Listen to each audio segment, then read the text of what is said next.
Woo! I know I had the damn thing set wrong for the wrong day, but go ahead.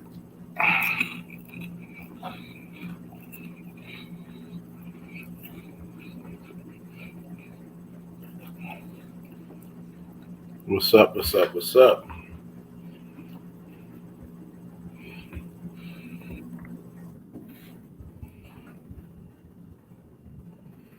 I probably won't get enough people tonight.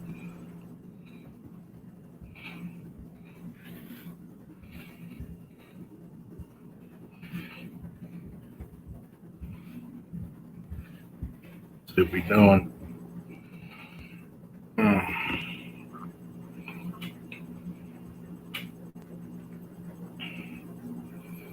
I know. Talk about some things today.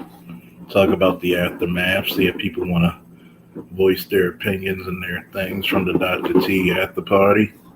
Or talk about something totally different. Doesn't matter to me.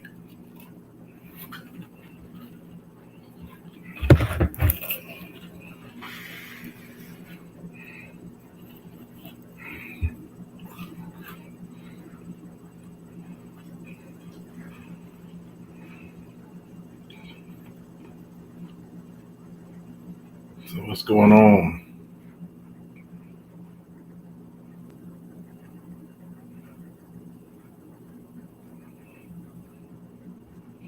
Let me know who's in the chat.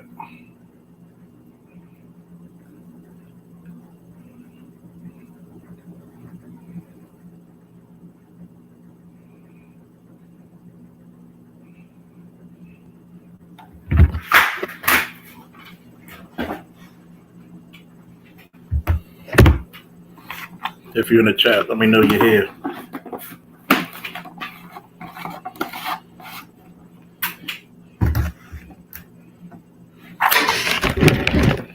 The one true Madden King. Thanks for calling me that. What's up, Art? E. Taylor. What's up?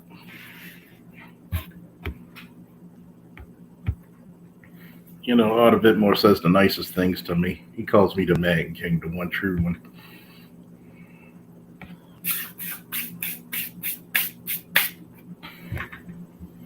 It was a beautiful conversation had by Hood Scholar and Dr. T. Man, we don't pay our scholars enough, man. We truly don't. We truly don't. You wish you were a god. See, the only thing you managed to be Art was the goddamn shame.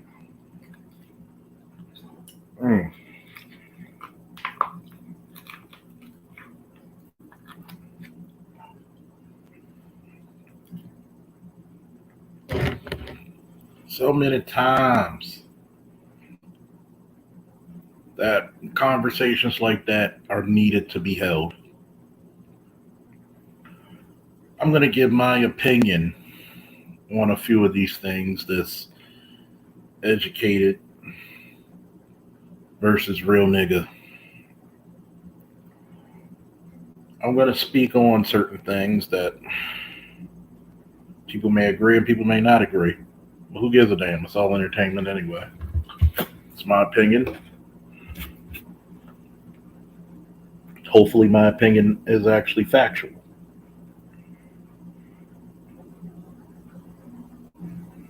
Shout out to Auto Vitmo with the Cash App and Brioche Gang.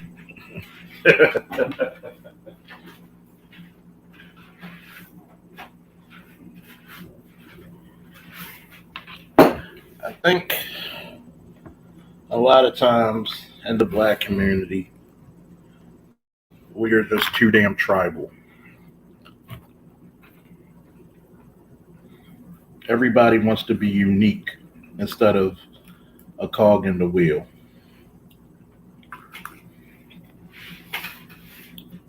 We don't make an emphasis on teamwork, unfortunately.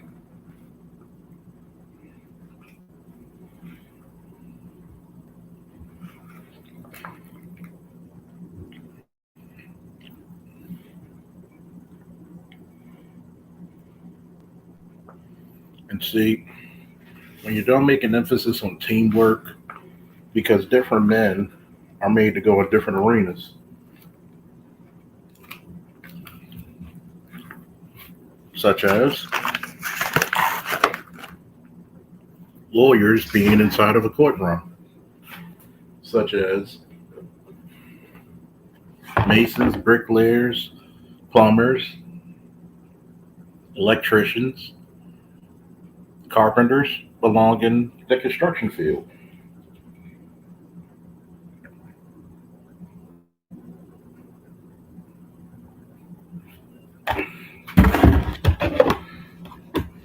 I'll put it to you in the military sense. Special forces wouldn't be shit without their logistics team backing them.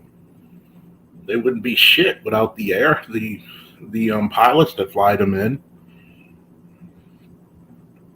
or the drivers that drive for them. So everybody plays a role.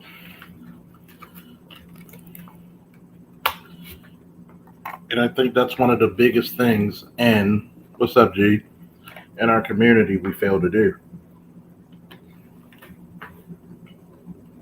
We don't play our roles.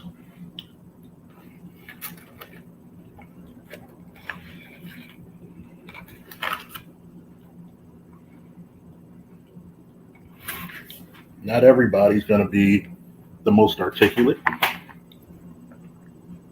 Not everybody's going to be the most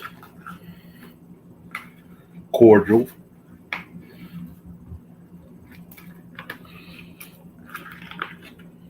Not everybody's meant to be Kevin Samuels. Not everybody's meant to be Angry Man.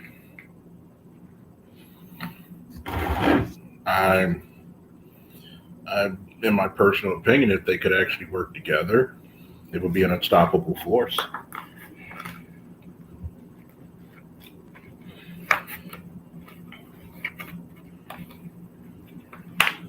I think a lot of times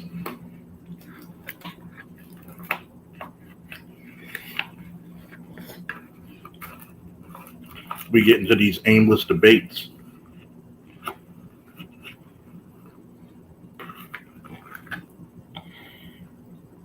We're reverting back to 2-3 years ago, the Pookie, the Ray Ray versus the educated Lane.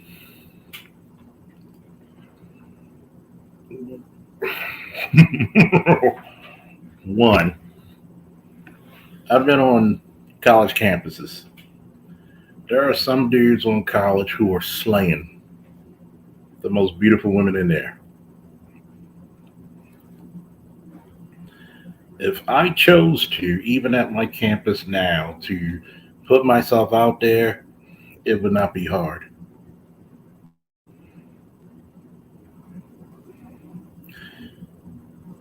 So, you really think a lot of guys who go to college are lame? Can't give women? I would say the same thing to a guy who's in college or graduate college.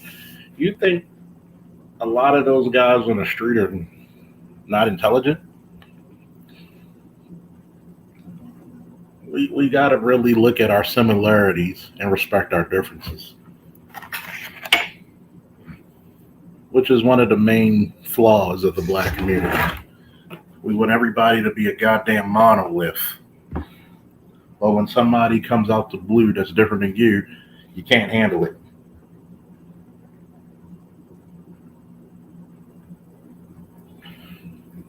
I know I ain't shit. That's why I promote the multifaceted man. I don't agree with dating big chicks, but I don't hate on G. That's his preference. You got to respect it. I mean, we may joke because that's what Black men do, but you have to respect it. Like he said, those are the ones that held me down, and I'm a loyal man. Can't help but to respect that.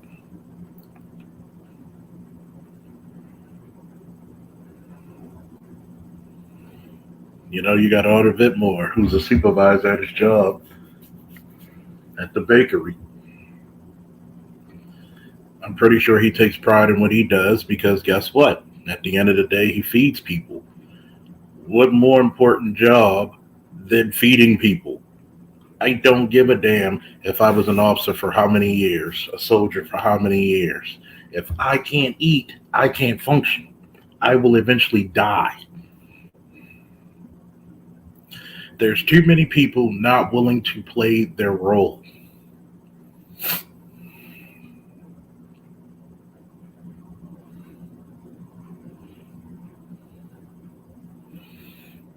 Well, let's not talk about what Big Bubba said about your cheeks that he loves so much.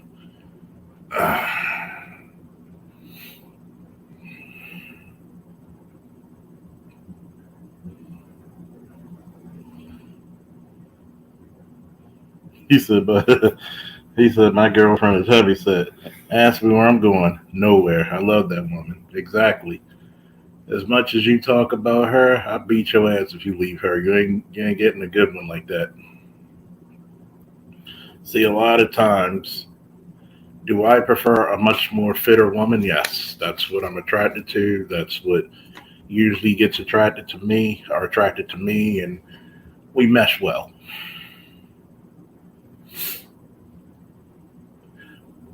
I've always said this, a lot of black men need to get with the women that are best suited for them. We can't just go off of this idealized version of a woman. See, the idealized version of a woman is something to aspire to. You may not actually get it, but it's something to aspire for women to aspire to. Just like, for example, the idealized shape of a man was technically He Man, and Shira was the idealized shape of a woman. They're supposed to be an ideal, something to aspire. Now, do I think that we should always be in the best possible shape that we can be, the best possible way that we can be as human beings? Yeah, you're right about that, Art. She got all the plum wine. This nigga sitting back with his robe on and his face mask and his little and what he got, his little cucumbers over his eyes. But it goes back into what I'm saying. The first part is playing your role. Just like we had this pseudo Pookie Ray Ray bullshit going on. Again, somebody X that guy out, please. I don't know, like literally, ever since fucking RBR talked about Russian bots, here they come. Look, Vladimir, I'm no longer in the service. Leave me alone. But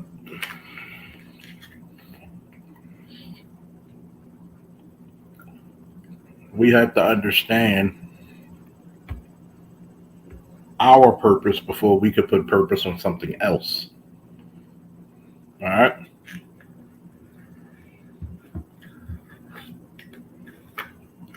See, there's too many guys. Hopefully, Art, G, and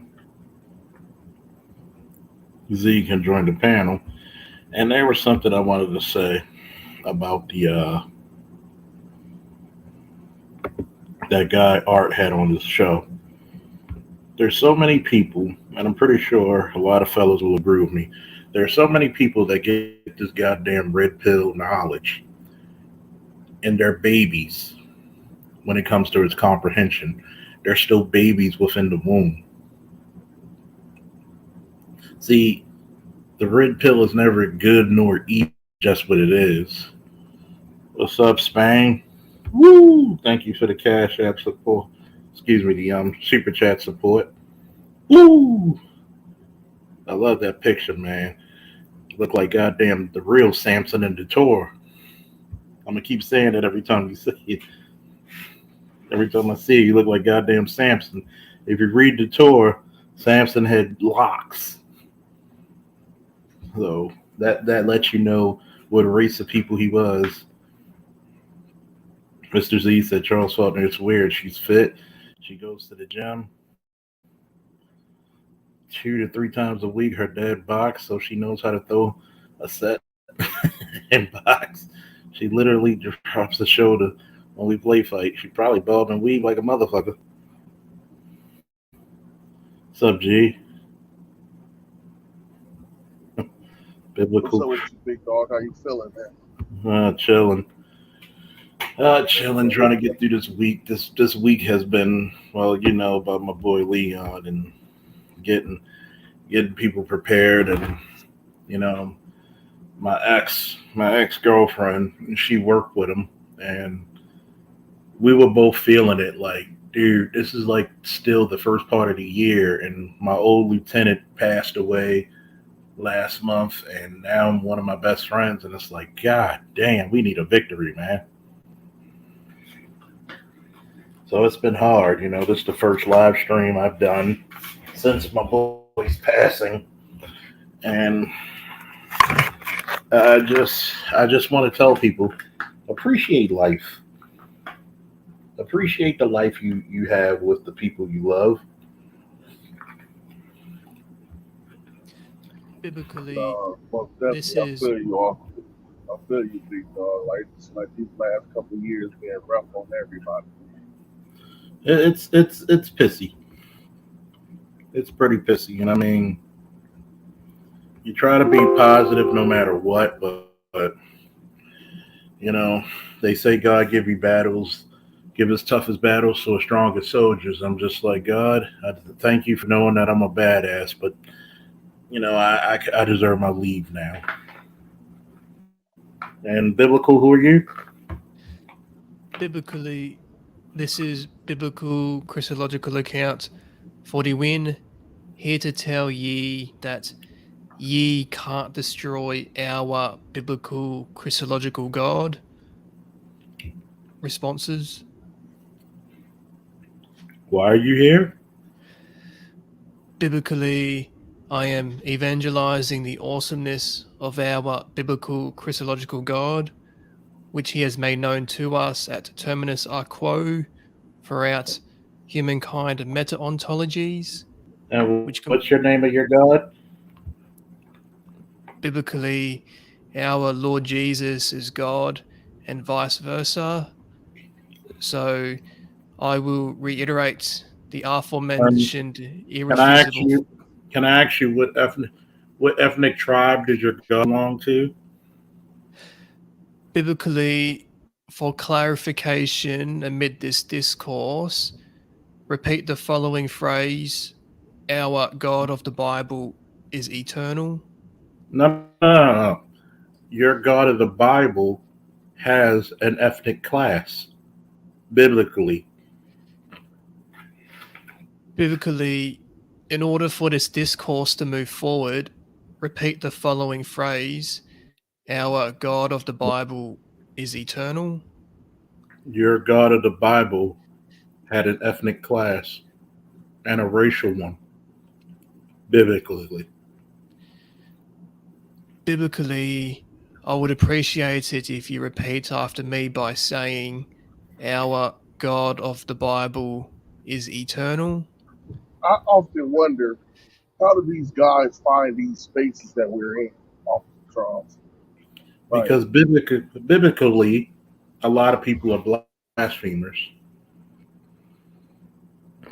Because if you cannot biblically tell me the ethnicity of God, you must leave my panel now. Truthfully. Biblically, thy question contra me meta-ontologically presupposes the meta-onto-theology enenting our biblical Christological God, who is ethereally zoetic. So Biblically, wait a I minute. thought Jesus Wait a was a minute. Hebrew. Wait a minute. Wait a Wasn't minute. Jesus a Hebrew? Wait a minute. Wait a minute. Wasn't biblically your God from the house of David? Biblically? Was it your God from the house of David? Biblically, thy question contra me presuppose the Get off my get off meta-ontology because of first and our foremost, biblical Christological first and foremost, God. you will not Thus, overtalk me. repeat after me by saying, You will not overtalk me on my channel. One, your God came from the house of David according to the Bible. Number two, when he came from the house of David, his son, who do we call Solomon, had a child with the Queen of Sheba. During that time, that child that they had was Menelik I, who became the first emperor of Ethiopia, which is an African country. So, what is the racial background of your God? What is the ethnic background of your God? And which tribe does your God belong in? biblically, thy sonnet question contra me meta-ontologically presupposes the unimpeachable meta-onto-theology of our biblical Christological God. So, in order for this discourse to move forward, repeat the following phrase: our God of the Bible is eternal. Which tribe did your God of the Bible come from? Biblically, I will recapitulate the antecedent premise and conclusion contra thou. Like, you get back to what we was talking about, Big Dog. I don't know how these trolls keep finding their way to our space. That's a good question. It really messed them up. And what's up, Shonda? Nice to see you again. Hopefully you're feeling better. And thank you, Shonda, for the text of kind words. See, you know what's funny, G? It goes back to what I was saying, and that's why I let him stay on a little bit longer. He didn't think that I was going to question him in such a way about his God, right? You still there, G? Yeah, I'm just listening to you. I'm listening. And it's funny because he didn't think that I was going to go that hard into religious studies.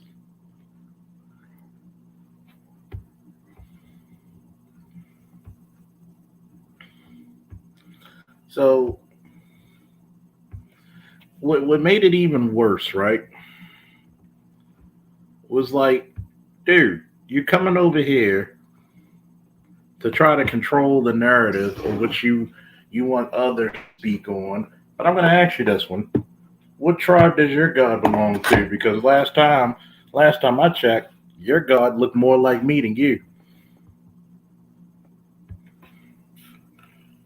But you know, my thing though is, Big Dog, like, I'm so tired. Like, I'm not speaking like I'm the end all be all, but I'm so tired of participating in discussions that have for the last 70 years, and all this God and like, man, I'm like, a person's religion is their choice. I'm at that point in my life where I don't care what religio, social background you come from. I judge a man for his character. See, And I even get pushback from some of the brothers because I'm like, bro, I understand history and I'm not ignorant of history. And I was born in the lowest socio-economic class you could be born in America. But when I tell you I do business with white men, I do business with Hispanic men because I understand it's about gaining resources and power. I can't get mad and not want to do business in the real world because 300 years ago we were slaves. We're not slaves no more. And if we're going to be free men, we have to move and see ourselves as free men, not tied down by a religion or an ideology or a social class. We have to say we are men before we black. And it's like, I don't know, bro. I'm getting caught up in that shit. I'm just going to tell you this one. I know people may have an issue with Dr. Umar, but he said it best. If I gotta wait till I get to heaven to receive my reward, when I can look around and see white people, Asian people, the Native American, the Arabs, the Hindus get their reward, it's a religion I don't need. And notice how his brain, oh, I don't know this stuff. Get out of here. But yet, it's another thing coming over to here, thinking you're the smartest motherfucker in the room, and you get embarrassed. You're right, Joes. He came over here to tame the noble savage. Well, I mean, he does have a British accent, so that count for like 20 points on the IQ scale. Hey, Zoe, I don't even think that was British, man. What, New Zealand, maybe Australia, Yeah, maybe? I'm thinking like something like that. Australia, New Zealand, Scottish, maybe Yeah. Irish. Mm, Because yeah, maybe. Mm-hmm. British people, even though they got that, they're a little bit witty, man. When you talk to a British guy, they got a little wit to them. They'll joke back with you. You know what I'm saying? I couldn't imagine Officer Charles saying what he said to a British guy, and the British guy don't crack back at him. Yeah, oh, he just stumped. Yeah, I hear you. I hear you. And it's funny because when you look at the tribes of Judah, United Israel and Judah, which is the proper term for the ancient Israel, because there's only but I think there's only but three, maybe four kings who were kings of United Judah and Israel until they split. That's a little history lesson for people. Shit, I was about to say you putting me on game, Charles, because I didn't know that. I don't know enough. I thought there wasn't even no Israel until they kicked the Palestinians out. Oh no. Well, as a name, yeah, you're somewhat right. As like what you're saying now, yes, but like, excuse me, Jews have gone back and forth in that space. Shit, how many times over the past 5,000 years? Shit, yeah.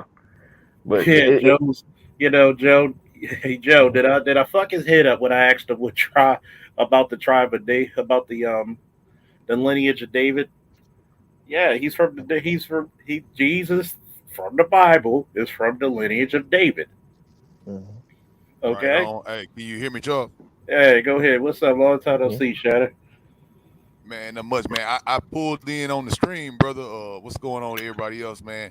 I pulled up on the stream. What's going on, bro? Man, not much, man. Hope everybody doing good. I was hearing that voice, and I was like, damn, did I click on the wrong? Did I click on the wrong screen? Yeah, it's like what was he saying? I think I kind of missed out. He was trying to preach. He was trying to preach to me and admit that whoever he thought his God was this. I said, well, tell me about your God. Who's your God? You said he's Jesus. What's Jesus' ethnic and racial background? It says it in the Bible. Yeah, that's a pretty softball question for him. It shouldn't be that hard to answer. But once I gave him that, that's when he knew, oh, I'm not dealing with a dumb nigga. Charles, wrong. We're all dumb niggas. Nah, that's true. That's true. You're all one big nigga. You're all the noble savage that we need to tame. But this is the thing, though. Like, am I the only one who fucking? I'm like, I don't want to talk about fucking Jesus and the Bible and fucking like that shit is so old, and we all of us are well educated in these things by this point. Our talking points should be way more. Not should be, but we can talk about way more advanced things and concepts. I see it as a cop out. Niggas be repeating, like, that's why I can't fuck with the pro-black dudes no more. Cause I be like, God damn, nigga, y'all gonna keep repeating the same shit from 1935, Elijah Muhammad. Like, God Noble damn, Drew Ali shit. Just to answer the question. Just to answer like, the nationality question, is going to, get the fuck out my face, nigga. I'm American. But just to answer the question real quick, yes, Jesus came from the tribe of Judah. That's why in Ethiopia, they refer to Jesus just like they refer to the emperor of Ethiopia. the emperor of Ethiopia's full title is the conquering lion of Judah, which is also the title for Jesus. So he comes from the tribe of Judah, but he's from the lineage of David through his mother. Hey, wait, Charles, who comes from the tribe of Blackistan? Me, G, nigga, G is from the tribe of nigga. To be quite honest, you know, if you went back to biblical terms, if you went to Judeo-Christian faith, which means the Abrahamic religions, a lot of them, they're gonna say you came from Ham, from the dark-skinned tribes, as they call it. But if you go to Mormons, they say that dark-skinned people of the world were the people who were neutral in the war in heaven. Wasn't I heard that. Didn't Ham say didn't Ham cry out in the text, "I'm a black man"? Yeah. Matter of fact, you gotta hear the story of how he became Ham. Fuck, I don't even want to hear that shit no more. Like, that shit is all nonsense. Yeah, like, it's bullshit. He became I black heard that. because he seen Abraham naked, and he got shamed. Like, first off, Abraham was drunk and naked, and then Noah. Noah was drunk and naked. Noah was drunk and naked in the tent. Ham caught him drunk and naked. So since Ham caught Noah drunk and naked, God made him black with big lips. The fuck out of here. That sounds absolutely matter of insane. fact, to really screw with your mind, right? I want somebody in the chat to actually put in Song of Solomon, verse 1 of 1. And what does it say? But that's the thing about this shit, man. I've read the Bible front to back. Like, I've read that shit. I've read the Quran. And, like, I've had years. I'm sorry. It's Song of Solomon 1, verse 5 and 6. Just put it in the chat for somebody. Please put it in the chat, because it's going to screw with your head for a minute. And there's a reason why I ask certain questions to that troll. That's the first time. I must be moving on up. I'm getting biblical trolls now.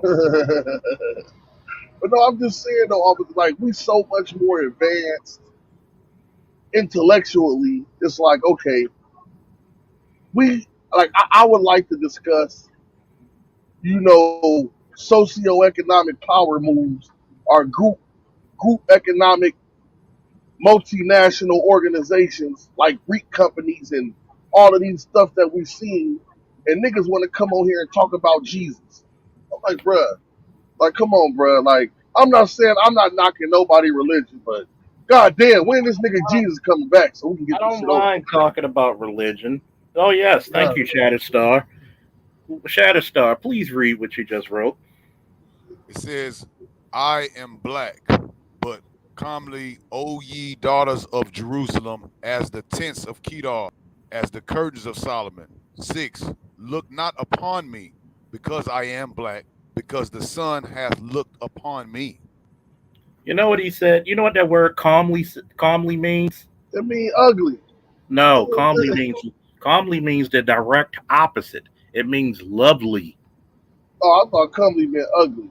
He says, he's telling you, I am black and beautiful.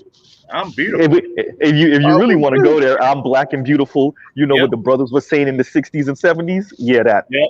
When you had anybody that's seen Belly know we black and beautiful. When Keisha was laying on that motherfucking bed. Bro, you stop it. Stop. Look. Think about this, right? She's still cute too. Think about this, right? He says, I am black, but I am lovely or beautiful or handsome. And in certain texts, it reads as dark as the tents of Kendar, as dark as the curtains of Jerusalem. Okay? So he's telling you, not only am I black, but how black, that I'm so black that you can't even look upon me because I'm so handsome. I mean, didn't the Greeks think that Mount Olympus was somewhere in Ethiopia? Like, when we talk about this type of man, look, I'm matter of fact, nigga, we going to space. Matter of fact, that's where they. As a matter of fact, I'm trying to go to Mars, nigga. Here's the crazy part. they actually believe the Ark of the Covenant is still in Ethiopia. I wouldn't be surprised. And it's crazy because a lot of your faiths that we have now were not because Jesus was white. Don't bring me no goddamn white Jesus. Don't bring me no white Jesus. You mean shout out to Black Hey, Uru, hipster dude, white Jesus? Yeah, hipster dude white Jesus. Hipster dude, Man, white listen, Jesus. like I'm my with you thing on about that, this G. shit, Charles, Right. is that intellectually, right? If you're an intellectual man and you're a well-read man, you're going to start seeing the motherfucking correlations between Jesus Christ and Julius Caesar instantly. And you're going to be wondering, like, how the fuck did they turn this dude into a white dude? And then you start saying, damn, who was Julius Caesar? Then you start Mm-hmm. looking around like, oh shit. What's Man, up, look, that's what I'm saying. We don't want to, I don't want to, like, this shit is so, look, we're G. going to, these niggas is going G. to motherfucking the moon. G. See, Can I tell you something, G? go ahead. G. Now, I'm with you on that, and I will put this here, okay? Now, this is excommunicating of the polytheists, okay? I say that, yes, you know what I'm saying, going back and forth about monotheism and whose monotheism, God, Sky Daddy is the best, is basically, you know, Sky Daddy. it's stupid. It's stupid, bro, because if you're a monotheist, okay, no matter what you see do, you, if you're a Shonda. monotheist, you believe in one God. Now, what you call that God, that's your business. And who you pray to, as long as it ain't a man, that's your business. And I feel like all of it basically is just distraction, man. If you believe in a monotheism, there shouldn't be any fighting in between that. You know what I'm saying? Let's just leave it at that. But You know, still, let me. even with the, because this is another variation from Trell. I am weathered, but still elegant. What does elegant mean? Fly. Beautiful. My bad. Yeah. And oh dear sisters in Jerusalem, weather darkened like Kedar, desert tense, time softened like Solomon's temple's hangings. Don't look down upon me because I'm dark. Like that, does that sound like a person ashamed of being black to you? No. And Not I at No, wanted all. to say this to G real quick. G, not only can you see the correlation between Jesus and Caesar, bro, the Jesus story is damn near ripped right off of the story of Haru. We also know him as Horus. Peru, Like Peru. all of this shit is the same. Listen, all this shit is yeah, the same story, man. We don't yeah, like. Look, yeah, this is yep, my yep, thing. yep. This is the issue that I have with it. Nigga, they going to the moon next year. Nigga, I'm trying to go with them. Fuck all this talk about, nigga. We Yeah, need to I don't build know a about that. I don't satellite. want I don't want to be the first people on the moon or on Mars. Y'all could have that. I don't want to be the first. This is what I'm saying. We could be talking about how to form a multinational communications organization to fund us some satellites. So when them niggas go up there, at least one or two of us could go with these motherfuckers and be I like, agree with hold that. space for the rest of us, and then we can form another multinational corporation. You know, like, nigga, this is the shit I want to talk about. Nigga, I'm on some Rocky and Bullwinkle shit. I'm not trying to argue with niggas. Right. I'm not Right. trying to No doubt, argue bro. with niggas about if Jesus is black or Muhammad No, had a we on son. some pinky in the Right. I don't brain give a shit over fuck about here that shit, man. every Right. night. No doubt, my Pinky brother. in the brain. Those conversations need to be had, and that's way Hmm. more interesting. And guess what? We can actually make something happen with that. We can go back and forth on text, scripture, and sky daddies all day. And what will we accomplish? I mean, bloviating. Pause for the the. But that's pretty much what it is. Just. I'm gonna But, tell you. I'm go gonna ahead. tell you one thing about it. He comes from her, the story of Haru, which gave to what, I forget which Hindu god it gave. It had the Mm. same story. Was it not Shiva?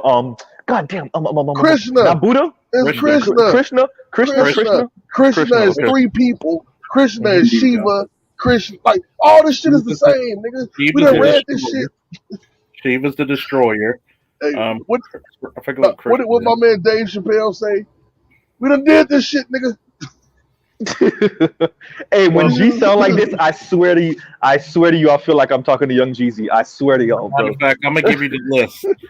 He comes Haru, born December 25th, born of a virgin, star in the east, adorned by three kings, teacher at 12, Hmm. baptized, ministry at 30, 12 Hmm. disciples. This was like Hmm. This was 300 BC. So that's literally a couple more than 2,000 years before any Jesus. Matter of fact, if you really want to be technical, here's a little. You know what? I don't want to show people that I'm kind of smart. I want to still be the same dumb nigga. What about Gilgamesh? I'll put it to you. Like, a lot of this shit is amalgamation of Gilgamesh. Krishna's the creator. Krishna's They don't know creator, about Gilgamesh. the destroyer, and I forget the third one is the maintainer. You got to think about it. Let's look at the Sphinx, right, or the pyramids. The pyramids are more ancient to Cleopatra than she is to us. Right. And look, and you see when they made it, right? It's even to this day at that gigantic area in Giza, it's almost millimeters to north, south, east, and west before allegedly any satellites for any of that they had. I'm gonna tell you a little shocking thing about it, right? See, this is the reason why I told my coworkers a year or two ago, don't come with me with religion. I'll make you question your own.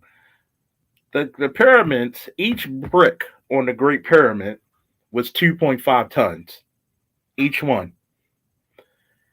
It took 2.5 million bricks to make the pyramid.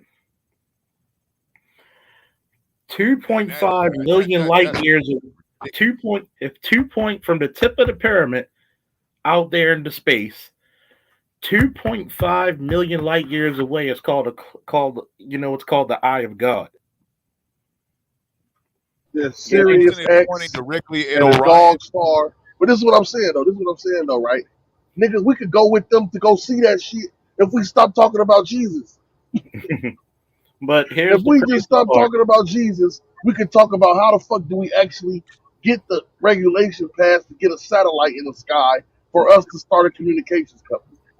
I mean, but gee, think about, and I'm sorry, Charles, but think about why black people tend to because when they were putting their foot up your ass, they gave you this fictitious Jesus to keep you as sane as humanly possible to do what they needed you to do on the field. We understand what happened. We understand, but nigga, it's over.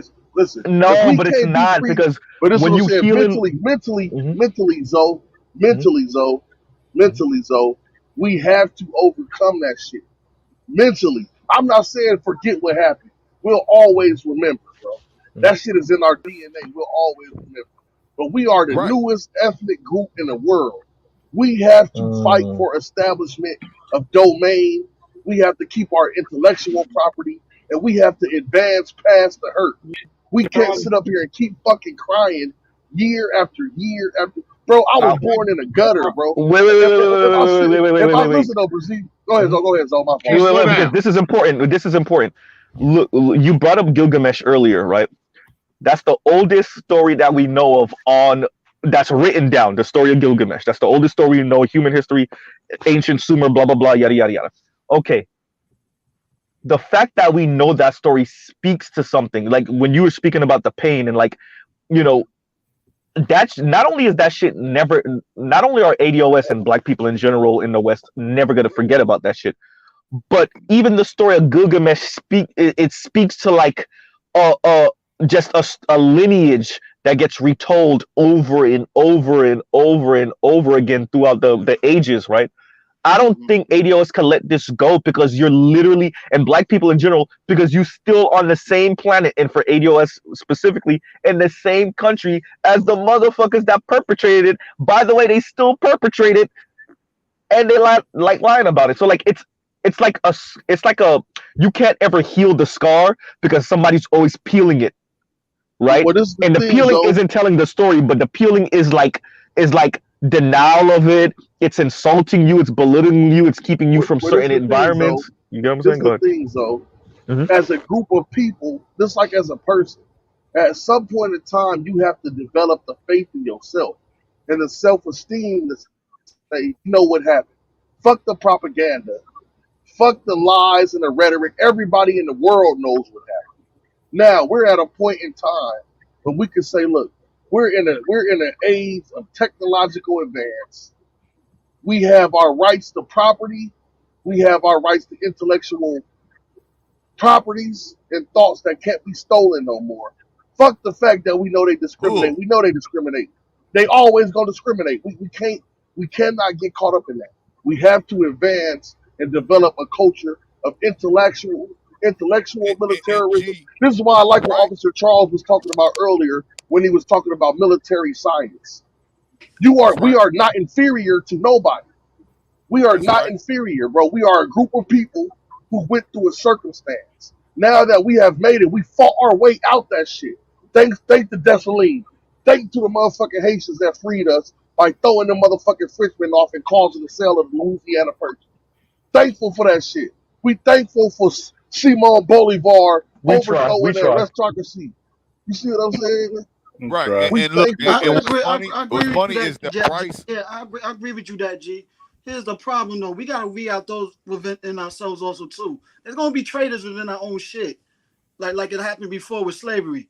We enslaved our own selves to our own people. So we got to weed out a lot of the No, traitors we didn't and shit do like that that. for No, us to listen, start over the way Mel, we like you didn't do said. that. Them niggas did that to us. We didn't do that. We not part of See, that group of No, you people. we gotta, did that to ourselves within. No, them niggas sold us. We the motherfuckers that got sold. so We you gotta, sold ourselves. We can't be the group of people that got sold and the motherfuckers that was doing the selling. But we yeah, sold we were, ourselves, man. That's what we were. happened. See, Just like this in is the Mel, thing. slavery, you we sold missing. Mel, you're ourselves. missing And what we G gotta is weed out saying. those who's willing to betray us like that. No, That's the then whole fucking problem. Mel, that would mean you have to go to Africa and start murking everybody on the west coast of Africa. You ready to do that? Pretty much. Fuck it, shit. Yeah, Just like G was saying, if you really go want to over there start with the over, we choppers gotta and weed out the start hitting the traitors. Ashanti, the Fulani, the Fula, the Twi, the Ikan. All them niggas sold us, bro. The You got to motherfucking start with kings and the Angola voodoo and kings in the Nigeria. Congo. I Yeah, the mean, voodoo let's talk Nigerians, about. the voodoo kings in You the talking Hold about going on, to Congo. space with hold me, on, right? hold on. One at So a we gotta time. weed One out at the a time. traitors before they even reach go into space with us, before they do the same thing that they did over here years ago for our own people. But you got to remember how. Here's the crazy part. Africans were the sellers. Europeans were the buyers. Starting from what? The Portuguese and the Yeah, Dutch. yeah. The English got in kind of like a little bit later, not Yeah, too they did. much. But you got to remember that's why you have so many black people in Brazil with the last name of Silva, Yep, and yep. it's funny Anderson de because Silva, anyone? yeah, and it's funny, right? How Hammurabi's code predates how many laws? I mean, you have the Ten Commandments, but we have the what? The 48 laws of Ma'at? What is it, 48? 49? Yeah, Oh, the 48 like negative confessions or whatever. yeah. Yeah, my yeah. So you got to remember Moses, who was credited for writing the first, what, 3 books? No, Five four, books. 5 books. Genesis, Exodus, Leviticus, Numbers, Deuteronomy. Deuteronomy, yeah. And where did he spend his first 30 to 40 years of life? Egypt. We know In where he Egypt. was he was in a palace with the pharaoh, eating grapes So, and shit and fucking big booty bitches. so, so what is it like? We're when we stuck on religion, okay, like this guy wanted to try to trip me up and talk about religion, and I said, okay, you want to talk about religion? There we go. And the beauty of it is, there's 42 laws of my heart. Think about it. I have not committed sin. I have not committed robbery with violence. I have not stolen. I have not slanged. You know why they have 42 laws and they shorten it down to 10 commandments? Because you can find easier loopholes with 10 laws than 42. That's right. So when we look at this shit, I don't mind Christian belief because of the think about it. BGS is what does BGS stand for? Black Gnostic Speaks. A Gnostic takes all the information, takes what's needed, or disregard what's not needed, and there you go. When Right. it's Right. Chew the meat, spit out the fat. exactly. That's why I'm glad. There's a difference between religion versus spirituality. See, religion Mm-hmm. is a set, Set of rules. set of rules that limits or prohibits people and keeps them under the guise of fear and ignorance. When spirituality is oneness with the Creator without any inhibitions. That's So right. when Yep. this guy comes to me talking about Jesus is eternal, I respect a Christian who understands the Bible and understands how the Bible may have been either commissioned, maybe even manipulated, and still, No, really? really, maybe, Really? Really, and that's impossible. There's There's only it's only like what? impossible Oh, to wait, I'm sorry. manipulate There's the only Oh, a wait, Bible. my thousand bad. translations of the same book, right? There's only 1,000 translations of the It's same book, only a right? thousand translations to one book, and Mhm. and it's funny. I respect a Christian Listen, who actually researched and said, you know what, this is what the way God sings to my soul. Because I've studied it for this long. I know about the book of demonology that was written by King James 14 years prior to the King James version of the Bible being commissioned. So, Hey, to answer that what G was saying, I put that in there. SpaceX has officially entered the rideshare Yeah, I business read that. and will launch small sats into space for customers. Okay, the prices start at 1 million, but that price can quickly jump to at least 4 million for heavier loads. So I make the question here, G. What you were saying is correct. Okay, how much money as ADOS or just black people in general do we spend on these designers who hate us? Okay, they say this on their sites. They say they don't want us wearing their stuff, but we're probably the fair share of their actual customer base that keeps their market share high.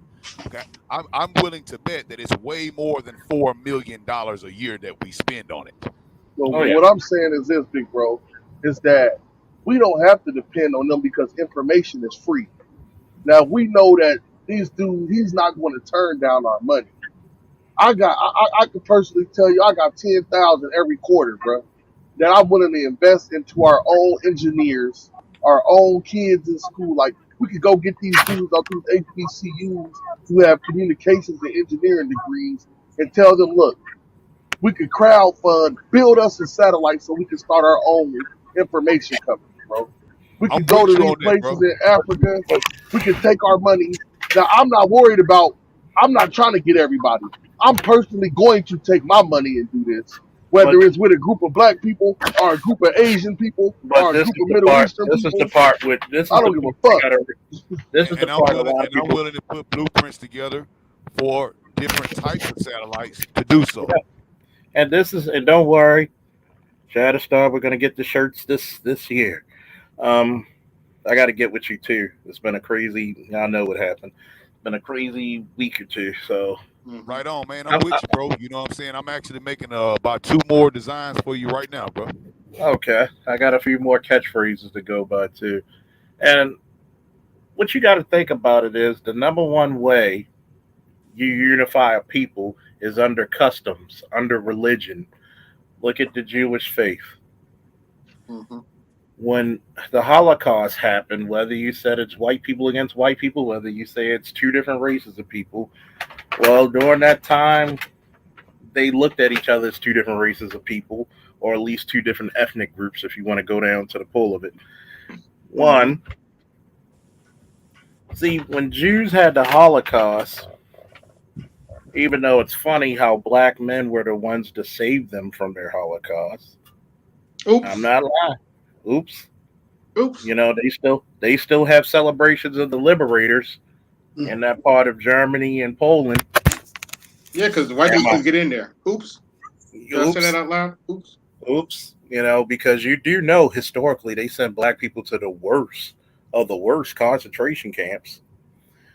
Then it's funny how we were their liberators for their Holocaust, but during our Holocaust, a lot of those people were the financiers of the slave ships.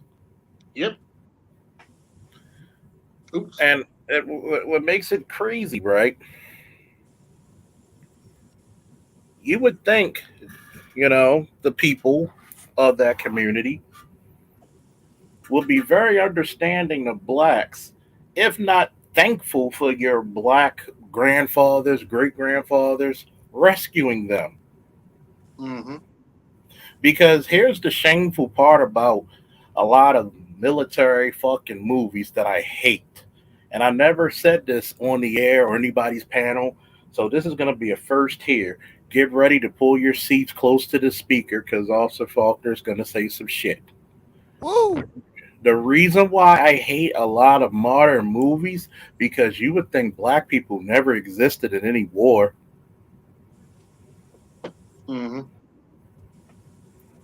Yeah, Yes, it's slavery ridiculous. came. It's Yes, ridiculous. slavery came before the Holocaust.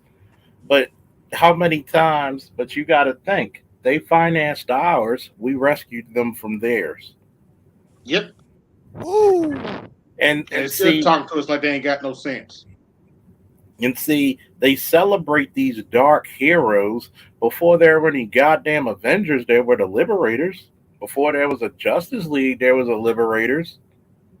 What other group of fucking people that they call the heroes of the Jewish people? But the black man. And also going back to the Tuskegee brothers, man. You know what I'm saying? We didn't even have comms, right, with some of these bomber groups, and to the point where they didn't even want us flying. And the only way that they even knew is because of the red tail. And they said, basically, we couldn't even communicate with them because we didn't have comms. If you go back and look, never under any combat or any type of combat wing that was protected by the Tuskegee Airmen, where they was giving us inferior planes, not even having the same comm as these bomber groups. Never once, not one bomber was lost during Lost. enemy action. Not Let me one. tell you how let me fuck your mind up for a minute about the Tuskegee Airmen. We are in Black History Month, right? Yep. Yes, sir. You do know who Eleanor Roosevelt was, right? Hey, this Yes. Black Future Month now, man. Kanye said it, man. Yeah, the first This lady Black of Future the Month, time. man. You do know she asked for the Tuskegee Airmen to be her bodyguards in the air and on the ground, right? Wow. I bet. Funny that she asked that. You know that she said, I want them. See, this is the point when I talk to Pookie Truth on the phone. So, for some of the people who think the Black Manosphere does not mentor the younger versions of the Manosphere, fuck Mm-hmm. you. Ditto. You gotta understand. I said, Pookie, you about to get your associates, right? Yeah. What your black ass need to do is go talk to an ROTC recruiter and get your college paid for. Go Mm-hmm. be a That's right. second. Go be a second lieutenant. Do about 4 years, and then you walk. You basically can fucking see boogie. See walk into a goddamn corporation, and they'll take you with open arms. Quick. First and foremost, I like to see black men that says I did 4 years as a goddamn officer in the United States military. What can't I lead? Mm-hmm. And on top of that, look at the connections he would earn going into the military. He would have Exactly. connections all over the country. And if he gets stationed in like Okinawa, dude, you're going international. Exactly. But the people don't understand this shit, right? When we look at history, this is the reason why religion and history are very important to me. Because once you understand the religion and the history of a people, you're going to understand the future and their motivations. Look at China. Mm-hmm. The faithful servant for how many years? For 100 years. They said, we'll get you back, motherfucker. Oh yeah, they ain't never forget either, and they coming back for Taiwan, and that's their own people, right? Yeah. They trying to get them still. Think This is the about it. thing. This is the thing with us, though, Officer Charles. On a large scheme of things, we are already the most wealthy black people on the planet. African Americans, our ADOS, are the most wealthy group of individual black people on the planet. So no I mean, matter what they did, how much they sold, and everything that happened, we still surpassed everybody. That me was put it the to you this- willpower that we had. let me put it to you this way, man. If Black America was his own country, we'd be the 9th richest country on earth. Yeah. So that's That's a why lot I'm of saying, fucking money. That's a lot of fuck. We spend more money on hair products than some countries' GDP. listen, man. Do I need to say that again? Listen, my penis should be an honorary member of the HBCU, funding 19-year-old big booty black girls to college. Mm. and I'm telling you, when I go down there the homecoming week, oh my God. Yeah. And think about this shit, right? When we get through all this shit, right? At the end of the day, if black people actually did unify, no country can buy you out. You literally can buy countries with your unified wealth. Several of them, actually. You got so much goddamn money in the black community. If you took all fucking 14% of America, you would create inflation in other countries. Think about this, Officer Charles. You from B-More, right? Did somebody Think say about something the about diversity. Mansa Musa? Yep. Think Mansa about Musa was this, so though, rich. Z. Think The about this, though. motherfucker had so much gold, he was tossing out the people from his trek to Mecca because he was Muslim and he made his pilgrimage. He created inflation. Imagine one dude so rich he created inflation. Think about this, though. Over here, niggas, 14-year-olds is walking around with gold teeth, nigga. Yeah. Think about it. That's part of our style over here. When you go to Florida, all you see is little Haitian niggas with gold teeth running around. Looking at you, Mr. Z. I was about to say what? No, he's right though. He's right. I tell think people about this it all the time, Charles. As ADOS, right? I always tell people because I always hear, we always go back and forth, you know what I'm saying, about the slave trade, and we all know, all of this. But I always tell people, I put a counterpoint in there, and I always say, remember, okay, we just by the fact that we're sitting here speaking with each other now, we are the strongest of the strongest of the strongest of the tribes to even survive. Because remember, half of the people, even more, was died on the ship. Yeah, and very a lot of them died we on descend. the plantation. We We're descend still from the alive. select. See, you gotta understand something. Is that genetically, your fucking genes are the strongest on the planet. Right, that's what I'm saying. We the strongest because we made it through all of that stuff, and here we are in 2022. You know what I'm saying? Brothers coming together, speaking about the situations, and then we sometimes get confused with the religion and all this different stuff. But think about it. We are the strongest that made it from our tribes here, and exactly. then we beat the plantation life. Even on there we was dying. 50% dying.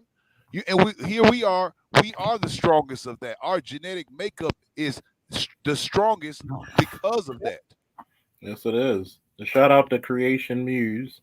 According to Google, there are 726 billionaires in America. 7 are black. Crazy. Yes, it is. Yes, it is. And I want you to think about this for a second, right? And don't forget to hit the Cash App and the Super Chat. Support your interest of cigars and by themselves. Let me add a little bit to what you were saying, Charles. Out of about 2,800 billionaires on the planet, I don't think we even got 20 black billionaires. That's all of Africa, South America, obviously the Caribbean, Black America. I don't even think we break 20. At most, maybe 25 at the very most, but I don't even think we break 20. Out of 2,800 billionaires on the planet, and something like that. And think about it, right? In Black America, we walk around with gold in our mouths, some of us. Gold on our necks, gold on our wrists, gold on our fingers. Sometimes we even have little decorations in our cars. Something that's supposed to be just an A to B transportation device is considered luxury. Some of our homes, we have more bathrooms in our homes than some villages do in South America. Hey, I ain't even gonna lie, Officer Charles.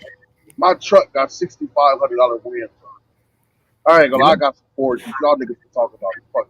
Yeah, I mean, That's what I was thinking about that. I don't. G, what's your address again? Yeah, come over there. I'm gonna show you we American, boy. Get the goddamn rib locks and you're gonna hit. Oh shit. Oh no, that shit ain't gonna go. That sound like a shotgun. I got some carbon, baby. Then that nigga shit from half a mile away. Oh man, I got that EOTech thing too. EOTech. You know, I'm about to tell people no cheap guns. No cheap guns, baby. No cheap guns in 2022, man. If you ain't got EOTech sites, if you ain't got EOTech sites. I mean, I had one dude. He said, "What would you do?" I said, "Nigga, I hit you with one of my shits. I'm gonna hit you I'm gonna wait till you go 300 yards away with iron sights. I'm gonna hit you with one of them. Gonna tear his back out. Hit you with one of them supersonic rounds." Are you messing with the 300 blackout? I'll put it to you this way: the department owes me 2 big ass checks. I'm gonna get me a 300 blackout. Hey, I've been telling brothers, man, leave them damn high points alone, man. Them high pound .40s, I done seen niggas shoot their whole head off with them numbers because they jam. So out the box, they jamming. You know what a high point is? That's like the dollar store version of a Glock. Exactly. That's like when you want a Glock off a Wish, you get a high point. But you know what, Mr. Z? What's so amazing about what you said, right? And this is what people fail to realize. Yeah, there's 726 billionaires, and 7 of them are black. But nigga, 50 years ago, we couldn't even own property. Yeah. So think about how quick we ascended. Think about how quickly we ascended in that 50 years where we went to be. It was illegal 100 years ago for us to read. We became literate.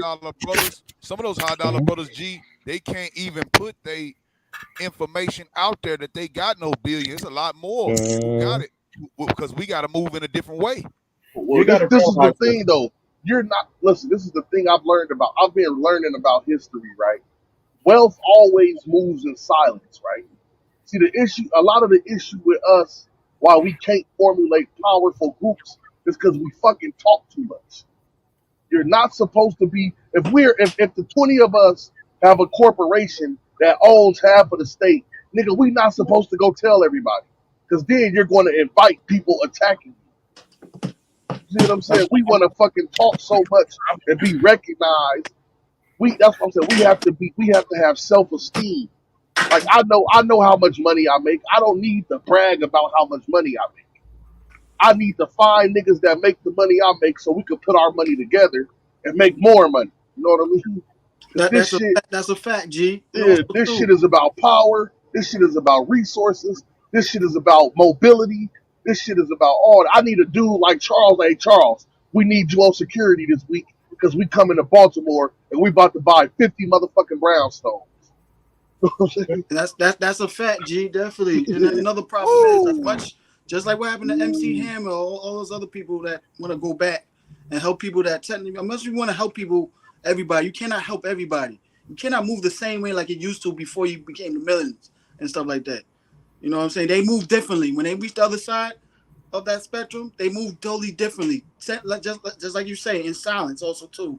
They can't be turned back the same neighborhoods and walk the same way like they used to.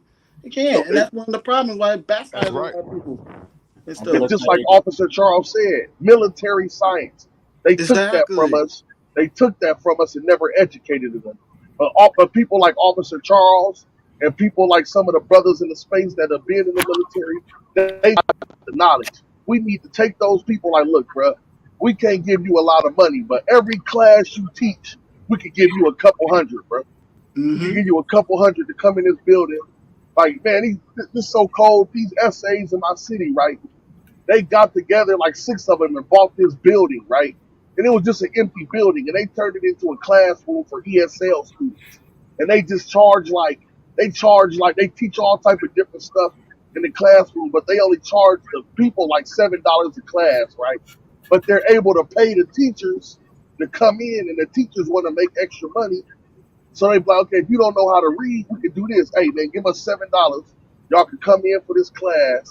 $5, we can teach y'all, we can help y'all out. But we have to see the thing about us, nigga, everything is about money. And motherfuckers need to get off of this bullshit charity. You supposed to give it away shit. Nobody giving nothing away nowhere, bro. I'm gonna If say you're not this. willing, you gotta spend your money on what you want, bro. I'm gonna say Well, this. actually, G. Oh, wait. I'll wait till Charles finish with that. I'm gonna say this. And for somebody who said you couldn't own property back in '72, okay, let me put it to you this way. In Baltimore, we practically invented redlining. You couldn't own certain properties in Baltimore because you lived on a certain street. You couldn't cross that street and own that property. There were a lot of predatory loans back then towards blacks. Now I gotta really question your name, Caveman Talk. Who are you? But I'm gonna educate you because first and foremost, if you are somebody of the Caucasian persuasion who does not understand what blacks went through when it came to redlining, predatory loans, and other things, we're going to educate you. But if you come here because you want to be just contrarian, then other means will be taken. Yeah, But we're in always Mississippi, but we're in always Mississippi, welcome to educate. in Mississippi, Charles, just in the Delta alone, like you could buy a house in a certain area, but we used to call it the track, right? If you go across the track and try to buy a house, okay, you wouldn't be able to do that.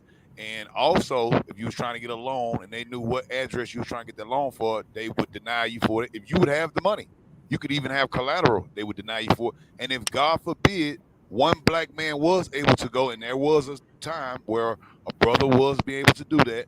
He went across the track. He bought the house. They couldn't stand it. He had all his ducks in a row times 4, where they had to give it to him. And basically, they damn near burned the man house down, man. You know what I'm saying? As soon as he moved over there. So yeah, you can buy it, but like you were saying, Charles, a lot of people be disingenuous. They don't understand. Yeah, until you go through it and see. You know what I'm saying? There is redlining, and it's if you don't know about it, you must not never experienced it, man. Yeah, and that's the point that I try to tell people. Look, if you don't think we don't live in two totally different fucking worlds, then you got to be shitting me. You totally have to be shitting me. And when you look at it in its totality, we're still going through it. Is it a damn shame we have to? Yes. Now, are you black or white, caveman talk? Because my family owned property in North Carolina for 70, goddamn, almost 100 years as well. But those were few and far between. And even so, I've had it even here in Texas, bro, where there's a place called Hearn, Texas. Okay, and a lot of brothers on Oral Hearn Road were deeded property that basically was given to them, basically through the freedom of the slaves. And a lot of those men, even though they had their property, were either bought out.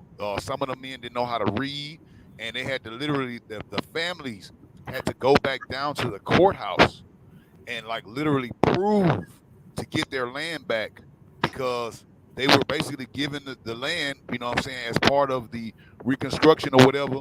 And everybody was getting their land. The brothers now is a brother of mine right now, got 100-acre spread. He just had to go like literally to the courthouse and get all the old deeds. And you can imagine how hard it was. These before computers, you know what I'm saying? And they was basically tricking brothers who didn't know how to read, and they would sign, and they were basically signing their stuff away, but it was illegal for them to do that. And now, just now, recently in 2019, I had a brother who had to go and retrieve his 100 acres in Hearn, Texas, just recently. Also like to add the part about the wealth giving and everything too. I mean, we see a lot of rich people. They do that a lot also too, but they don't do it to a whole to any organizations that you think it is. They will have to see a benefit for themselves also too behind that, and it does, like, not just, of course, with the tax benefits also too and everything, but also too it's like more like, they get back with the good reputation of giving to certain organizations which also doubles their wealth also too, because they see how you being generous with your money and stuff like that, how you donating to certain charities, and people still will They mess can with write you. it off. But this is the thing, though, right? The reason that these people are able to give this ridiculous charity is because they overproduce so much doing group economics.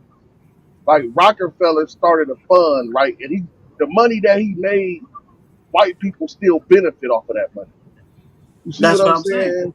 So, but this is the thing. He was actually participating in group economics. See, it's hard. It's hard to accumulate that amount of money as an individual, bro. You cannot do it.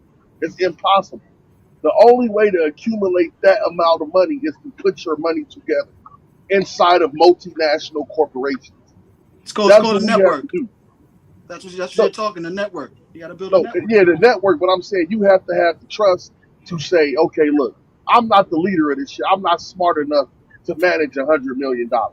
But what I do know is I know niggas like Alonzo and niggas like the dude from the Black Brand, like they're smart enough.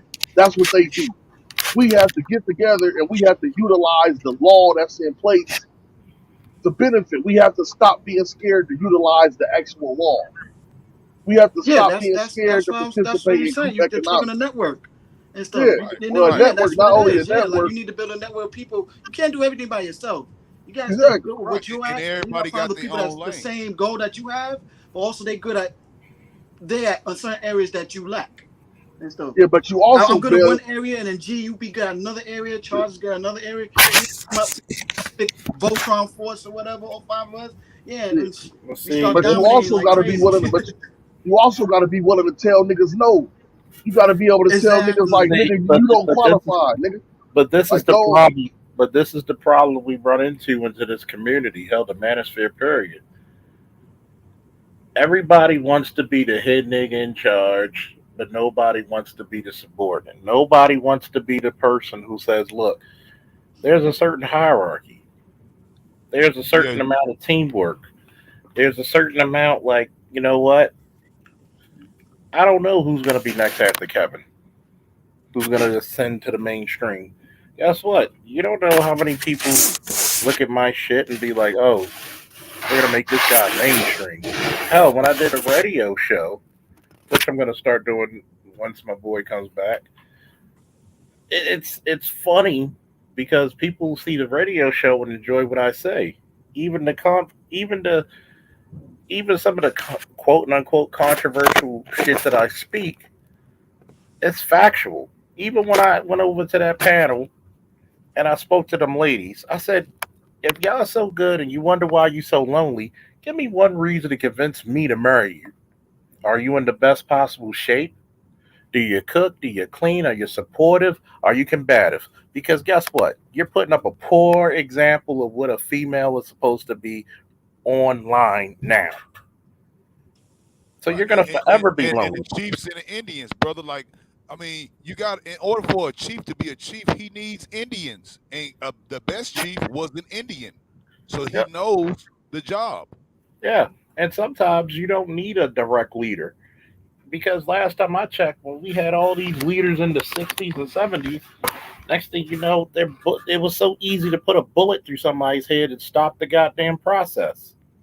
Right, because then But you all really, invested in a but really, that one was person. people lack of self-esteem because when they got killed, just the next person supposed to step up. So when we elect these people, and then that's the most competent, we're not putting our faith in the leader as That, he's the Messiah. No, nigga, you're the CEO of the organization. You run this bitch. Soon as you ain't able to run this motherfucker optimally, we will get your ass up out of here. This let, ain't let your me organization. This is our organization. let We me run this offer shit together. some pushback to the Accountability. panel with this. Let me offer some pushback because I watched I've watched a bunch and read a bunch about labor movements and everything else. Yes, they murked civil rights leaders and some socialist activists and stuff like that. I look, when you're looking at history, the 1960s and up until about the mid 70s, you have to understand you're talking about young people, right, getting murdered in front of other young people and the fear that caused. You know, like we're talking about people under the age of 40, often under the age of 30. You know, Fred Hampton was Shit, what, under 21? 21. You know what I'm Fred saying? Yeah, Hampton was so like, yeah, Fred yeah, Hampton was like 17, bro. He was like no, 18 or something. he was like 20, 21, right? So like Okay. you getting assassinated in your sleep, and that, like, even when you look at the white boys, right? Like Kent State, like that shit scared the fuck out of all those hippies to watch, because they were paying attention to us too, right? Okay, Malcolm got well, if you even want to start it, Medgar Evers getting murked, right? Malcolm getting murked, Martin getting murked, right? Fred Hampton, like everybody, they're watching these people get knocked off, and like nobody's going to jail, pretty much, right? So like it that I can imagine what that would do to us that's in our 30s. You imagine what that did mentally to a 21-year-old, 25-year-old, right? So like I agree with the panel, you know, that there's supposed to be somebody else that step up. But the human part of me, I can understand that fear, because you understand these people playing by a whole different rule. They're not just trying to, you know, marginalize you. No, they're trying to straight up murder you, straight up get you out of here, right? You know, so that's all I'm saying. And that's why I'm not speaking of the past, because we already know what happened in the past. See, now that we understand, see, a lot of stuff that happened then, they didn't have the experience that we have. We have the experience of watching Malcolm die, of watching them dispossess Marcus Garvey, of watching them hit Medgar Evers and Fred Hampton. We understand those things. But also our goals is not the same, because at the same time, those brothers' organizations, as much as stuff happened, a lot of them goals were achieved. Like a lot of those goals were achieved with those brothers' organizations, man.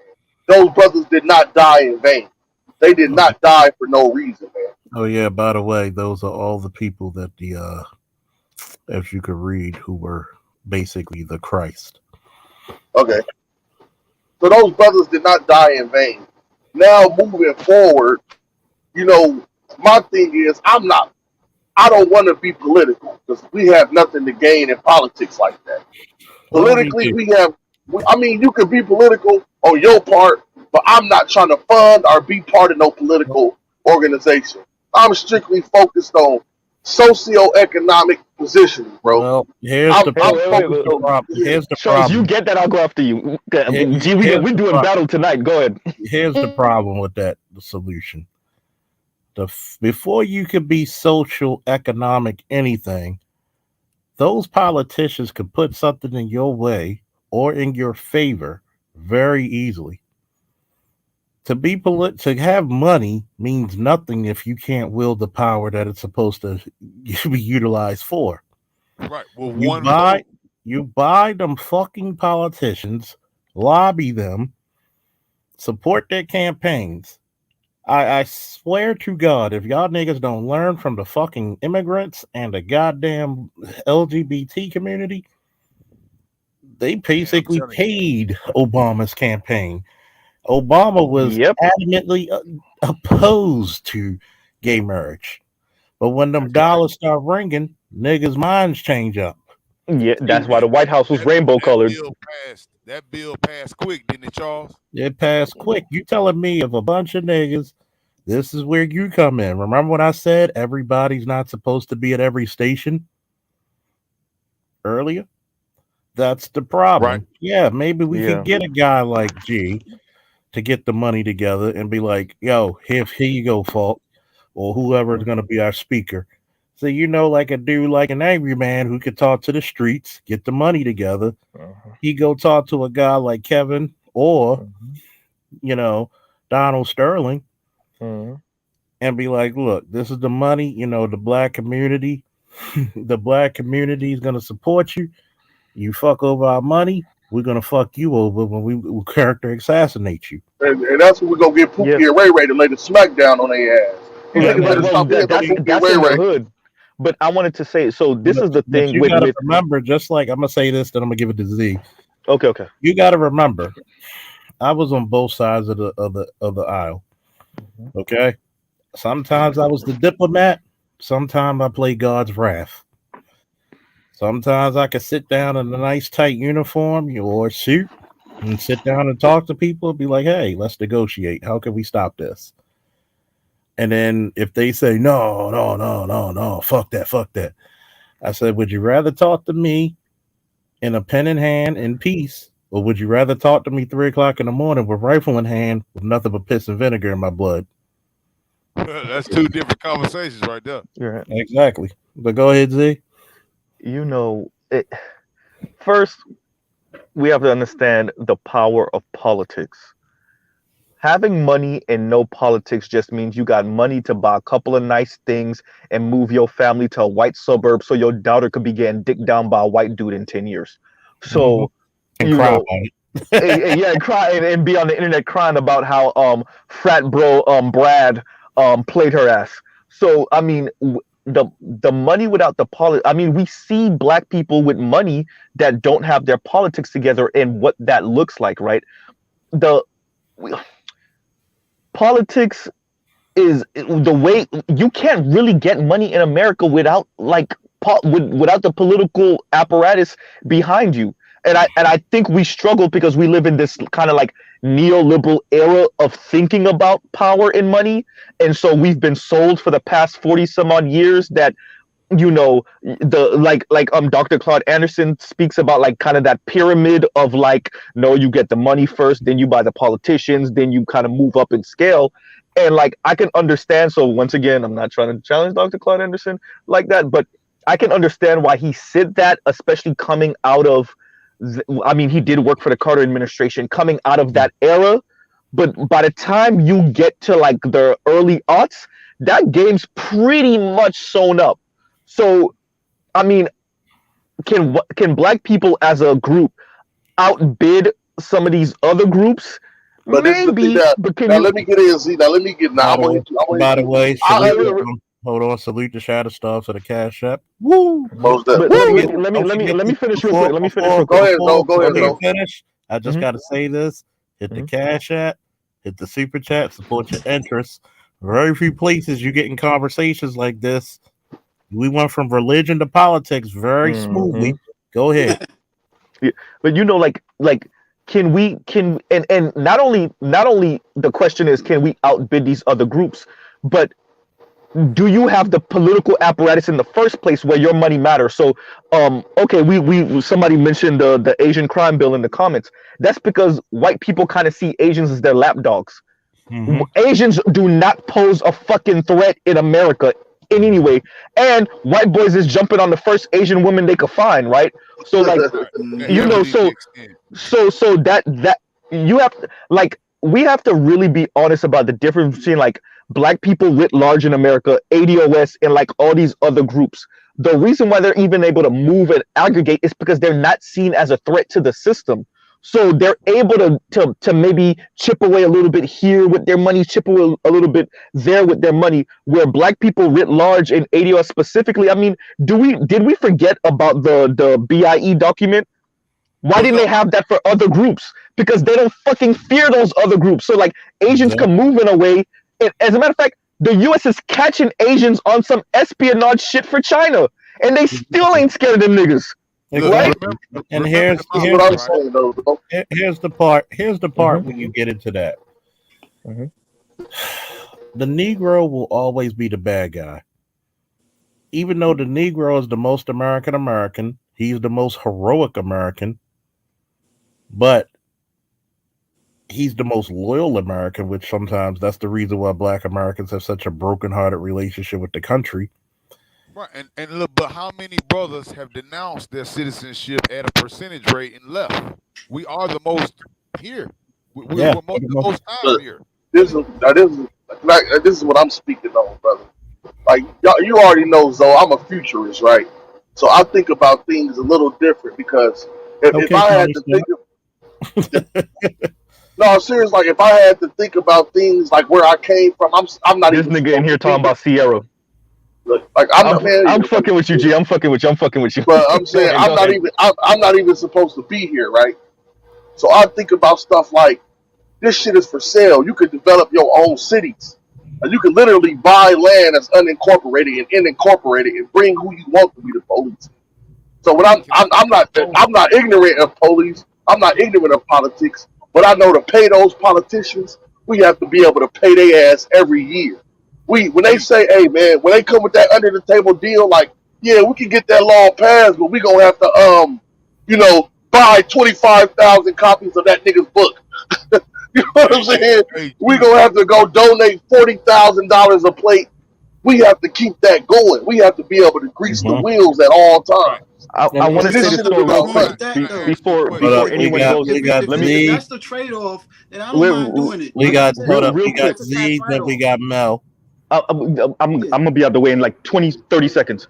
So Go ahead, I want us to remember the college school scandal. You know what they found with the college school scandal? You know the one group of people that was not involved in that shit, from my understanding, black people. You want to know why? Because you wasn't invited. Your kids can't even cheat right. You see what I'm saying? So in other words, everybody was implemented. I mean, there was Latino families implicated. Excuse me, is the word I'm looking for. There were Latino families implicated. There were white, obviously, families implicated. Jewish families implicated. Asian families implicated. That lady You know from the Full one House, group of the people. actress. Yeah, exactly. You know the one group of people that nobody saw in there. Black people. In other words, even when it come to cheating on a high level, you're not even in the part of the club. And we got enough. We gotta be the best. We gotta be the best to get our. Shit. Hold on. But do you understand what I'm saying, though? Go ahead. I'm sorry. Hold on for a minute, fellas. God damn. Hit us with the big one.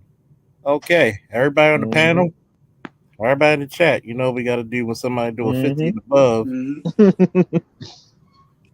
Ready? 1, 2, 3. Woo!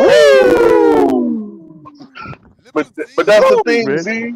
That's the thing. See, this is my thing though, right? It's so cold because I know how it really works. You know, I'm from the streets, so I know I can pull up on this dean of the college, like, hey, youngin, hey, we need these 2 to pass this week. Here go 20,000. Go ahead and take your wife on the trip. We ain't gonna tell nobody. You think he ain't gonna take that 20,000? Now niggas like you talking corrupt. I'm talking real life, bruh. I'm not. You know what I'm saying? I don't give a fuck if it's corrupt or not. I'm trying to get your kids in a position to make a W, bruh. You know, I'm trying to get my kids. I want my kids to mate with male kids, and we can have black excellence for real going through this motherfucker. I want Officer Charles' son to come in like, hey, G, what you need? Hey, I need you to manage them 60 trucks on the West Coast for me, and I'm gonna pay you $2,500 a week. No, that's what I'm on, bruh. I'm trying to. I can't disagree with that. You know what I I mean? can't disagree. Let me pose a question, bro. With saying that, G, can I pose a question real quick? Now, this for everybody, okay? Let me ask a question. And I'm asking this sincerely. I'm not just saying it. I'm asking sincerely. With saying that, I'm taking solutions here. All right. What do you guys think the best way to start would be? Okay, so we talking about political and influence and lobbyists and all this different stuff like that. Okay, now, should we do a corporation or should we do a I'm gonna play something for you. I want to play something for you real quick. All right. Right on. And this is from Waka Flocka. You know who he got this information from? He got this information from a former president. Guess which one?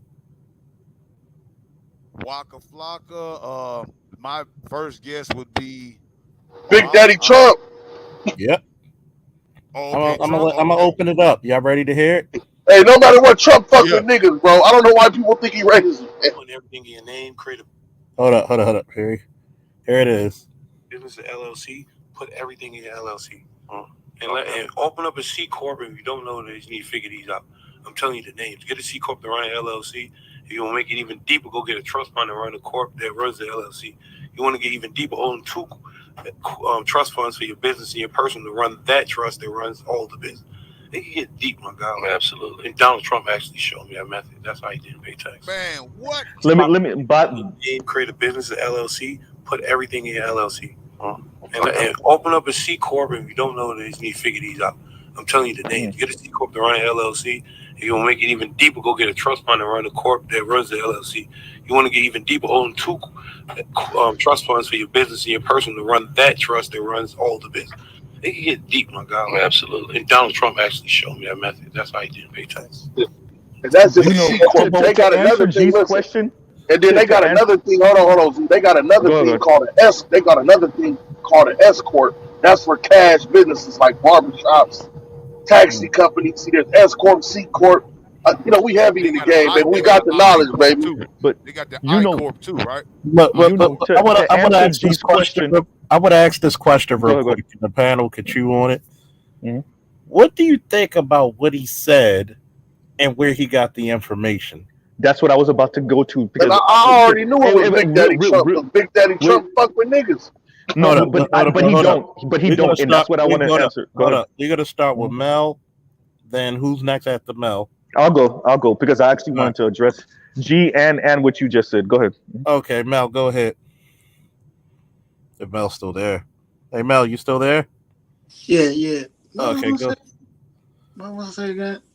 Um, Damn, what G was talking about? We had to keep donating money to politicians and stuff like that. what we were talking about what Waka Flocka just said about the G Corps, the LLC, and all that stuff, and where he got the information from and who taught it to from him. Trump, right? Yeah. Oh yeah, I ain't got a problem with that. Yeah, like shush. Well, You what we want about Trump, man, he's about making that money and stuff. see, And I feel the same way. I'm a capitalist. you got to understand about people like Trump. The only color that matters to him is green. Exactly. Right, and different shades of green, blue, Yeah. green, What? green. So that's where I was gonna go with it, and I'm sorry to always be the fly in the ointment, right? But okay. First, Trump is racist because he's classist, and black people don't got money like that. I know nobody like to hear it. I know we always talk about the money we spend on Jordans and weave, and I hear y'all, and I understand why y'all saying Goddamn that. Haitian. But right?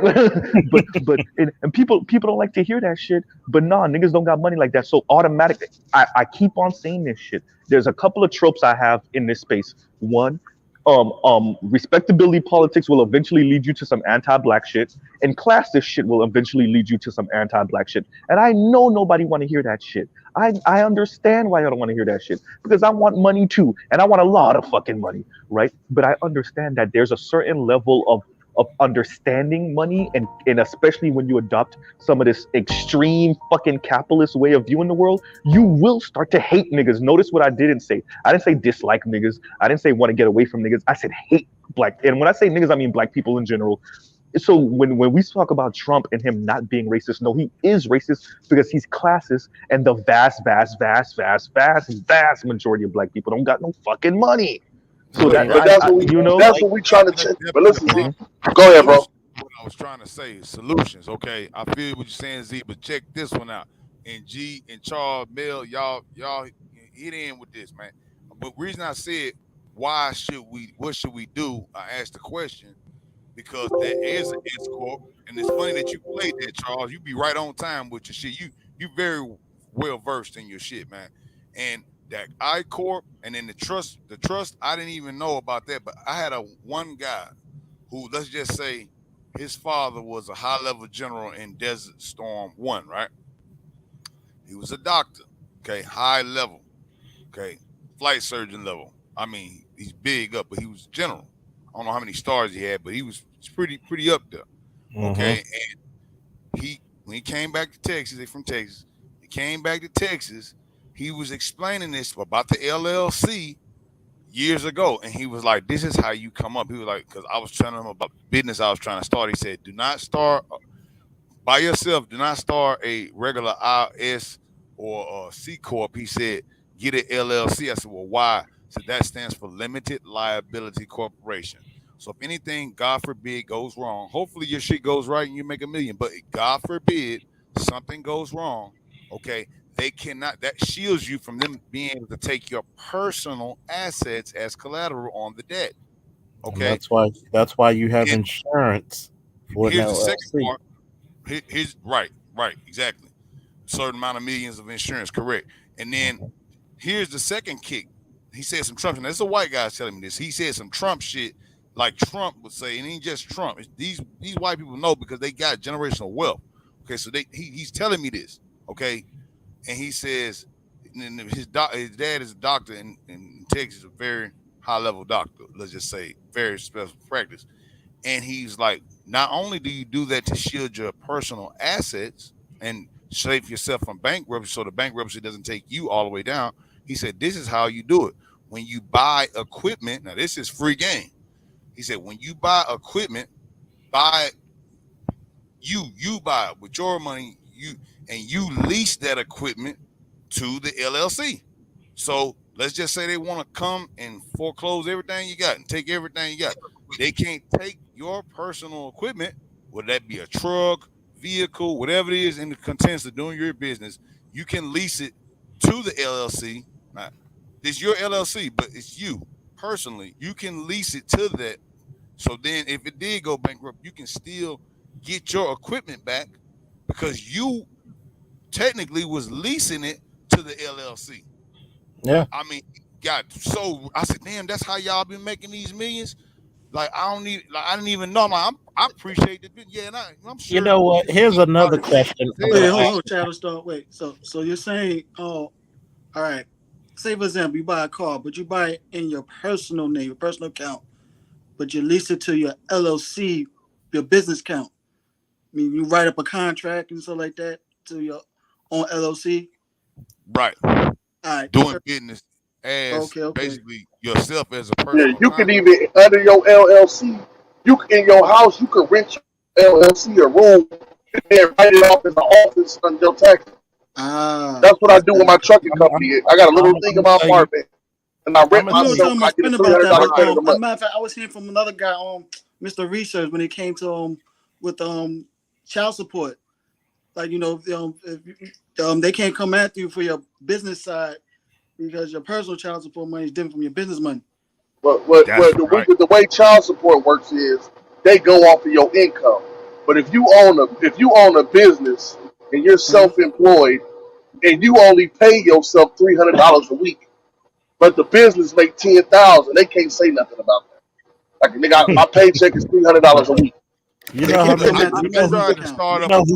know who gets off? You know who gets off on child support like bandits?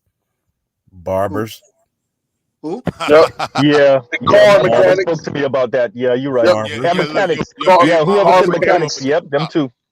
Yep, because they can just say, "This is all I get."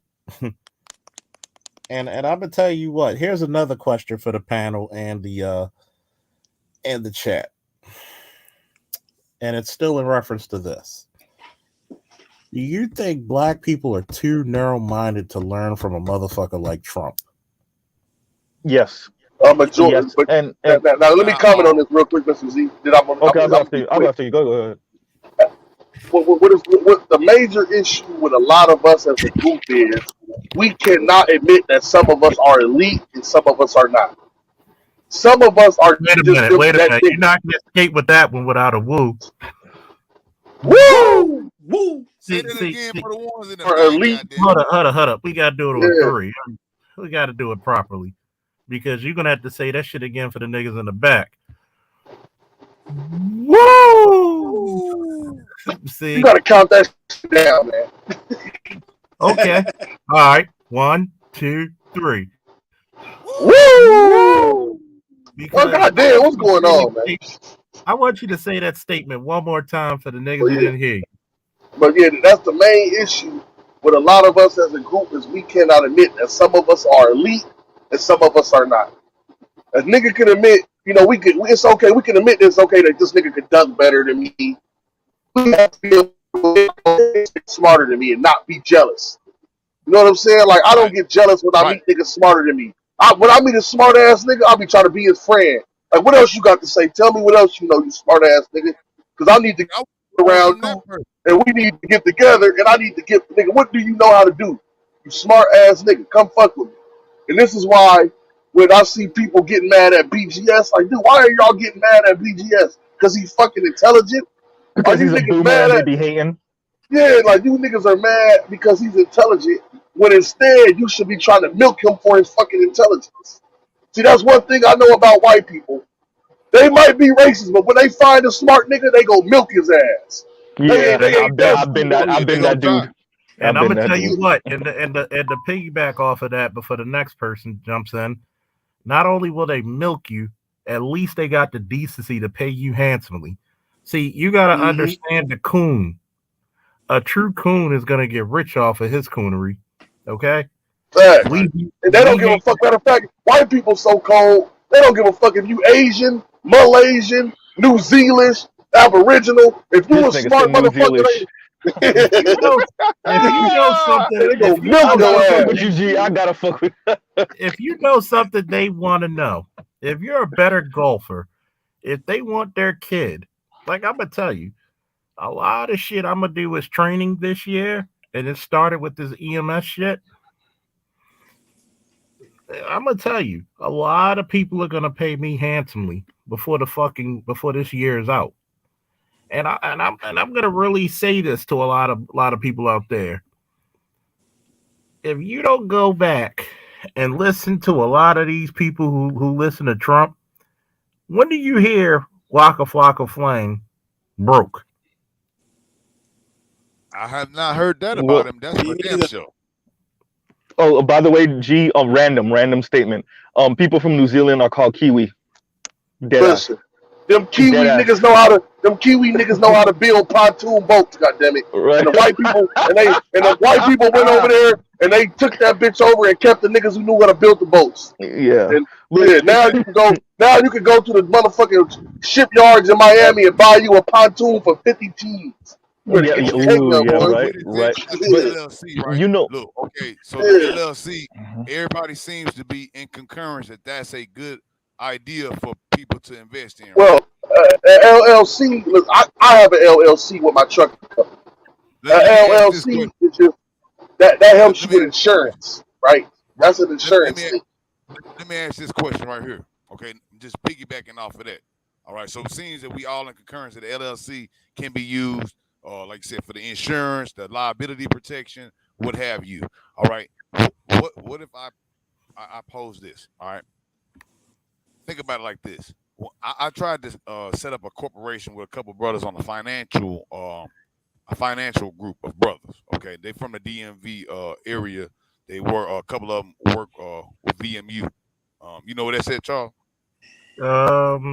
Maybe.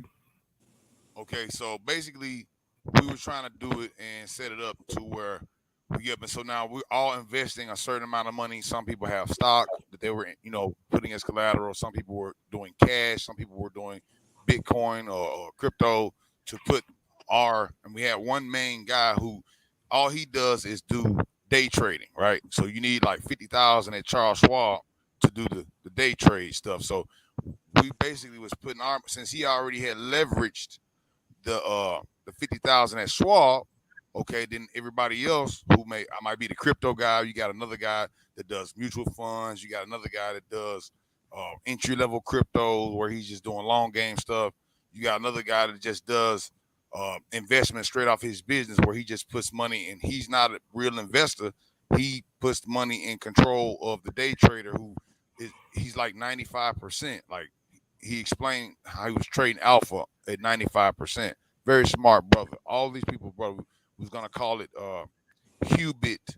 Okay, like Hugh Black, the Hugh, right? Hubit. We're gonna call it Hubit. And not it dissolved and we never did it, but what we were doing was the treasurer. Okay, we had a treasurer, and that is what we need, in my opinion. I want to hear you guys' ideas about that. We need to have a treasurer so that when monies get put in, from whatever, a couple of people want to just put $20 in just to put it in there. We need to have a treasurer that can accept these monies. We have a edict. We have people on the board. We can vote, right? So that no one person is in control of everything. We all have to put stuff to a vote, and the treasurer is responsible for all money said and done. Won't nothing, no money's ever come out the fund without all men signing off on it. And that is what we had to do. So I think that is what we need to come up with, because who's going to disperse the money? You have people. Well, this is the thing. This is the thing. When you had a good idea, it was too volatile. The reason that what you guys been trying to do was too volatile is because stocks is a long game, not a short game, right? You're not supposed to touch your money in stocks like that. When he's pulling options, I don't But question. that's what I'm saying. That's too much. That's what I'm saying. That's why that's too volatile. What I would have, if I was you, then in stocks. I'm not. No, that's not what I was look, saying. listen to what I'm saying, big bro. I'm not saying nothing bad about it. Just listen to what I'm saying. The proper model is like this. Everybody bring the same amount of money. If you cannot meet this amount of money requirement, get out of our way. Right. So if And that's what we were it's a doing. certain amount of us, We had a buy-in. Everybody was buying in. We even had a now, discussion. and now what you do is you buy into a dividend producing business Right. because That's exactly. you don't want to be dealing in stocks and speculative things. You want to have something that's tangible, that's gonna pay you money every quarter, where you can give your holders some money back, and that is liquid, and it's liquid. So right, now, so a perfect example like this: if you say us 10 all gonna come up with $10,000, and with that money we're gonna buy a 24 unit apartment complex, and each unit rents for $1,000, right? And let's say we get a loan for $750,000, $1 million with the 100,000. You need even numbers, right? You need even numbers because you don't want it to be too complicated. You get even numbers, and you have a treasurer and all that. But we all are going to be making money back on our 10,000 every quarter.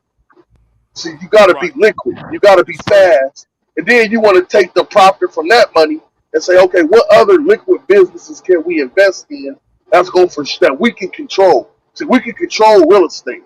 We can control trucking. We can control barbershops. We can control restaurants. We can't control the stock market. The stock market is something you put your money in for the long term. Like Warren Buffett, I listen to Warren Buffett a lot. Warren Buffett don't touch his money, right? He put that shit in there and let it grow. Because you ain't gonna really see the money. The option plays what they way above my pay grade. I know, like you were saying, bro. Like when you come across somebody that's smart or savant in what they do, you look at him, you don't think this man is an option trader.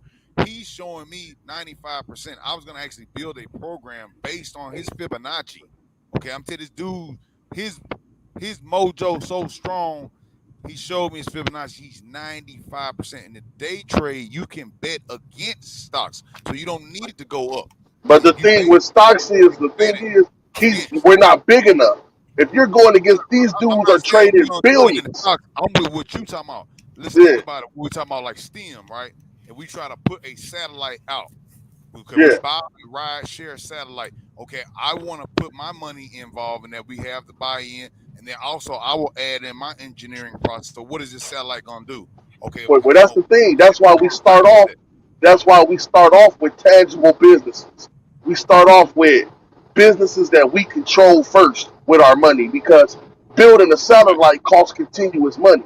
So we need something that pays out a dividend on the regular and profits on the regular. There's only one thing that does that in the world. There's only one thing. Let me speak to that. So from my understanding, hey, real quick, I'm gonna move out the way in 1 second. We ate what it was like 10% of the U.S. population owns or controls 80% of stocks. So like that's what we would probably have to break into before we can even start talking stock shit, right? Yeah, but we ain't trying to go public with no stock. We ain't trying to go public with none of this. I'm trying to tell you one thing I learned about stocks that black people have a problem with. It's called patience. Bingo.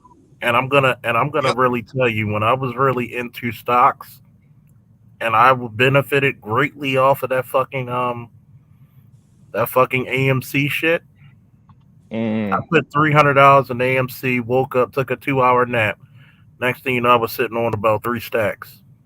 That GameStop AMC combo, man, that I'm shit gonna put it to you this way: if I'd have took and this is just off of what, Cash App. Notice this is off of Cash App.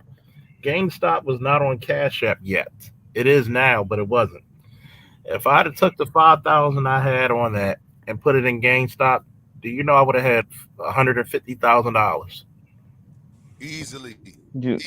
Charles, did you get the text that I sent you? Let me check it.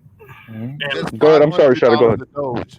Bring you $500 will turn into like $50,000, almost $60,000 at valuation, at highest valuation.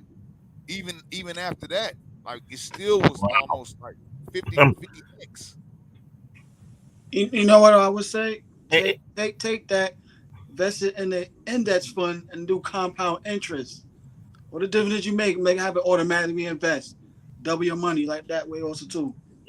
I want to answer this to Z when he said in U.S. income by gender. There is no pay gap. Men typically do the nasty jobs women don't want to do. Well, Charles, I didn't send that to you for the pay gap thing. I sent that to you so you can see what we making.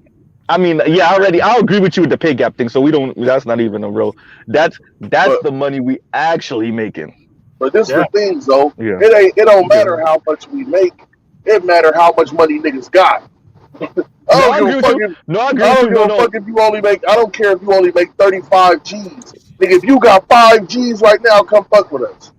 You know what I'm saying? Right. It ain't Right. about your. It's never about your income, bro. I used to No. listen. I'm agreeing with you. Know what I'm saying? Because Charles see the what I sent him the graph. I actually have it in my community tab. But no, so what you said is like it's funny. You just said 35. You just threw that out there. Like right now, as of this year, because when I usually talk about, I say 31. But as of this year, half of Americans earn somewhere around 34-ish thousand dollars a year or less. That's not no real money for any of us that know anything about money. Like that's not no real money. But you know But what though? That's cool money though. Like you can live off of that comfortably. true, If but you yeah, you y'all can live remember off when that comfortably. y'all remember when Biden and we remember we were talking about this how Biden administration they like anything over $600 they want to be able to peer into your account, right? You want to know why the They bar was supposed so to be there's two structured reasons. down. I'm sorry. I said they supposed to be striking that shit down Oh because yeah, it's they no supposed. they supposed to and I think they are, but I think they're gonna try to put that number up. I don't think they're gonna completely like not do it. I think they're gonna probably try to say a stack or maybe 2,500 or something. But I the don't know. reason The I IRS think just sent me a letter. I need to go open that letter and go look at it right now. yeah, but the reason why I think the bar was so low, other than the fact that they want to look at everybody's account, so they put it that low, but also because guess what, y'all? We don't got no money. And when I say we don't got no money, I already said black people, but I mean like Americans writ large, like are literally 80% of us live paycheck to paycheck. So the U.S. government already know, the IRS already know, y'all niggas ain't got no money. But So listen, if that's go ahead, go Z, ahead. go ahead. No, I Choice. was just gonna That's say normal. if we Go ahead. sitting on like if okay, put it this way, G, if you sitting on $2,500 in your savings, the IRS is like, nigga, what do you do? And that ain't no real money. But But this is they what know I'm that saying. people No, are no, no, broke no. though. Go ahead. Now let me get Hmm. into this. That Yeah, is yeah, real money. yeah. See, we live in the age of this grandiose TV fucking civilization where Well, yeah, everybody's I a see where you're fucking going. Yeah, hundred. you're right. You're right. You're That's right. a lot of fucking money, man. I Like I don't pay disagree. Right. attention. All I right. don't pay attention to pop culture, bro. Most I of the fucking disagree. world, Yeah, I see most of that. the world, come on, man. Come on. Yeah, I see that. Most of the I, world, lives off of fucking $3 a day and shit. True. well, I G, look at actually the G, look at the screen. I actually It, agree it's with green what women or Charles. I which actually one agree is with it? what Charles said earlier. I think what he said is at the heart of the issue. When it comes down to it, it's the patience, and the reason in my opinion, I'm bringing up the patience is because you can go on YouTube, right? Like we live in the internet age 3.0 now. Even back in 2009, if you looked up enough research on something, you can find ways to make money with pretty much anything. But now, 2022, it ain't no excuse. You can literally make money from flipping shoes to selling, porn pics of anime girls to anything now. But the problem is, like what Charles says, that most people don't have patience. So yeah, you can do Airbnbs, you can do units, you can do wholesale, you can do all this stuff people on YouTube are talking about how to make money with. 80% of people aren't going to do that because they live in that. It's not even just America anymore. This is America. This is Germany. This is Sweden. This is people just have that I want it now mentality. So yeah, you can do this with X amount of money. Most people aren't going to do that because they want it here. They want it now. Real Okay. quick, I Yeah. just But want this to the tell thing Charles. We can though. sit Charles, here and scroll. discuss 9 million ways how to make money, but No, I just want to say, Charles, scroll down a little bit so they could see like what jobs and what career field those numbers are speaking to. Yeah, like right there, because it ain't gonna so But this people is could what I'm see. saying. Right. We live in this fucking sub reality where everybody's a fucking rich entrepreneur that makes I man, come agree. on, bro. I agree. That's not I agree. it's the numbers have always been the same for the last 1,000 years. The top 10% make that money, bro. The rest of everybody else is just a normal wage earner. I'm gonna tell you, 35,000 is a lot of money, bro. That's a lot of fucking I'm money. gonna put it to you this way, right? Actually, not really, G. I'm gonna put it to you this way. Okay, you're right. I'm gonna put it to you this way, 1999, right? it was a lot. I mean, Dude, you got to think about it. 20 years ago, $30,000, $45,000 was damn good money. 20 years ago, man. 20, 30 years ago. But this is what I'm saying. This is grandiose. Okay, where do they make all this magical money at? In what other countries do they make this Hold money? on for 1 second, Mr. Coyer. Not going to say the first name. Salute for the Cash App support. Salute your interest. Woo, Mr. Lewis. If you looking at the if you looking at the world scale, where is all this fucking money supposed to come from, bro? See, if they're telling you the median income is $27,000 for 50% of the population, only 10% of the population makes 100,000. Like, where is all this money? Where is all this magical money supposed to be coming from?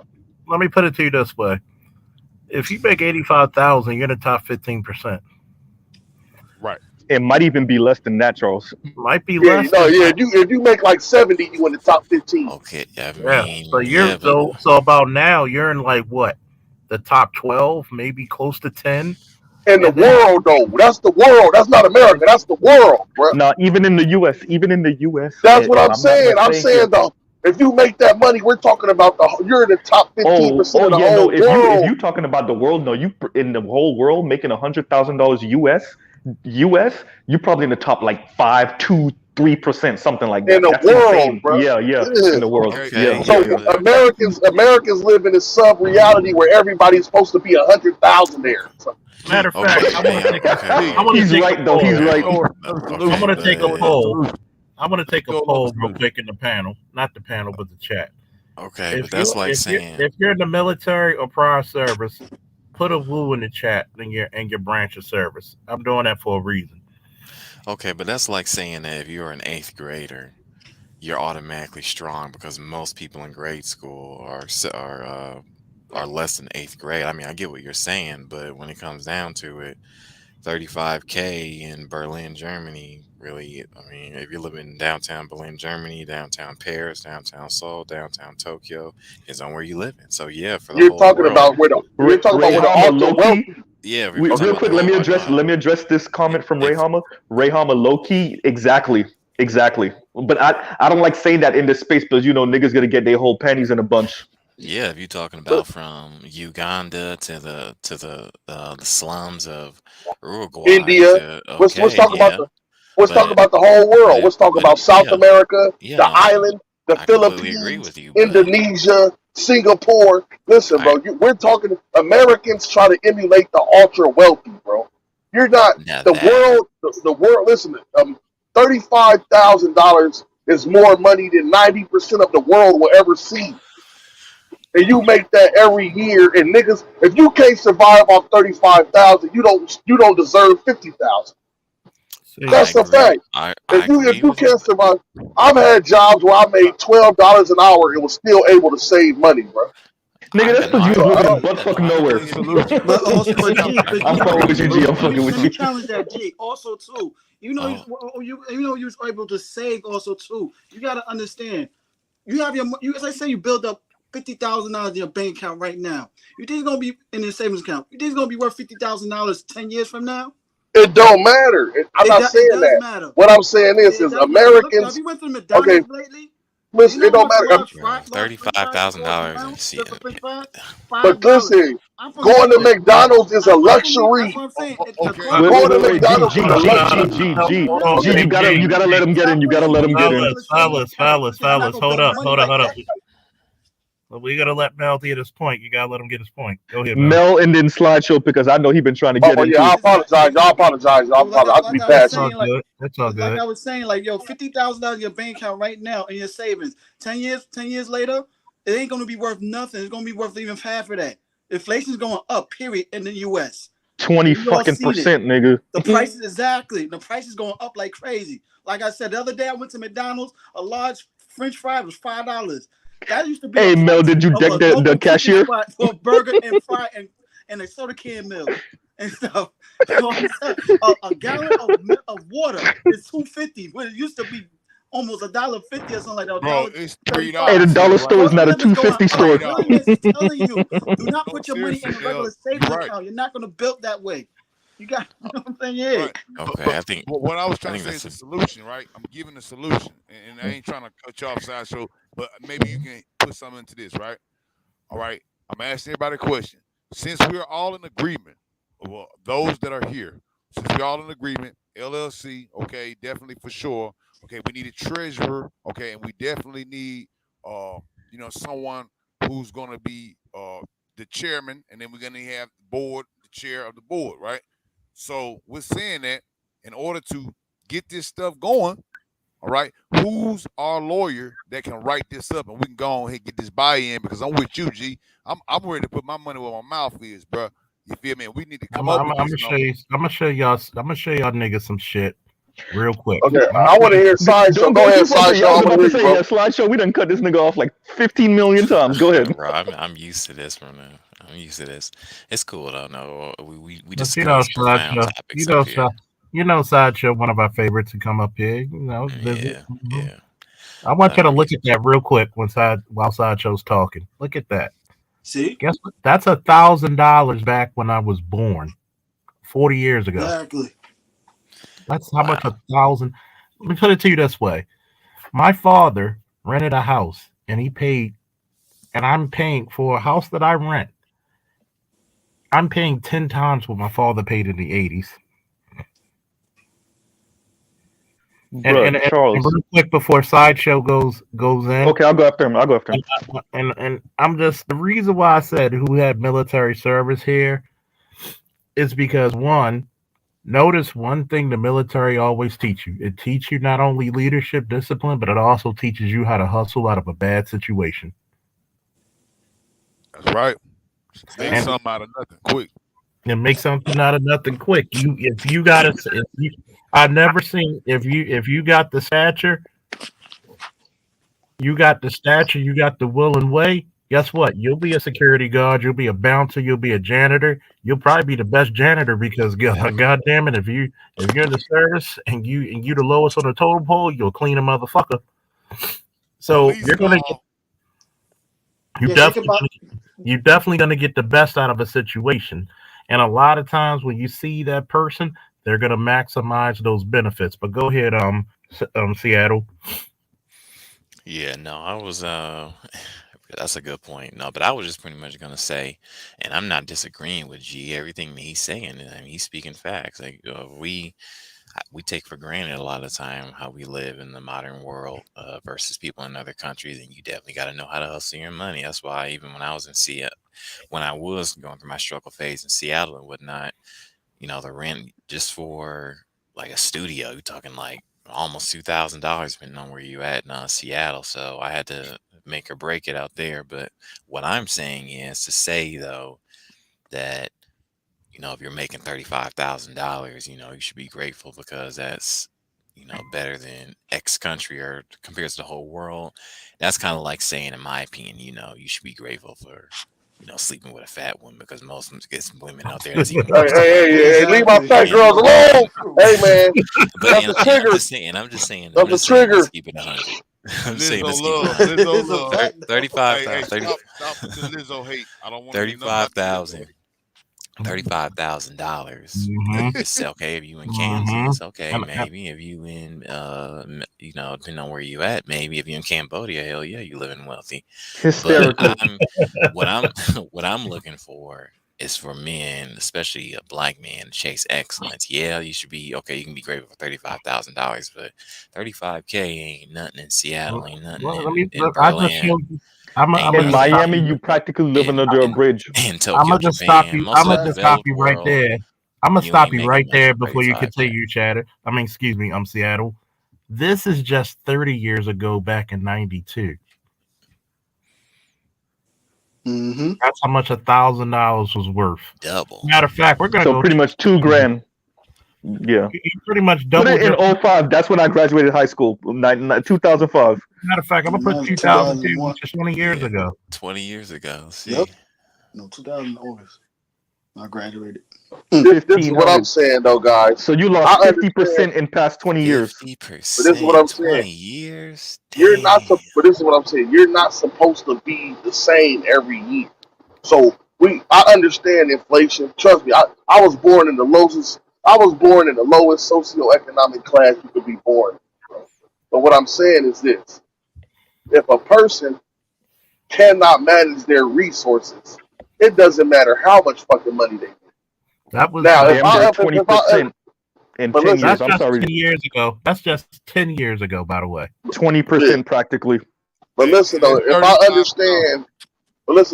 understand that we are earning at a certain potential and I need a certain amount to earn more, I need to change my profession, I need to move my location. This is what being a man is about. You can't sit up here and cry that there's no opportunities where you're at. Get the fuck up and leave. There's nothing holding you to that place. We're gonna go back. You kind of just answered the question we were saying. Definitely, I'm add on to that. Yeah, I mean, every year you're supposed to at least learn a new skill. Technically, every 5 or 10 years, because things change. And you're supposed to upgrade. I hear this all the time. Like that. I hear about people one at a time. Matter of fact, yeah. I mean, think about it. I'll tell you one. 35. Think about it. All right, if the $35,000, this go to your rent and your bills, your sustaining bills. Okay. All right, you got $35,000. So I'm imagining that if you're smart and doing what you're doing, that you're not spending 50% of your rent. You need to be making 3 times as much, at least, more than what your rent or your mortgage or whatever is. Okay, so let's just say that you're able to put back $1,000 to $1,500, maybe $2,000 a month. Clear savings. All right. Well, that's a lot. That's a lot. Okay. By the way, folks. By the way, folks, can y'all hear me? Yes, sir. Go ahead, Charles. We can hear you. Look at the screen. This is since we're gonna use 40 as the 40 base. grand. This is 40 grand back in the 80s. See? Bro. This was 40. This was 42. Exactly. Amazon pallets right now. 2 Amazon pallets. That's $42,000. That's 40, I don't think he can hear you. I don't think he can hear you, but he's trying to talk over you. Go ahead, Charles.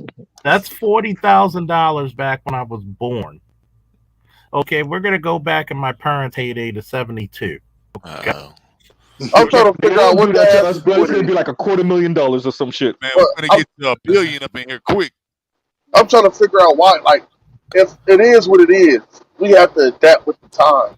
What I said, I told y'all. I fucking told y'all. I told y'all. Like, why do it, nigga? It's not 1970 no more, nigga. It's 2022. Well, wait. Let me speak to that. G. Okay, you said your future. We'll go to when my parents were born. One was born in 57. One was born in 59. Say it again, G.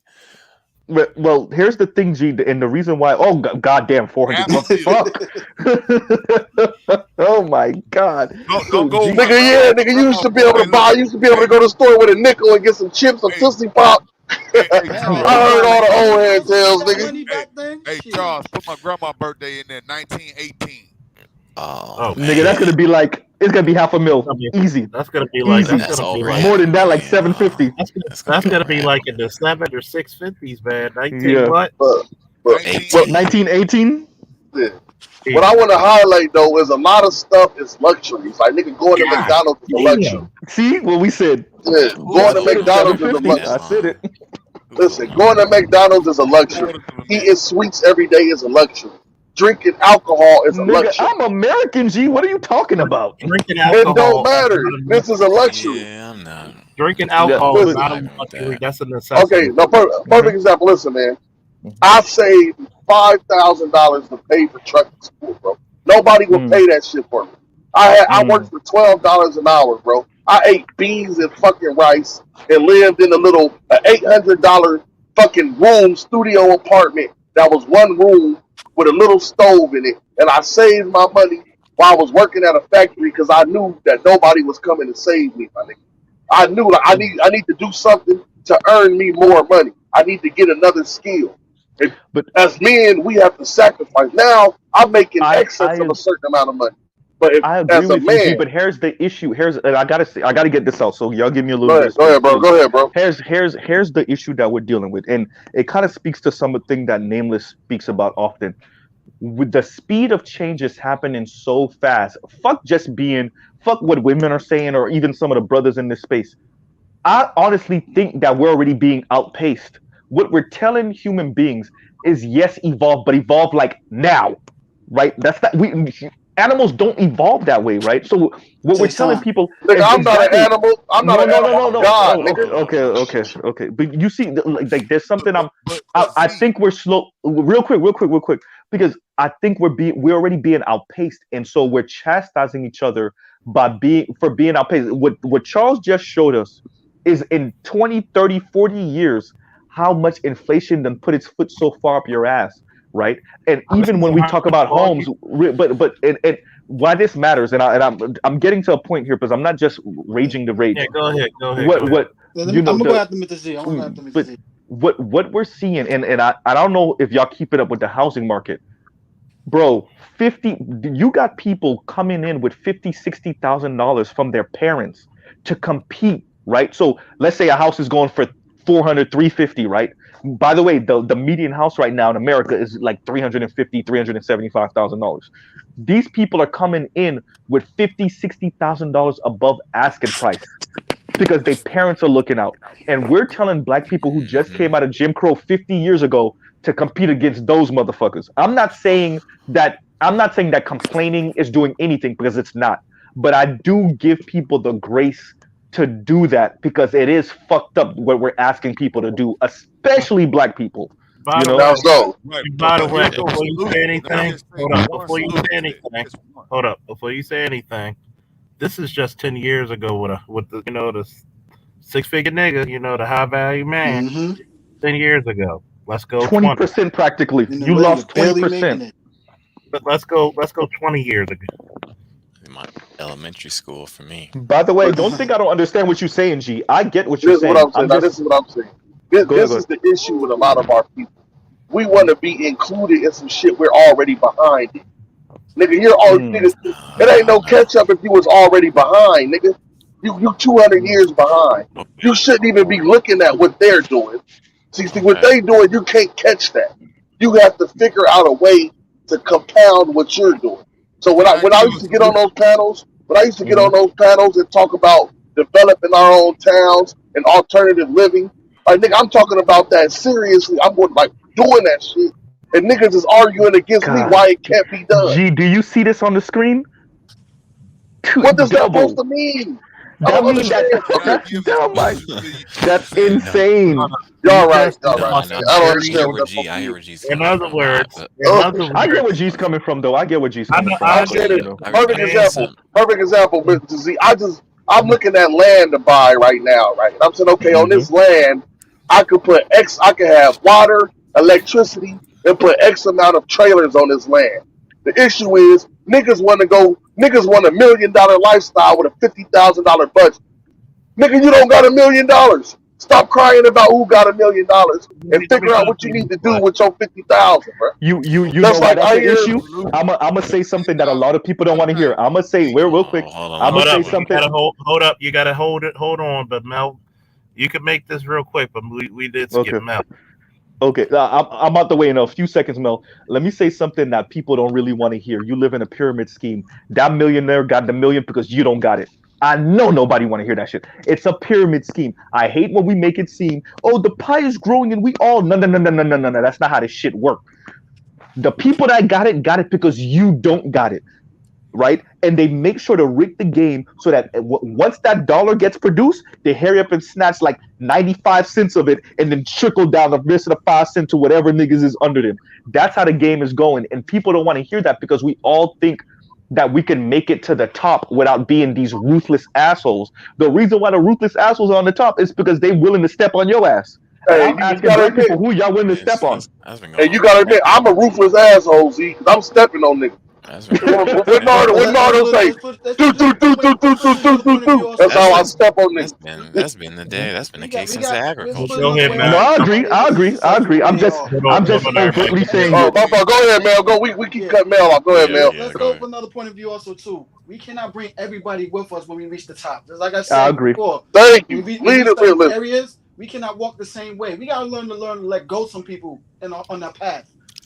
Hey, And there's a y'all know that. reason Y'all why know that. we not most of us is not friends with our friendship since we was babies and stuff like that. Yeah. There's a reason why we have to let them go. We on different paths. I can't, you know what I'm saying? I'm going on a different path. I can't bring you with me because we on two different That's right. lanes now. So it's like, yo, Yeah. a lot of people in our community don't know how to do that.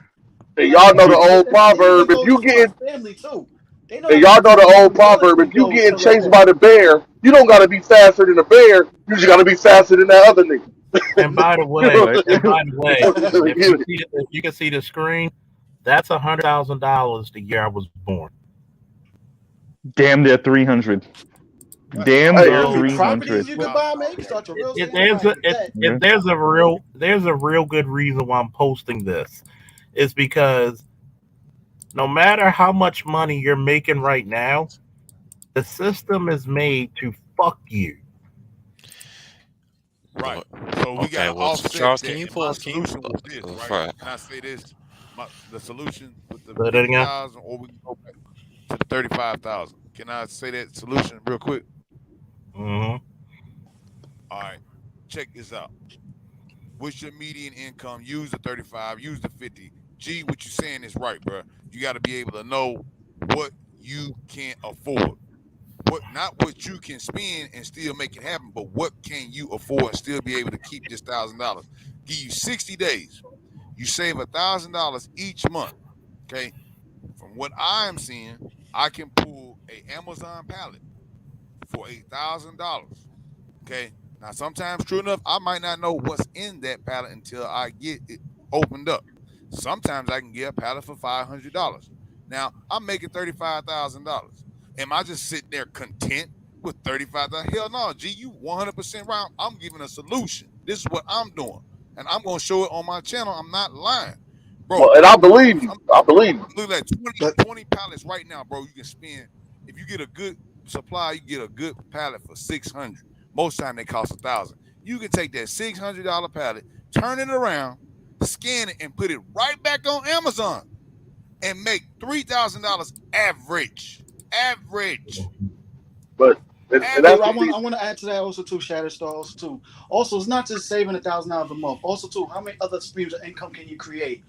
I forgot the dude's name that Right. made Rich Dad Poor Dad novel, but I heard a video of him say he said if he was around a broke tomorrow, the first thing he would do is build a funnel business right away. That's a business that's going to generate income automatically right there and start over You know from that there. nigga. You know that nigga teach you how to build pyramid schemes, right? That nigga No, Robert that's not Kiyosaki pyramid is a scheme. No, pyramid I'm talking scheme. about Yeah, yeah. Okay, Robert online. you're right. Like you Kiyosaki, start yeah. like just like Shattersaw said, you build an online store. I mean, we live in an age right now. We can start a Teespring store, whatever that generate income every month and Well, no, stuff. it's right there. Yeah, What G was saying, like instead of buying that multi-family place, like we was talking about, well, okay, we're gonna do the rents or whatever, do that. You can buy a warehouse, that same square footage, and look, you can have a crypto man that's doing crypto mining on one side of that some bitch, and we can have an Amazon warehouse on one side of that junk, and we can have a storefront on the other side of the junk. Like that, what they do when the Vietnamese come over here and buy these strip centers. They got automatically three things that's gonna automatically be in there: a Chinese restaurant, and a all nail people can shop eat Chinese food, a dry cleaners, a and a nail nail shop, shop. and a beauty supply. No, yeah, you can even buy a Everywhere they go, multi-family house also too. Buy a couple multi-family we houses can where do you ain't that. gotta pay no rent. So you But save this is even more the money issue. that way also But too. but this is what I'm saying though. What we're talking about, we have to. This goes back to the beginning of our conversation. Some of us are elite, and some of us are not. So we got. It's not going to be a lot of us participating in this. So you have to have people that value, bro. You have to have people who are competent because one thing I could give you $10,000 and it's not going to hurt me. Like that's not all my money for the year. And we need to be dealing with people like that because you got to understand you're not going to get paid back tomorrow, nigga. You ain't getting paid back for Right. 18 months. But now, if I say that, now it's a difference. If I say you need to have $10,000 again in 6 months, you see what I'm saying? But we gotta let Slideshow go real quick. Slideshow is trying to go. Y'all gotta let him go because we cut him off like 18,000 times again. Sorry, No, it's cool. I'm looking at some information. I was trying to get there's a site you used to be able to go to look at the history of rent like over the years, but this is all I was about to pretty much present. So Kansas City, Missouri, I'm pretty sure we could all agree is a pretty average American city. I would probably say rent wise and cost of living wise, right? Would you guys agree with that? Kansas City? Yeah. Okay, so Yeah, I agree. Yeah. All right. So, or let's just say you're a brother, you want your own place, a little crib. Even in Kansas City in 2022, you're looking at, let's just say to be safe, somewhere between these two, let's say 1K. Once you throw in close your to New food, York prices. What do you say? It's almost close to New York prices. Yeah, right. And I'm talking about the New York affordable rent prices. Exactly. And this is Kansas City, y'all. This is the middle. This is middle. That ain't really affordable for a lot of people. So you throw in your food, you throw in your transit, you easily going over over, let's say 2K for you could go over 2K for your living costs. It's 35K after taxes. It's like $2,300. Mm-hmm. So if a brother's supposed to be appreciative of just making 35K, this is my main point. What G is saying is definitely right. You're supposed to know how to turn a dollar into 10, but I want, especially brothers, aiming higher than that, though. Like, I'll just say it like this. I don't know to trigger people, but I don't think that, Asian men and even Latino men are talking about, be grateful for 35K. And especially when you're looking at Kansas City, Missouri, and you only making $2,300 a month. And even in Kansas City, you can't live good. Well, I will say this about Asians, though, right? So we talk about Asians often, and we kind of hold them up as like, even in the black community, we kind of hold them up as the minority. Hey, it's Indians, y'all. Indians and Japanese are holding that whole entire number up. Indians, on average, I think are making like 119. You could think H-1B visas and the tech jobs for that, and I think Japanese coming in around 70 or 80 grand, somewhere around there. Once you get past that number damn near fall on its face. But because Indians is holding the whole thing up, that's why we get the idea of model minorities and these people making so much money. And I'm saying all of that to say, we don't got no money, y'all. I'm sorry, I keep on bringing that up. Now. I'm not telling before y'all go, I just want to make this fine because I've been doing coding and stuff lately, and especially here at Slideshow. What's your address again? I'm trying to rob all y'all niggas. I'm just saying. Yeah, but especially with my new job recently. But if y'all notice, I remember when I was looking up because this DevOps is like one of the new things in IT now that people are trying to get into as far as a lot of the money is in. Now, if y'all notice something, if y'all can see the screen, all these DevOps videos is legit straight from Indians. Besides that one brother, but he's talking about in-demand jobs in general. Like you don't even really see white dudes spitting this game anymore. You getting the coding? Bro, I'll tell you, when I was creating my game at first, and one more thing before I let you guys say this. When I was in Seattle, Indian guys hold on, Shatter. Shatter, you can't hear, huh? Shatter. When I was in Seattle, you might have to drop and come back, Shatter. Yeah, when I was in Seattle, I used to wait for my homeboy at Amazon because one worked at Amazon, one worked at Microsoft. We used to kick him when he came home after he got out from work. He worked at Amazon. I used to wait for him at the headquarters there in Seattle, downtown Seattle. When I tell y'all at 5 o'clock when everybody left for work, and literally 80-90% was Indian, 80 to 90% of everybody leaving about that building was Indian. And we're in Seattle, and this is Seattle, Washington, where like most of the state is white in America. I knew then in 2018, I'm like, oh, they got this on lock. Well, you could thank Bill Gates and Jeff Bezos them for that because they lobbied the U.S. government to bring in to allow those H-1B visas, and then this is the beauty of being the child of black immigrants, though, is that from the outside looking in, I understand the game that the U.S. is playing. So, I when ADOS are chastising other ADOS, I get it, right? I understand. As a black person, I innately understand that. But then as a child of immigrants, I understand how the game is being played against us. So I don't want it to be one of those situations where it's like, well, we ain't trying hard enough. Like, yeah, that's true. That's true. But it's not only to not try hard enough. It's the whole game that's rigged against black people in general and in ADOS specifically. You get what I'm saying? Yeah, but this the thing, see. This the thing, see. And I'm gonna refer to what Sideshow said too. I'm on freecodecamp.org right now learning coding, Sideshow. I just learned HTML, right? So this is what I'm saying. Some of us are elite, some of us are elite, and some of us are not. Now, this amount of money, I'm not saying people should be satisfied with $35,000, but nigga, if you making $35,000 and you don't have a motherfucking college degree, no certification, no training, no expertise in nothing, nigga, be happy you ain't no motherfucking tradesman. You lucky you making 35. But for the people, actually does have a point there, though. But for the people who see, you have to invest in yourself. Well, I'm not about to cry about a dude who won't even invest in himself. You won't be disciplined enough to go to school at night to get a certification. You won't be disciplined enough to work 12 hours a day because that's what you have to do to advance to the next level. We gotta stop. I was like, I hear dudes talk about New York all the time and how hard it is. Get your ass the fuck up out of New York. What was wrong with you? If you know you gotta pay $1,700 a month for rent and it's most of your check, you could go across the bridge to New Jersey and live cheaper, but your ass wanna stay in New York. You could go to Virginia and live cheaper. You could go to Florida, Virginia, Atlanta. Please don't come down here. Y'all already inflating our shit. Don't do it. No. Go back. I'm not saying that. I'm just saying in general. I know, G. I know. I'm fucking with you. I'm from Omaha, right? Now, Nebraska. I tell people this all the time. Man, if you live in Omaha and you not about your business, you're going broke.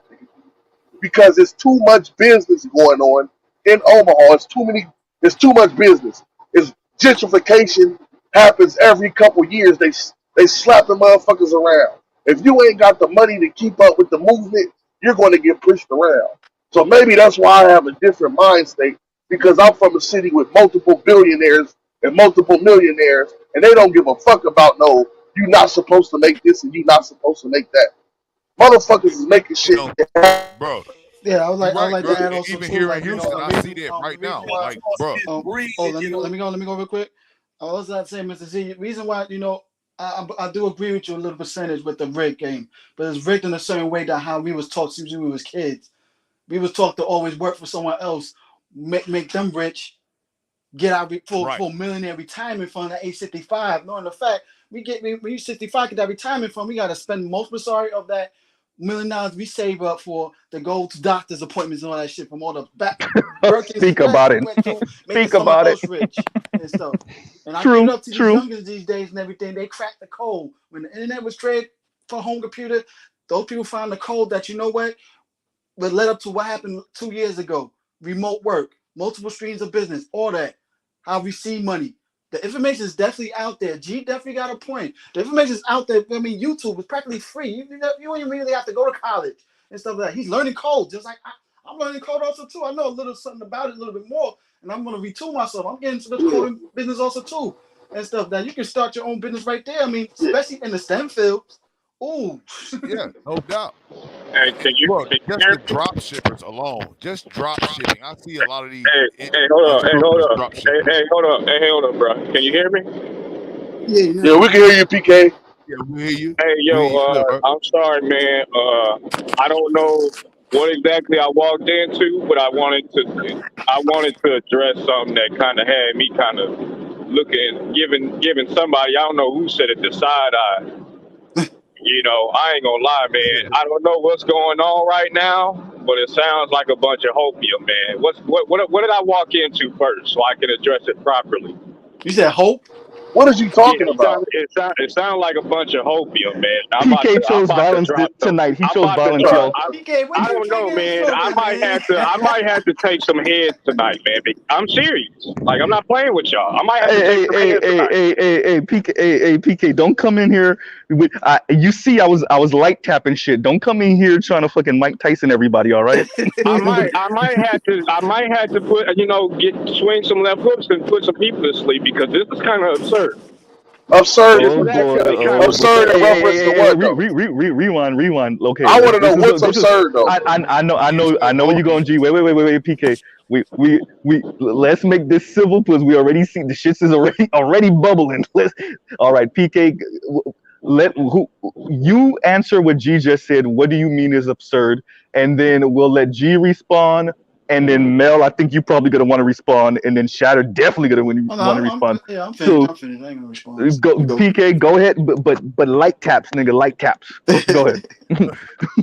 All right, so I don't know. Maybe I misheard. Correct me if I'm wrong, but is the message that we're attempting to propagate right now is that by some measure or some barometer, I guess, that people are out here making some absurd amount of money and have multiple streams of income, and that's any significant portion of people? Is that what we're saying right now? No, that's not what we're saying at all. Okay, well, maybe I must have misunderstood what was being said, because when I first came in and started hearing the conversation, it sounded like, X people or Y people were, Robert Kiyosaki is, portraying how to set up these Ponzi schemes and pyramid schemes to make all this money, and anybody can do it, right? He did it, so anybody ought to be able to do it. Right? No, you caught that one on the wrong blast right there. I actually was going to say that we were actually speaking about how to, if you don't have, that's what I was basically saying, what G was saying, I believe Mel just spoke on it, how to gain these separate income streams, you feel what I'm saying, and then also to conglomerate together. And like I was saying earlier, I was trying to go back and I'll say it again. What lawyer do we need to pay to write up the paper? You feel me? Put your name and put your money where your mouth is. Let's get this corp thing. We need a chairman. We need a treasurer. Number one, who's going to take these funds? Who's going to be oversight? And then we need a chair. Everything must be voted on. And like you said, patience is key, G. 18 months. Ain't no dividends coming out until at that point. And when stuff come out, it's got to be signed by the treasurer and it's got to be okayed by the chair and the board. So what does that require? Let me address what PK was talking about. I think you came in at the point when I was informing somebody that Robert Kiyosaki was a pyramid scheme nigga. Okay, yeah, maybe that's why I didn't want to misrepresent what anyone was saying, because maybe that's why I wanted to figure out where exactly I had caught it, and maybe that's why I say it. Like, maybe I just caught this at the wrong point, because this is kind of sounding wild right now. We were originally. I'm gonna give you the whole setup. We're talking about group economics and participation in group economics and how it works. And then it's a downstream. It's a downstream. Shout out to Harold George for the $5 super chat. Woo! Oh yeah. What up, Harold? We went from religion because I had a troll trying to preach to me. Then we went to fucking politics. Then we went to economics. A nice little progression, smooth in. Hey, like G said, some New Zealand person tried to troll Charles. A typical I'm sorry to hear that, man. He tried, but he got trolled back even harder. I love it. Well, I'm sorry to hear that. I'm gonna have to catch that on the back end, man. But real quick, man, I just to address the group economics thing, because I actually appreciate economics conversations. I think it's important. Soft taps, PK. Soft taps. One of the ways that you do that is, I think there's a lot of interesting ideas behind how to do it, but really what we need is more cooperatives and people can stop. Really, we have a lot of people who want to be competitive, and one of the ways that you get to be competitive in the first place is through cooperation. You can't do it on an individual basis with very segmented groups of populations, and in the Black community, we have very small numbers and small amounts of money to work with in the first place. So one of the ways that you would do that is through co-ops. right? So if you want to set up a program or have programs for Black people in particular, you want to do that in a cooperative manner. You want to be able to coalesce small groups of people, which would in turn, eventually be able to gather larger groups of people through an umbrella. Right, co-ops, conglomeration. Right, that takes time. And that also takes money interest. Usually, in this case, it would have to be from the top down, because if we did it from the bottom up, you would have to have a majority, and we don't have that. Black men who actually have access to the capital to make that happen. So it has to be from the top down. So, or maybe even from the middle down. It would have to start from either one of those. I would say middle down, because quite frankly, I'm gonna be really mean when I say this shit. I don't trust the rich niggas. I don't. They've already been bought off. They already have a fucked up view of average Black people. I do not trust them. I'm sorry. I'll say that shit off a damn rooftop. I don't trust the rich niggas either. Yeah, they too anti-Black, bro. And that's what when I say the stuff about class, I want you to understand. Like, I don't, bro. I'm a YouTube junkie. I consume so much shit, and oftentimes when you hear some of our supposed leaders in Black America speak, I don't know if y'all be catching how much anti-Black shit they say under the guise of like constructive criticism or like respectability. And I know like we're used. Say that again. So I want to build off this after you're done. Yeah, but like I get, and I get it, right? Like, I really understand that sometimes you got to hit somebody with tough love. Sometimes you got to hit your people with tough love. But that should be getting real close to like, I almost, one day I'm going to do that shit. I'm going to go find some clips of racist white people saying some shit and then play our supposed Black leaders saying some shit. And y'all going to tell me what the difference is. And I guarantee you ain't going to be no fucking difference. And I'll shut up now. There ain't gonna be no. Go ahead, Size, on my fault, bro. No, yeah, I think I want to play devil's advocate here, and I'm gonna actually quote something that BGS said several times during these conversations. He said, "Black men have been talking about building since the 70s and 80s," and to be honest with you, I think by this point in 2022. Kind of what Ramil used to preach all the time, before, he sold his channel, of course. But one thing he said a lot that stuck with me for some reason is how he said that the Black man is hyper individualistic now, in the sense that I feel like a lot of us, even, thinking Black man, multifaceted, however you want to think about it, you really don't have nothing to go back to by this point. So it's kind of like, you're out in the wilderness, you're doing your own thing. I don't even think the small group of men, multifaceted thinking, everyone identify it more. They don't, even if they do trust each other, it's just simply not enough for you to really do a whole, all right, y'all, let's put our money together, let's do this, and this, especially when you have men like BGS saying that's been like a discussion since Charles was born. So, I don't believe they need to. I'll just keep it real. I don't think any of that's possible. I think circles like this, okay, maybe something can pop. I'm talking like super small communities like this, maybe something can pop. But on a grand scale, talking about, Black men getting together and doing this on a grand scheme, I just don't think it's just too far or way past that. First step is, you know what the first step is? And just in my, we speaking about this, we all in different areas, different walks, different ages, different experiences. But just in my day-to-day, I've had that sentiment in my mind as well. And it's nihilistic, but it's based in reality. I understand your sentiment. But you know what kind of gave me some hope in PK? You know what? Maybe it might be a little bit of hope in. But it's because I've seen some hope, and it showed me, and the Lord speaking mysterious ways. I found a card on the ground, okay? As I was cleaning up, police in this area in front of the office.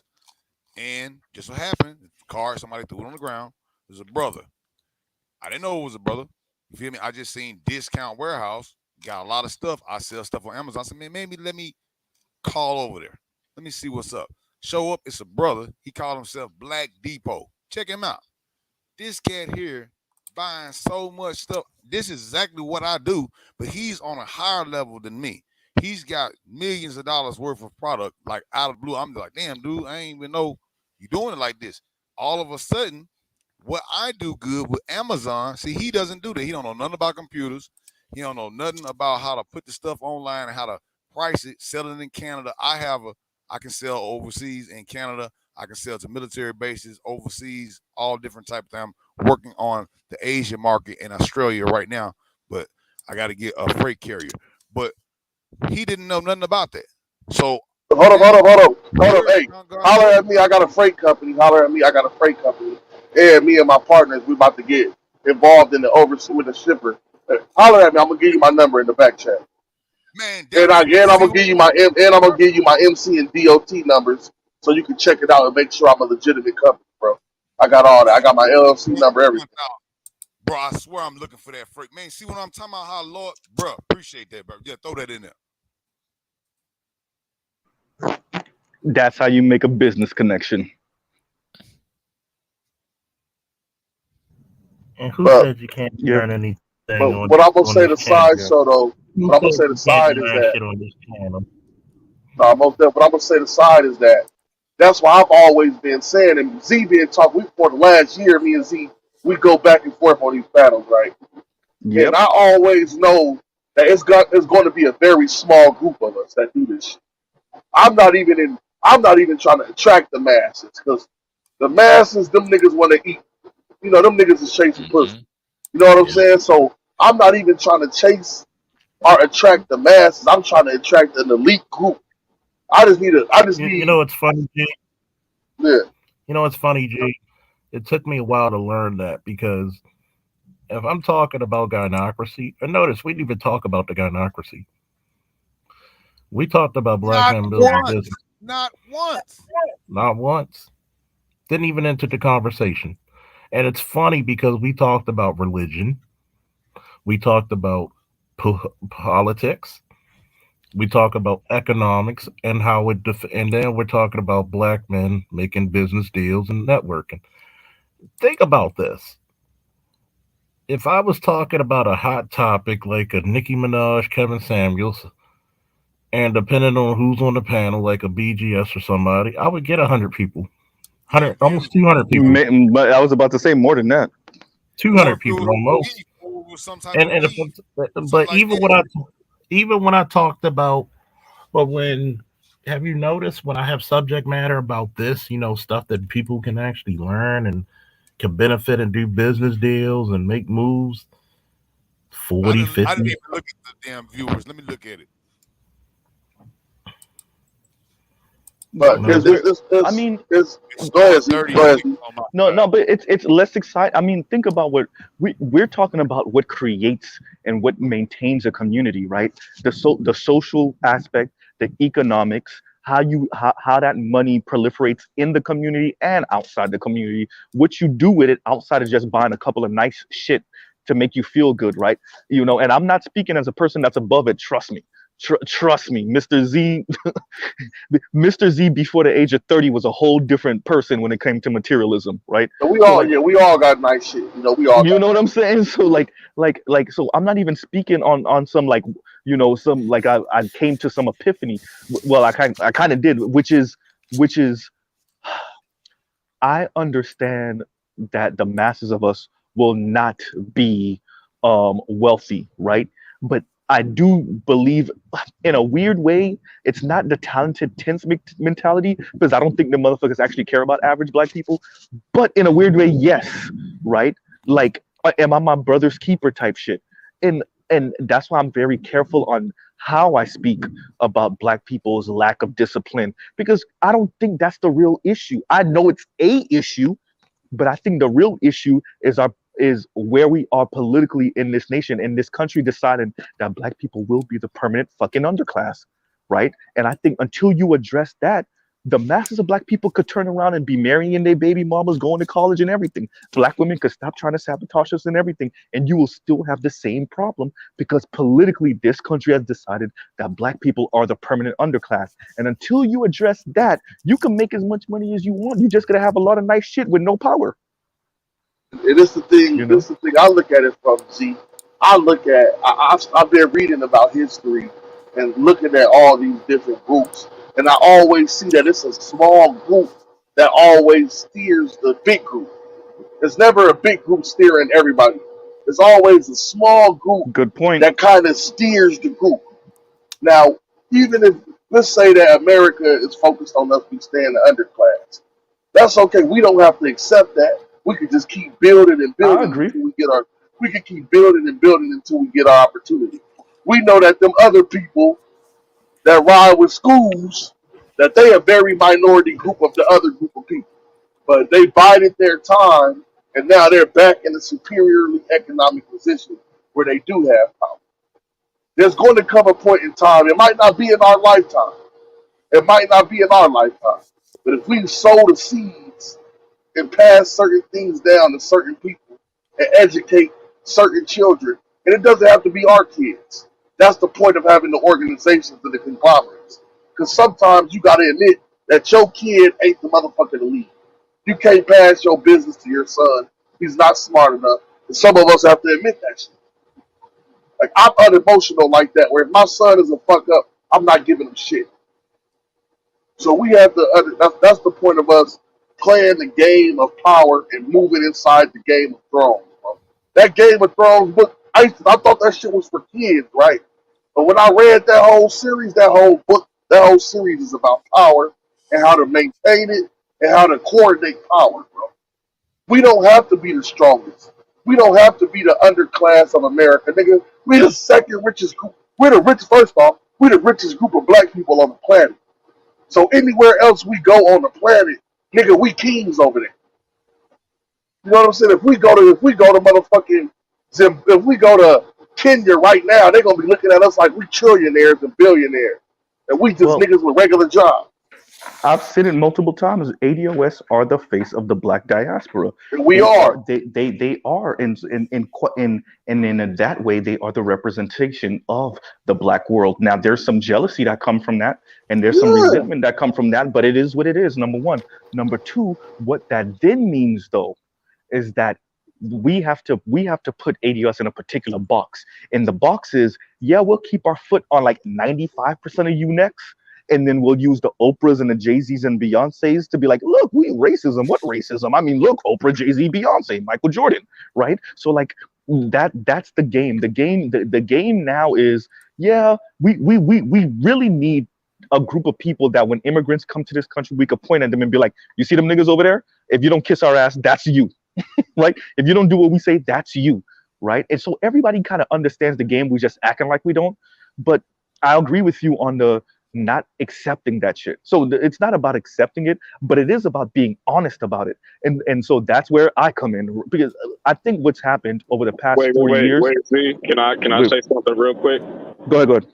Well, just to address the acceptance, man, or whether or not you accept it or acknowledge it, both of these terms are really irrelevant to what is and what is not true.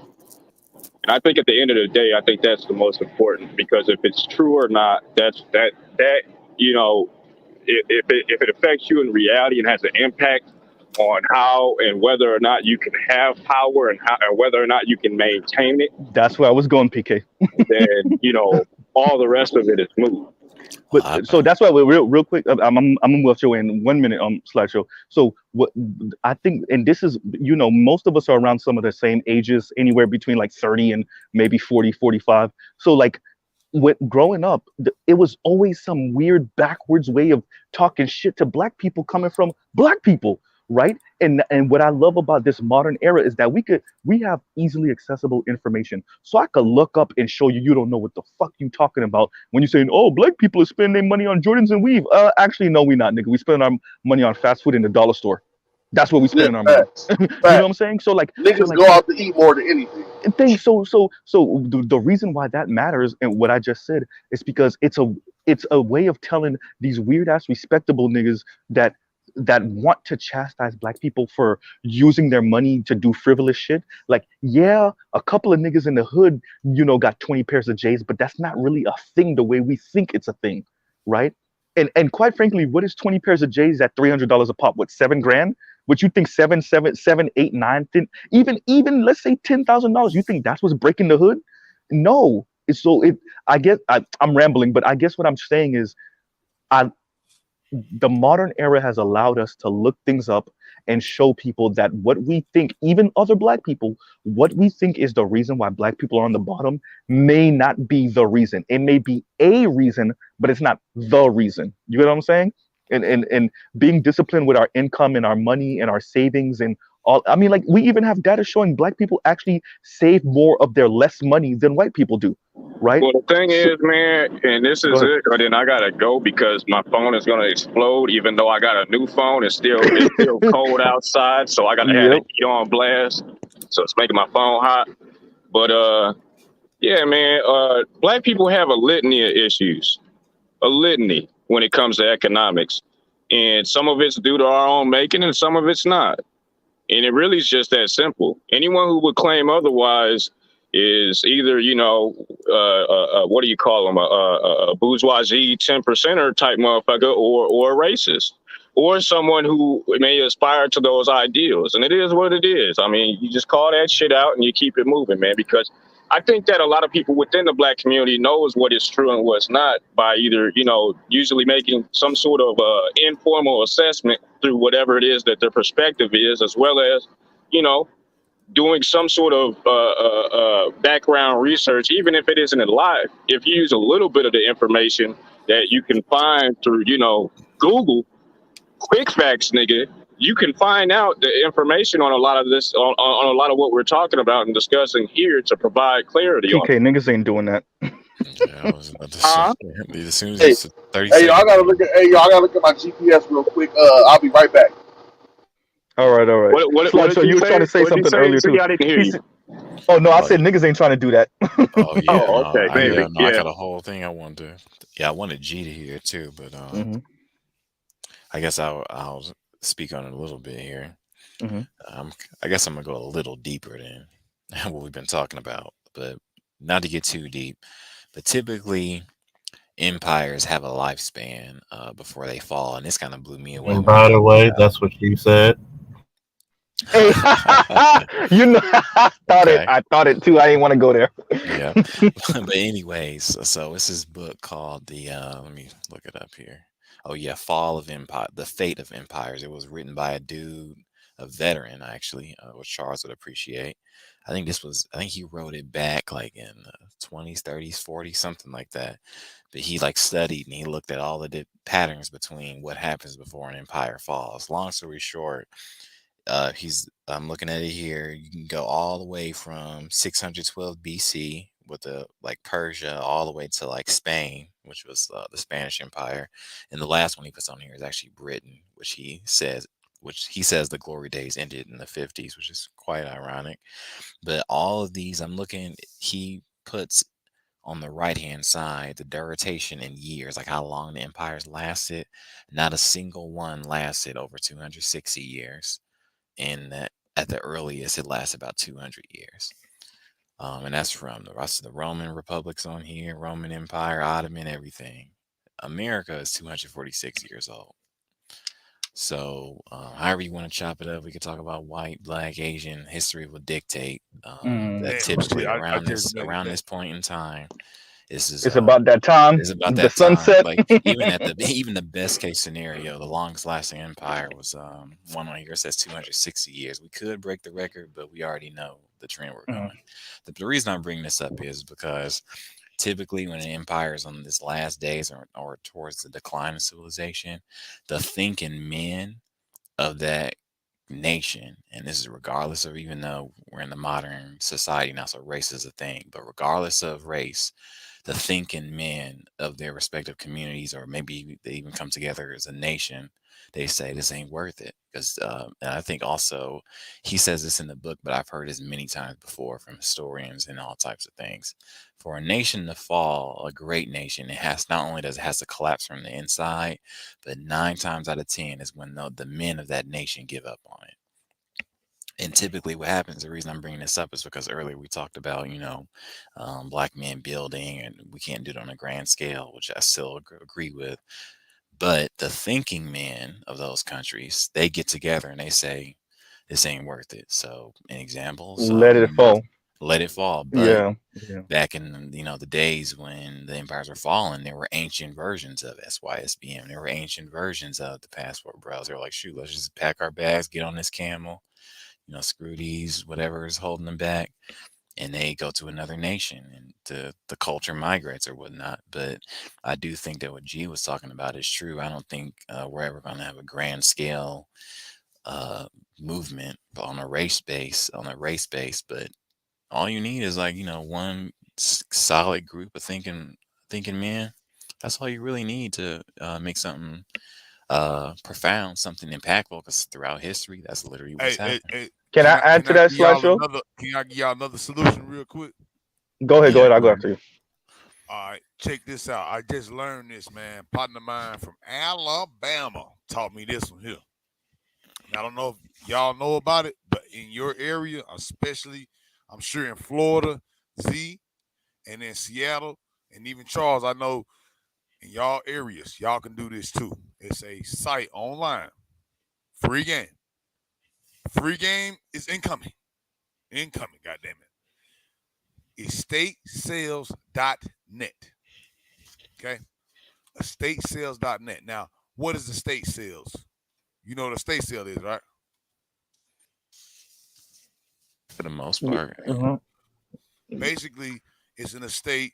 It could be a personal estate, it could be a commercial, or whatever. It could be industrial too, or whatever. It could be folded, bankrupted, the bank could have repossessed it, or on a residential or a personal thing, person could have died. Okay, yes. I get it. Yeah. Right? Yep. Okay. So on estatesales.net, it's all around the country. You can go online in your area.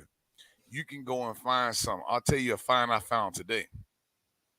I found a painting, certificate and everything, right? Robert Kennedy painted it. Look him up. He's got paintings, and I got it for $20. The closest rendition of that painting on eBay that I found for sale was like $1,500, and I paid them under $100 for the painting. Also, I picked up some sinks, Art Deco style. You know how they have the new sinks where they, you go in an Art Deco house, you'll see like it's like a bowl. It looks like a table. It doesn't look like a vanity or a sink holder. It's like a table, and then it's got like glass, or it might have marble, and it'll have like a really nice looking bowl, or it could be stainless. It could be like that old rustic looking bronze, or it could be like glass where it's all these different colors and stuff like that on it, baked into the glass. These sinks go for like, I talked to one of my contractors. He's like, for me to just install this sink in a person's house will probably cost about $1,000. I picked up 4 of them for under $300 at estate sales. Now you have to bid. Okay, there's a bidding process, but at the end of the bid, once it's over, it's a hard bid. It doesn't like increase, because some of those bidding places, they'll increase the time on the bid if a lot of people bid on it. So you want to wait to the end. I've noticed this. I've learned a lot by doing it. I wait to the end. I've seen a pool table, a regulation red velvet pool table, go for $40. 40 regulation. Hell, without the balls and the sticks. Regulation red velvet, man, you can easily get $1,500 for that. Easily. Wood grain, man, it's nice. It means steels. These are some of the things that you can do. You have to have patience now. It's not going to sell the next day. And I think what G was saying and what we're all saying here is that we sometimes as a culture, we lack patience. You have to have patience on these things, but they will turn out, because the idea is buy low, sell high, right? Sounds easy enough. But if you buy enough low, it's almost impossible to lose. You don't have to spend nothing on something that ain't gonna make no money. You look at the estate sale, you see it's gonna be something that strikes you that no one has bidded on, and like everybody else might be going for the Xbox or the PlayStation 5 or something. They might have a go-kart in the backyard. They're bidding all on that, or sometimes even the pool tables will go up, but it'll be something else that's in there. You'll see, like, I know I know for a fact whether I can sell it in my neighborhood for 10 times the amount, or I can sit on it and put it on an auction on eBay and I can make 10 times that amount immediately.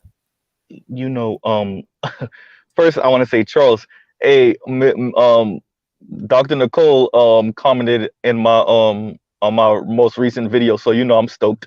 Number one. Number two, going to what slideshow was speaking of earlier. I don't, because the world has gotten a whole lot smaller, and these things are impacting so many different developed nations, developing nations, and like air quotes underdeveloped nations are around the corner. This shit's gonna happen too. The ravages of second wave feminism and all of that. It's coming for them too, and it's gonna happen like in the blink of an eye.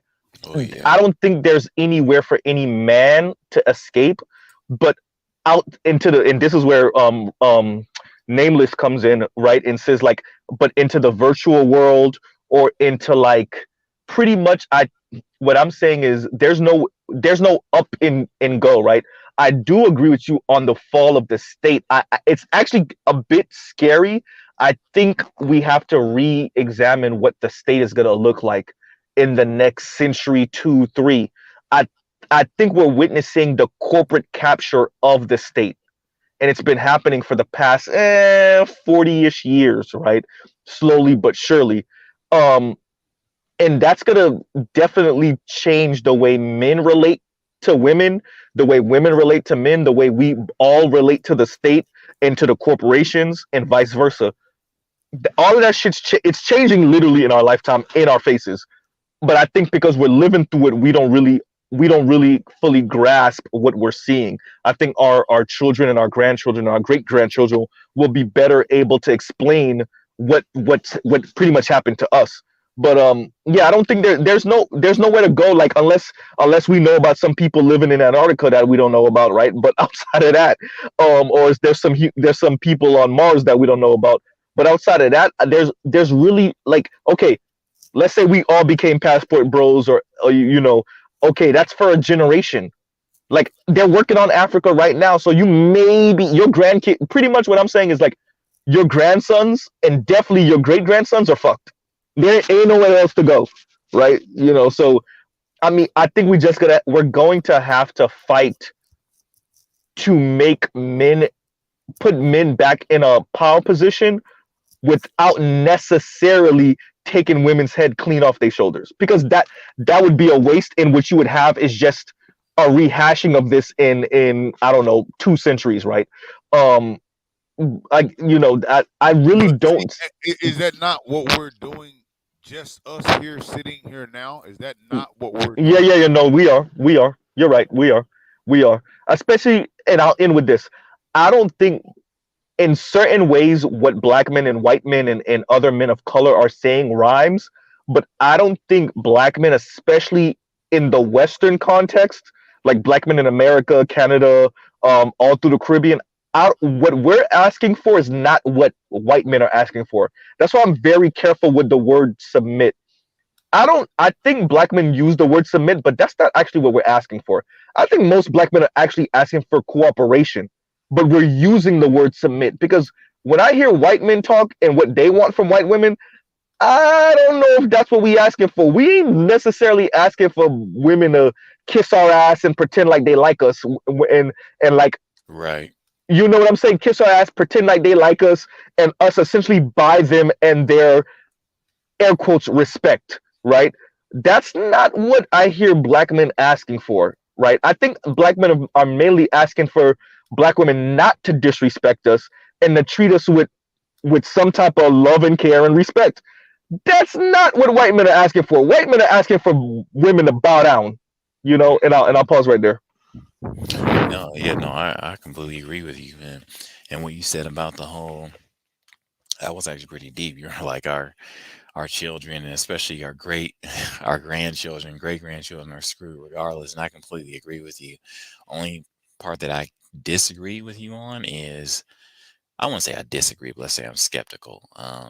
If you say, well, we pretty much have to fight to get things back to normal. But I'll be honest with you, Z, and I'm like from Rolo Tomasi, the other dudes in the manosphere in general, black or white. I think this has to implode on itself. I don't think. I'll put it to you this way: even we are in a different era now in society.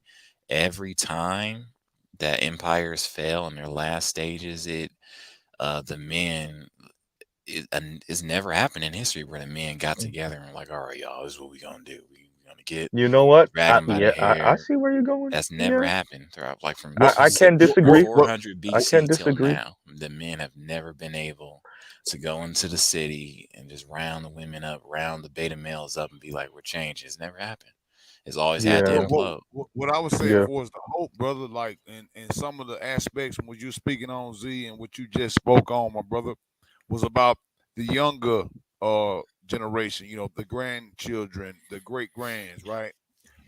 You know, and then you look at, you know, as a parent, you want your child to, you know, not have to go through a lot of the problems that you went through. You know what I'm saying? Now they're gonna have to bump their head, and you can't give them everything. It's a sharp, it's a double-edged sword. But for the hope, what I would say to brothers, and I swear, I never would have thought that my life and my situation would have changed up the way it has. But I've recently, just because I've kept the hope and the faith, I do have hope in the younger generation. My daughter is way smarter than me. She just enrolled Ole Miss. I'm an Ole Miss dad now, even though I'm a Mississippi State man, but she want to go Ole Miss. That's cool. Hey, I'm cool with that. You know what I'm saying? Hey, you know what I'm saying? I ain't even tripping on that.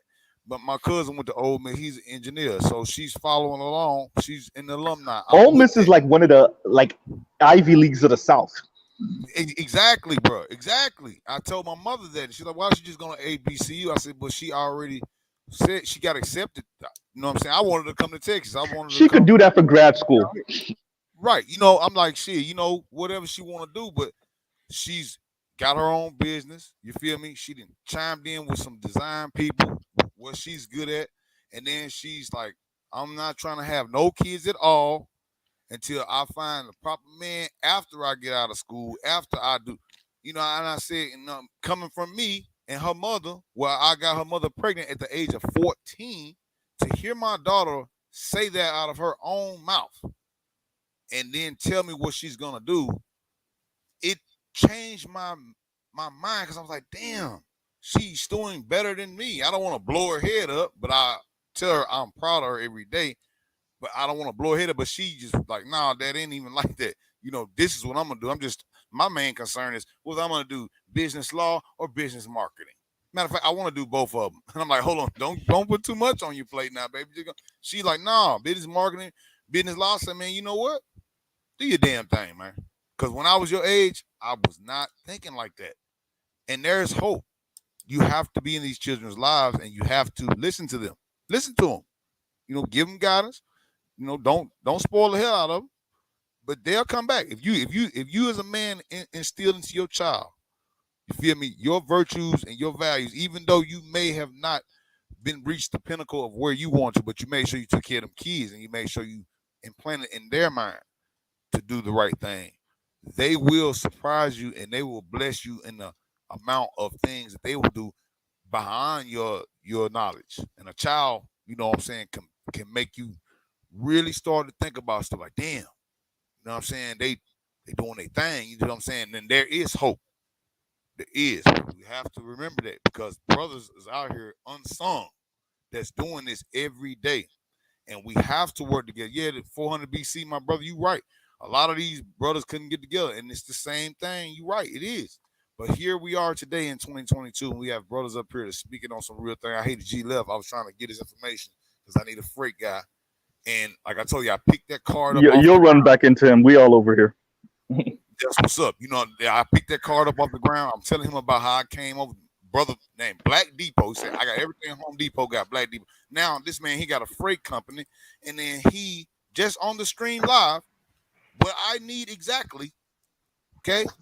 What I need exactly to the T, a freight driver so I can do overseas shit. He's got exactly what I need. What are the coincidences?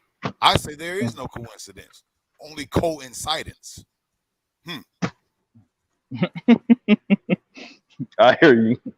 I hear you. Yeah, man. But I mean, at the end of the day, I don't.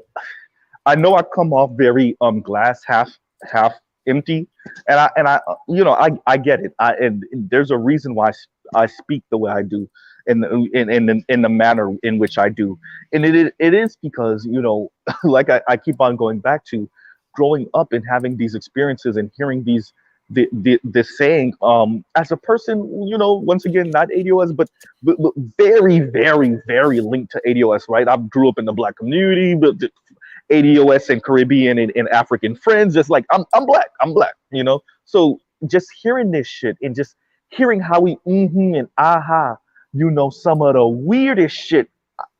Like, I was talking to my girlfriend earlier, and I was reading to her a comment that I read from a divester, because my dumbass stay going into their spaces and reading and watching their shit. So and I was telling her, like, babe, because my girlfriend is ADOS. So I'm like, babe, did you get your reparations check and I didn't know about it? Because these sisters out here talking like the way she worded it was a little different, but it was essentially no romance without finance, right? And I'm like, well, if that's the case, even if you swirl or divest, how the fuck is this gonna work for you? Because most men don't got it like that. Like when I say most, I'm not saying 51%. I mean most, like 85%. So like she laughed and she was like, no, I checked the mail earlier. I ain't get my reparations check, right? So like it's like what the fuck is going on with the Black community where we're using some of this weird language, but we ain't never had it like that. You know what I'm saying? Like, and I think that's the thing that's kind of like that annoys me, and I keep on coming back to it over and over again.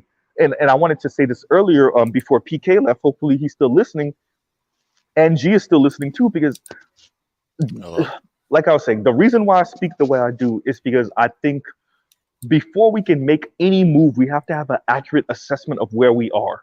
And I think over the past 40 years, we don't have an accurate assessment of where we are. That's why we use rhetoric like the reason why we don't got no money is because we spend it on this dumb shit, like Jordans and weave. And it's like, yeah, no, nigga, that's not why we don't got no fucking money. Yeah, right? that's stereotypical. And what yeah, that's some dumb shit, bro. And to boil things down like that is and me using the scientific method in the way that I was trained, right? The scientific method, you have control. You have experiments. Sometimes you have two controls. Sometimes you have two experiments. So, like, there is no one thing is always true all the time. You have to find out every single variable in order to be able to reproduce your experiment and then be able to have a conclusion and the findings you have found. So, yes, you need all control points. I need as much data, sample data as I can get. Even if I'm programming an AI, I have to program it with enough sample data so that it could be able to make a proper decision at a moment's notice of what needs to be done. Same thing like this, where we having these conversations, we having sample data. You're telling about what you see. Okay. I'm telling you, okay, this is what I see. My brother Seattle saying, okay, this is what I'm seeing. G, brother Charles, we do this, you know what I'm saying, occasionally. So hopefully throughout the diaspora, some of these things actually stick. What I'm saying is solutions. We can cut out all the extra shit. Z, you like my cousin, right? He be worried about a lot of stuff similar to you, and I be like, hold up, I think a scientific mind. I want to fix the problem.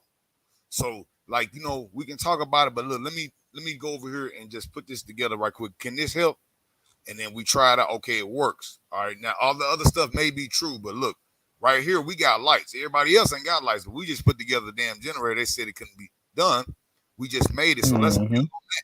Let's build on that now. Okay, everybody else might still say, and now we got something going. They're going to come and try to attack. We got to have security. But Shadow, you're right.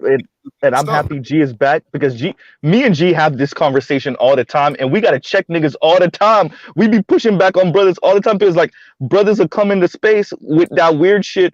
And then me, because, I know my numbers and G travels. So G will tell you straight up, like, where the fuck do all these Americans got all this money? Right? Like, I remember, I think G, the first time you heard me say, like, I don't know where black people get off. These sisters be thinking, these white women live in the Real Housewives of Orange County, when most white women is living Roseanne life, right? Like, Yeah, and I mean, you see what I'm saying? But like, I don't know where the black community get. It's weird to me. It's like, okay, let me get this right. You work right next to the white woman, and you still think she balling? Like she got a little bit of inheritance money, maybe from her family. She got that white skin in a white supremacist society. But like, how do you think she's balling? She's literally working right next to you. You might actually make more than her. What are you talking about? Right? Like, this is. We talk, this Go the ahead. TV, man. This the Yeah, TV, yeah. and for some reason, black people think TV real. I'm like, bro, they making this shit in Hollywood on a Tell me set. about it. Like, That's nigga, why this they shit is called it fake. reality TV, because that was a misnomer in and of itself. I mean, that's true. But where am I trying to go with this? There's so many things I'm thinking about. Yeah, but I think social. First and foremost, I think TikTok, Instagram is the new TV now. I'll just That call shit it the and say devil. I agree. Two, white women can't be balling like that anymore when their men are literally checking out on them from Sweden to Germany to Mm-hmm. men in Sweden literally importing Asian wives, to men in Germany saying I'm done, to white men here in America are being done. So Hey, white slideshow. women, They lean all over the Midwest off of opioids. oh yeah, But Midwest they don't opioid, care. like You don't see they're them on men. here complaining A, about a, Brads. a civilization can't thrive. I know I keep going back to civilization. I just love studying history and looking at trends. No, But keep going. Keep going. yeah, a civilization can't thrive when only one of the genders has power anyway. So if the men, and the men are at the core of it, if the men are checking out on their women, I don't care if it's Asian, I don't care if it's black, I don't care if it's the shogunate in Japan, I don't care if it's African. If the men are checking out, it's not going to be healthy for the society anyway. So and we know in the gynocentric world that we live in, especially with white men's women literally what's the word I'm looking for? Belittling their men in public on TikTok, Mm-hmm. talking about they need to do. They've been doing that since this. You really want to go far back? You can go back to the late '70s and start But seeing the this start of the that. thing, But side. This the thing, side. it's been going on for a good 2.5 generations now, and I don't understand why. It just goes to show how out of But this touch the people thing, are. though, side. This is the thing with that, though. That's the Yeah. dumbass white girls that done went to school with these black bitches. Right? A majority of white girls fall in line behind their men. I'm from the Midwest. Them women aren't The just, they ones not that can, disrespecting their man. And the one ones. thing about a white boy is slap the fuck out of a white girl quick. I Like, would no. I agree with you coming from, but but this is what I'm saying. there's a very small group of white men at that's at that cap. Especially if you want to talk about millennials and younger. Yeah, but this is what I'm saying. A lot of these white dudes have the same issues that the young But guys of no, other races are having. They're this is not what I'm saying. I'm from the Midwest, right? I'm from the heart of the Midwest. okay. Really from as Midwest as you could get. And I grew up in a place, and I'm going to tell you this. As brothers, we tend to believe that, like, we live in a very gynocentric reality. Now, there's a small group of white males who are on the bottom that live that reality too, but it's a very small group. White males do not live in the gynocentric world. As much as we see feminism touted, that shit does not exist like that in the Midwest, bro. Them bitches ain't bucking. There ain't no slut walks. There ain't none of that shit going on in the Midwest. That shit might happen in California, in New York, and Seattle, and all them weird ass places. But in the core of the country, that shit is not happening. I And on disagree. top of that, listen, I'm telling you a fact. There's not no slut walk in Kansas City, St. Louis, Omaha, Oklahoma City, Cleveland, Cincinnati, Oh no. Detroit. Ain't no slut walks going on in the motherfucking cities, bro. No, Like, no, now, not only do I especially now. If you go to I the think there rural might be communities, a walk in Detroit or two. And now, in Cleveland. oh yeah, The part of the Midwest cities you were talking about, some of them, maybe yeah, not. but you can't see. Nah, them hold whole on. stuff. And hold up. No, yo, you got hoes, but what I'm saying is the white boys ain't dealing with that shit like we do. We would like to Oh, project it. yeah. We would like to He project it. But one thing about white women is them bitches fall in line when they start getting older. They don't play that dumb shit. All They of them don't be are not. white Most. bitches don't be no white bitches don't be 32 on there talking about you need no hell no, that's a very small minority of white women. I'm from a place of majority white people. I see this shit with my own eyes. Okay, well, If you I do see where you're coming from, see it G. from the trailer park trash, if you Yes, do see the slut walk, it'd be from the lowest common denominator of Caucasian. Trailer I park see. trash. I see where And y'all these coming white from. girls be married before they 30. There ain't a bunch in the Midwest. There ain't a bunch of single 30-year-old walking with white women walking around. Rolo These Tomasi bitches is just did married. a If they not married to a white boy, they married to a motherfucking Mexican, a Pakistani, or a nigga. Listen, hold on. No, listen here, Nebraska. You gotta let Seattle go. All right, go ahead, Slash. no. I understand where G's coming. Now, what G's talking about, I feel like probably like in 2002 that was the Big case. city shit, Miami over here. Yeah, Go ahead. but I'm gonna just, but I will say this. Rose Tomasi literally just did a stream. What was it last week, couple weeks ago, where it's a whole thing on TikTok for middle-aged white women to get on there and cry and be moan about how they can't find good men, and that's been going on since the early 10s. So it's not now maybe back in 1999 or 2002, it's just because she was white or Asian, she was 30 plus, she was gonna find a man. But even like I said, even white men are changing their tones and behaviors on how to deal with women just because of the access to information that we have now. Marriage is taking a hit Your itself. average dude has so much information at his fingertips now. They're not simping to the same levels that they were. Yeah, but listen, marriage is at a hit. Marriage is getting hit, period, across the board. But what I'm telling you across is, the world too. yeah, what I'm telling you though is, there is not a motherfucking there is not like us, bro. Nobody in this country is like our group. Nobody. I agree with that. Not even close. Now, when you see these couple white women that's out here doing that shit, that's because they've been influenced by these dumb bitches. Now, that shit don't last long with white. One thing I know about white boys, they will slap a bitch quick. I'm telling you, man. White boys were slapping bitches in high school. But that's how I know you're talking about a certain generation. I know. Hold on. Go ahead. That's how I know you're talking about a certain generation. See, listen, I'm a millennial. I'm 32, bro. How old are you, bro? How old are you? 27. Okay, we the same generation. I'm 32. I just turned 32. And what I'm telling you is, in them places like Seattle, and them is like little hubs, right? The rest of the country don't look like that, my nigga. If you come into these places, if you especially going down south, Alabama, Georgia, Mississippi, Arkansas, North and South, man, get the fuck. Them white boys ain't going for shit. And they pulled up. Ain't all them liberal laws. Trannies ain't walking around running shit. None of that. we legit have I understand what you're saying, and definitely men down there are more conservative in the Midwest and the South. But we already have the numbers in saying that, not even just white, the majority of all women in America, and by 2030, at the rate we're going now, more than 50% of them are going to not be married. That's a fact. I agree with that. Yeah, I agree with that. Yeah, I agree with you. So we know that it's the tides are changing with how men are perceived. What I'm basically trying to say is not so much to the point anymore. Now we can just say, okay, well, white women or the Asian women are just because they have more sense per se than the black women or whatnot. Because like Z said earlier, the feminism and the foolishness has spread. It's in Thailand and the Philippines now. You got girls down there with dyed hair, doing dyed hair and protesting.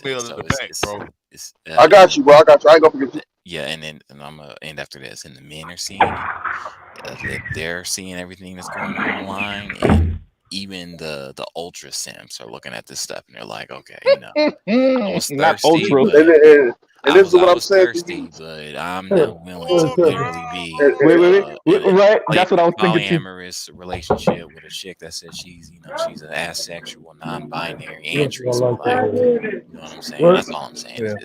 Wait. Before y'all go, let me backslide show up by saying, don't forget Biden sent that 27 or some. Hey, hold on. Somebody needs to mute their mic. We can hear your whole background, bro. Okay. No, real quick. AL, mute your mic, AL. Oh, my Real, bad. I'll be out of the way in 30 seconds. But no, to back up slideshow, y'all remember the Biden administration sent that $27 million to Pakistan for what, gender studies or some shit like that. Y'all know what that really is? That's the beginning of the Middle East falling. Y'all doubt me if you want. Give it 50 Now, years. now In this is our what I'm gonna say lifetime, to you. Now, this is what I'm gonna say. Everybody not like us, bro. I'm sorry that y'all think that these motherfuckers, especially the Middle East, bro. I grew up Muslim, bro. Them They not Pakistan going. dudes, Listen, them they Packy not dudes, going for. They not man. going for none of that shit. Even in You can say, America, man, Pakistan listen, dudes in I America. hear you, and I agree where you're coming listen. from. I But I'm grew up saying that Muslim. we are 2 decades past to the year 2000 No, now. The fallout listen to what I'm saying to you. in the culture. America does a good job with this shit, bro. It's we in these little pockets, and the numbers is the number. But I'm telling you this: we assume that every group of men is like us, and they're not. The I didn't shit. say that. Now listen, to what I'm saying. The shit exists. The white boy is not about to keep going for this shit pretty soon. They about to get tired of this shit. So now we're assuming that their niggas is going to keep laying down and letting this shit happen. They're not going to do that, bro. Especially not no Middle Eastern and Asians, bro. They made them bitches tie up their feet for 1,000 years, bro. Because they didn't like bitches G, with have you? big feet. Oh my Speaking god! But facts. G, are you paying attention? But G, okay. No, I'm paying Before attention. before you Listen. finish, before wait, G, let me get this out. Let me get this out Okay. because I'm gonna be out the way in a minute. But look at what's going on in Japan now. Like I hear what you're saying, and I don't disagree with you with the past. But I'm saying this shit done move so fast and swift that if you look at what Japan is going through now, bro, they got like a birth rate of like 1.4. Korea got a birth rate of Korea like 0.7. 0.9. Yeah, That's zero. Yeah, Japan, something like bro. no. No. And understand. Okay. Remember with China too. Remember China.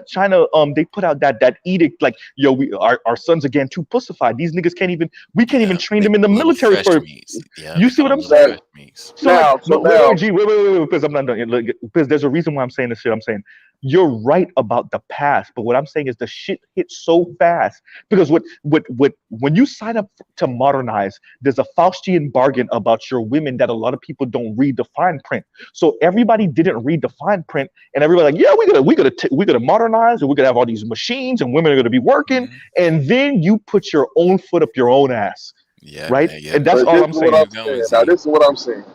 Now, listen to what I'm saying. Just like that bargain, there's going to be another bargain made. And now, if you think now, this is what I always tell people, man. And people don't gotta believe me. I'm a studier of history. Nigga, war is coming. Nigga. War is coming. And I the can't type of disagree with war, you on that. I and agree. the type of war we're gonna see, the next war we gonna see, that motherfucker gonna be real, right? That's gonna be one of them wars like World War type shit. Because everything is too interconnected now. G, let Everything me is give you too an meshed Einstein together. quote. I think it was Einstein or Oppenheimer that said, I don't know how World War III is going to be fought, but World War IV is going to be fought with sticks and stones. Something like Yeah, that, right? You get what that's he's what I'm saying? telling you. Like we're going to bomb Yeah. ourselves back into the Stone Now Age, that's what I'm nigga. telling you. Now that's what I'm telling you. War is coming, right? I be hearing all the optimism shit, but I'm telling you this: this shit is only going to go so far.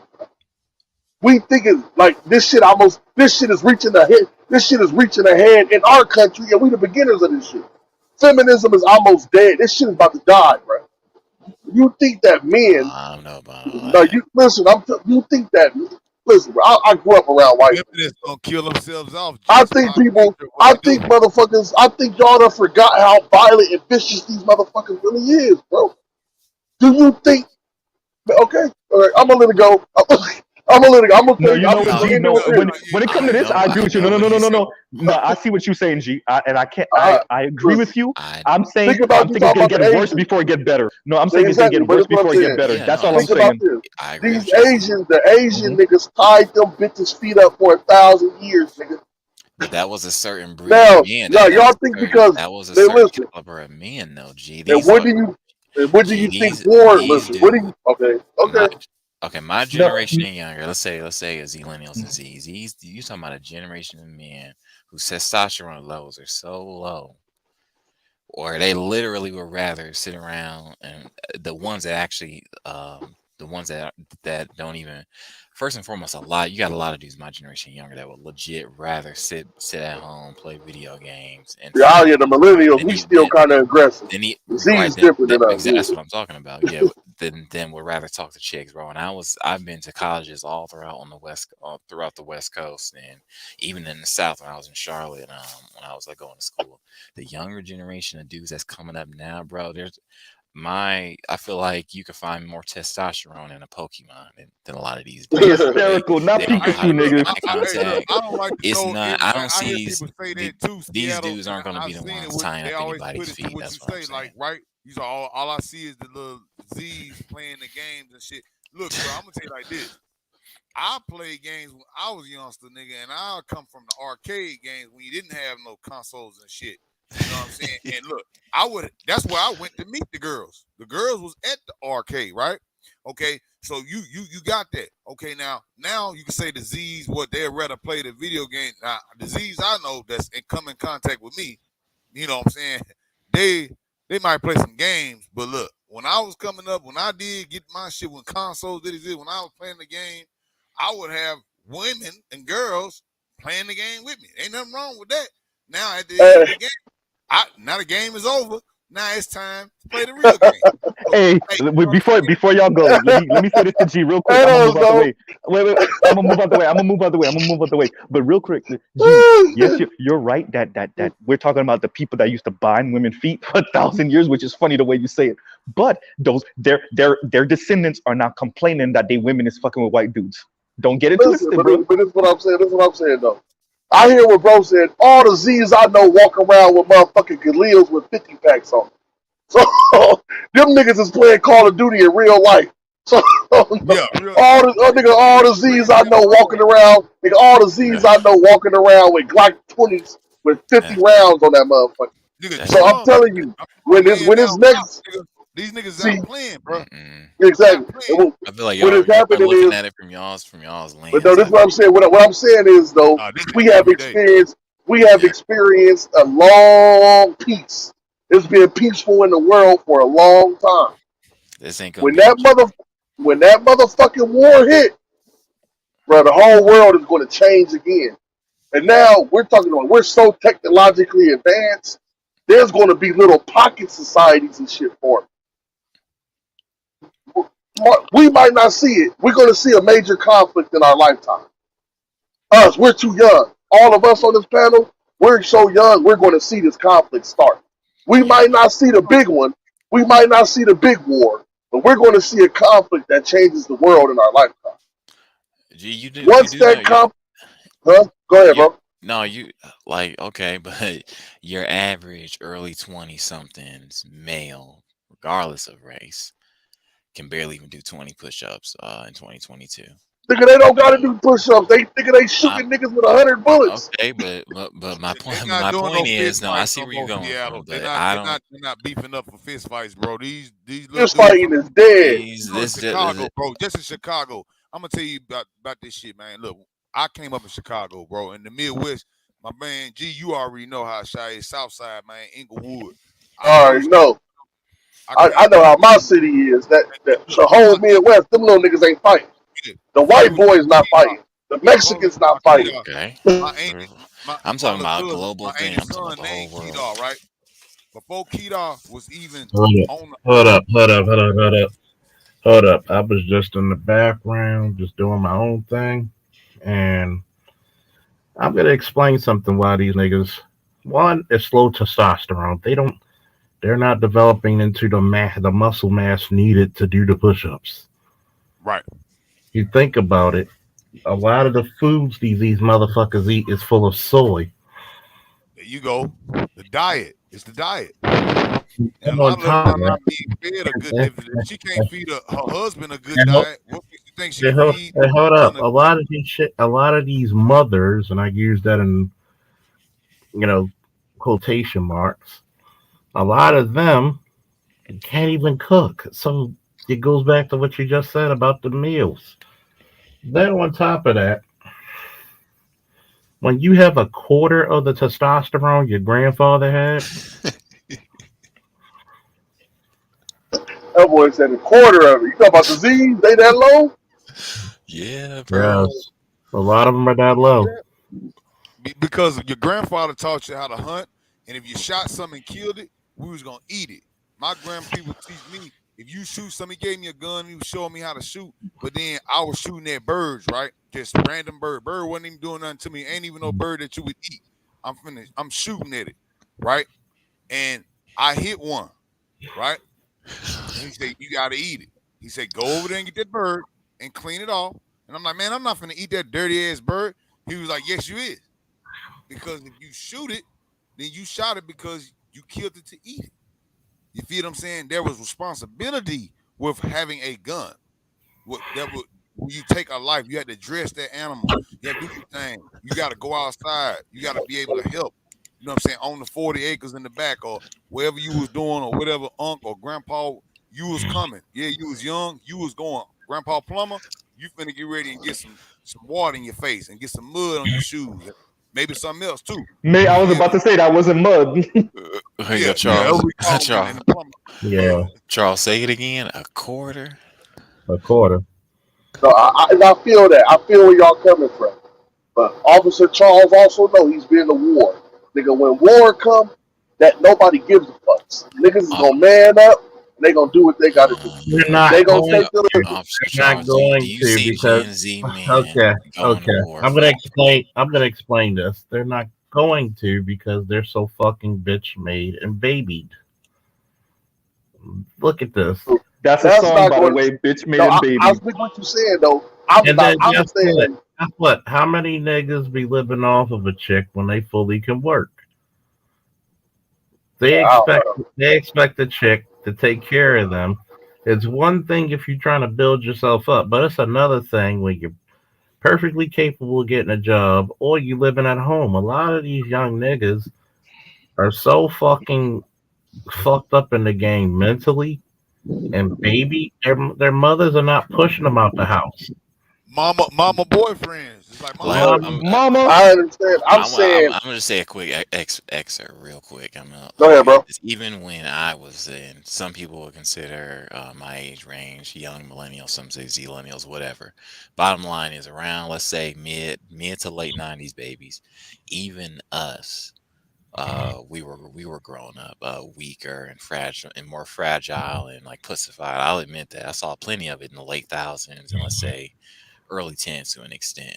These Z's coming up now, y'all, the ones behind us, let's say 10 years behind us, like it's even scary to me how weak and frail, not just physically, but mentally they are. Like I would say the average Z, you got a lot of Gen Z dudes that legit, not even from a cultural perspective, the whole, there's nothing wrong with how they dress, like wearing the fingernail.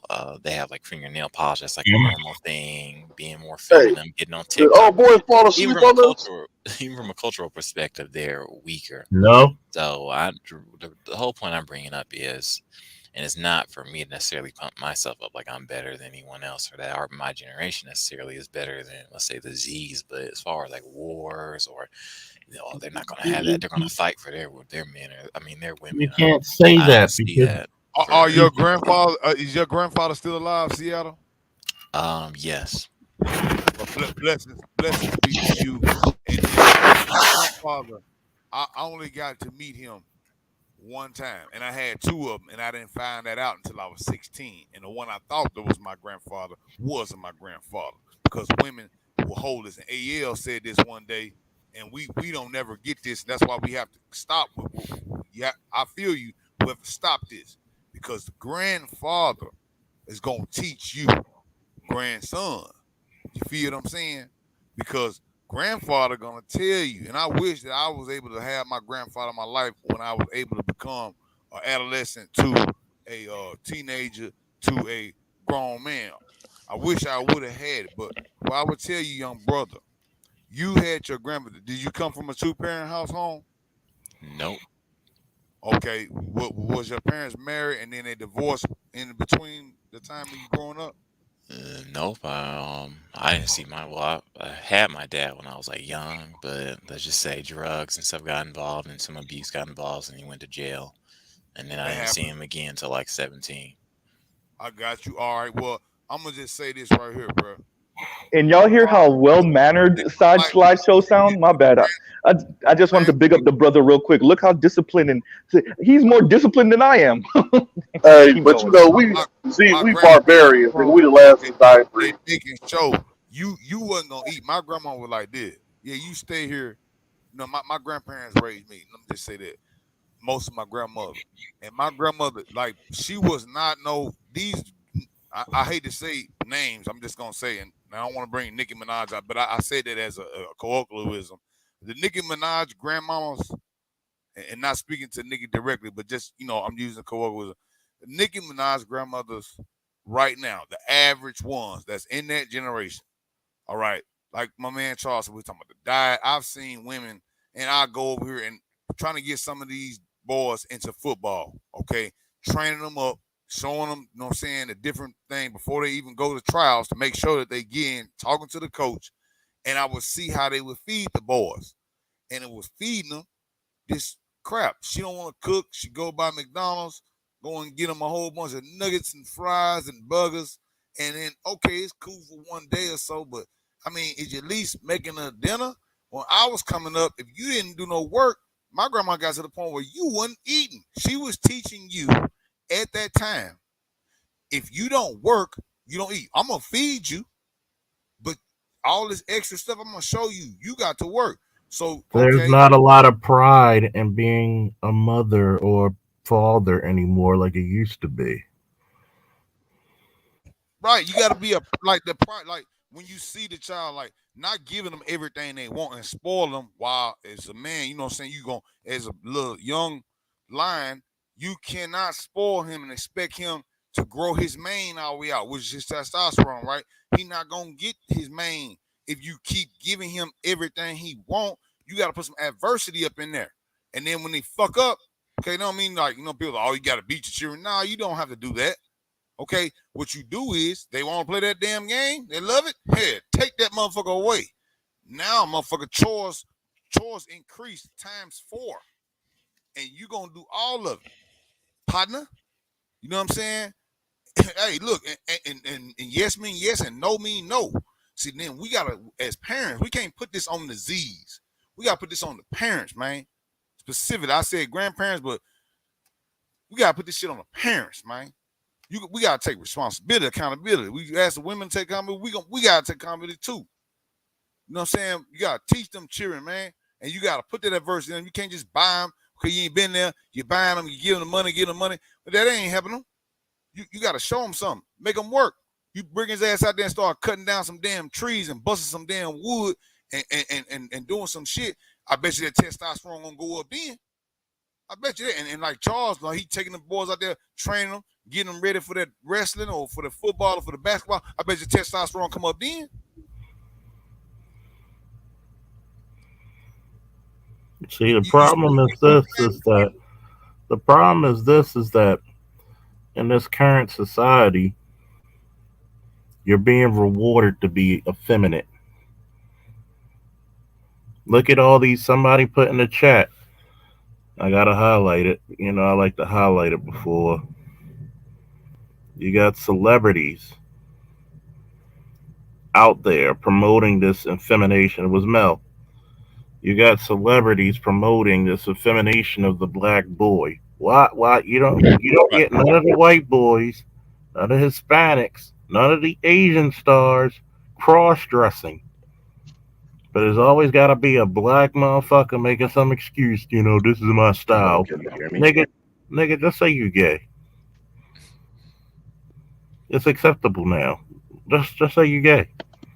There's no reason why why the fuck am I gonna be afraid of a so-called thug with a fucking dress on?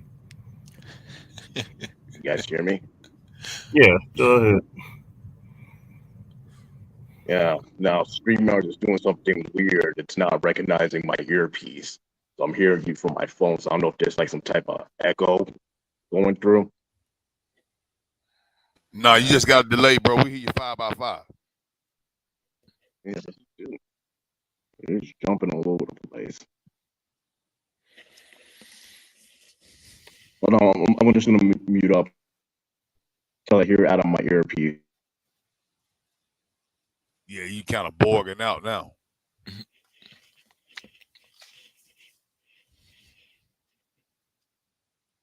Yeah, and Kareem, Kareem is right. Oh yeah, Hey, especially in Asian right. society, Mr. Z, it's off the chain out there. You're right. It's the parents. It is the parents. You have to take responsibility, even if the woman has, as a man, even if the woman has alienated you from the child. If that is your child, you okay? Now make sure you got that DNA test. Nowadays, 2022. But guess what? Okay, that child loves you. If you are there for that child, I don't care how much of the demonization they done. That child loves you. You're that child's father. You want to be there. You might have to get ready and, you know what I'm saying, pitch some strikes down there. And guess what? You know what I'm saying? Some of them might come back and hit you in the head. So what? You got to go and still finish the game. You got to still be there. They'll eventually, over time, they will go with what you're saying because they're going to see everything that they didn't want to believe. Even with the Instagrams, like you were talking about the social media, even with the TV and all that, they'll come back and say, Daddy, you was right. When they do that to you, now you see the light of the hope, brother. That's when you see the light. And that's from my perspective. That's what I see. Most people, if you don't have a child in the game to where they like 23, 24 years old, and they sit there and they have an epiphany in front of your face. When what you was trying to tell them, they tell it to you in a better way than you could have ever put it. Like, I'm gonna ask this question. Look at Gabrielle Union and Dwayne Wade. Dwayne Wade's such a bitch nigga. I've said it. Hell of a basketball player, Hall of Famer. And wait, isn't he old? What generation is Dwayne Wade? He's a millennial. Gabrielle Union is a fucking Generation X. I think he an X too. No, he is. She's a brouhaha. Wait, I thought Dwayne Wade was X. No, he's about really like what 38, 39. Oh yeah, he's millennial. Now the oldest millennials is like what 36 or something. Charles, Dwayne Wade's same age as you, bro. Well, the oldest millennials are like 40. Yeah. Yeah, he's the same age as Charles. It's 40. Oldest millennials are like 40, Charles 41. don't want to admit. Charles don't want to admit he's an now. early millennial, y'all. By the way, I'm just 40 and 41. So here's the fucked up part. You literally got this guy who's married this basically let's call it out. She was a Hollywood whore. A whore, I thought. Yeah. A brouhaha of That's the not highest politically order. correct, sir. I never said I was politically correct, sir. She's not a B word. She's a brouhaha. You know what I mean? Of the highest order. You know what's crazy? Her and my aunts went to school together, man. They got pictures. Like, that's just crazy. And here's the crazy part. You're influencing a man's child. That's not her biological son. Hell, her pussy was so ravaged that she couldn't even have children. That's true. And it's so sad that you playing basketball, and this is what I'm gonna tell to a lot of niggas: be careful who the fuck you fuck. Be careful who the fuck you let into your home, especially if you got kids. That's especially to the men, because you don't know what these bitches are teaching them. Mm-hmm. All that influence in such a short amount of time they dealing with each other. I'm a girl. You know what most women I would have done? You know all the women I've dealt with would have done? They'd have slapped my damn son to say, the fuck you ain't. Fuck you ain't. Yeah, slap back, slap the face out of him. Hey, Charles, they would have to slap the straight at him. And say, I'm a girl. I'm a man. I'm a man. Because the reason why they would have done it, because if I'd have found out they influencing my son to do some feminine shit, I'd have slapped the piss out of their mouth.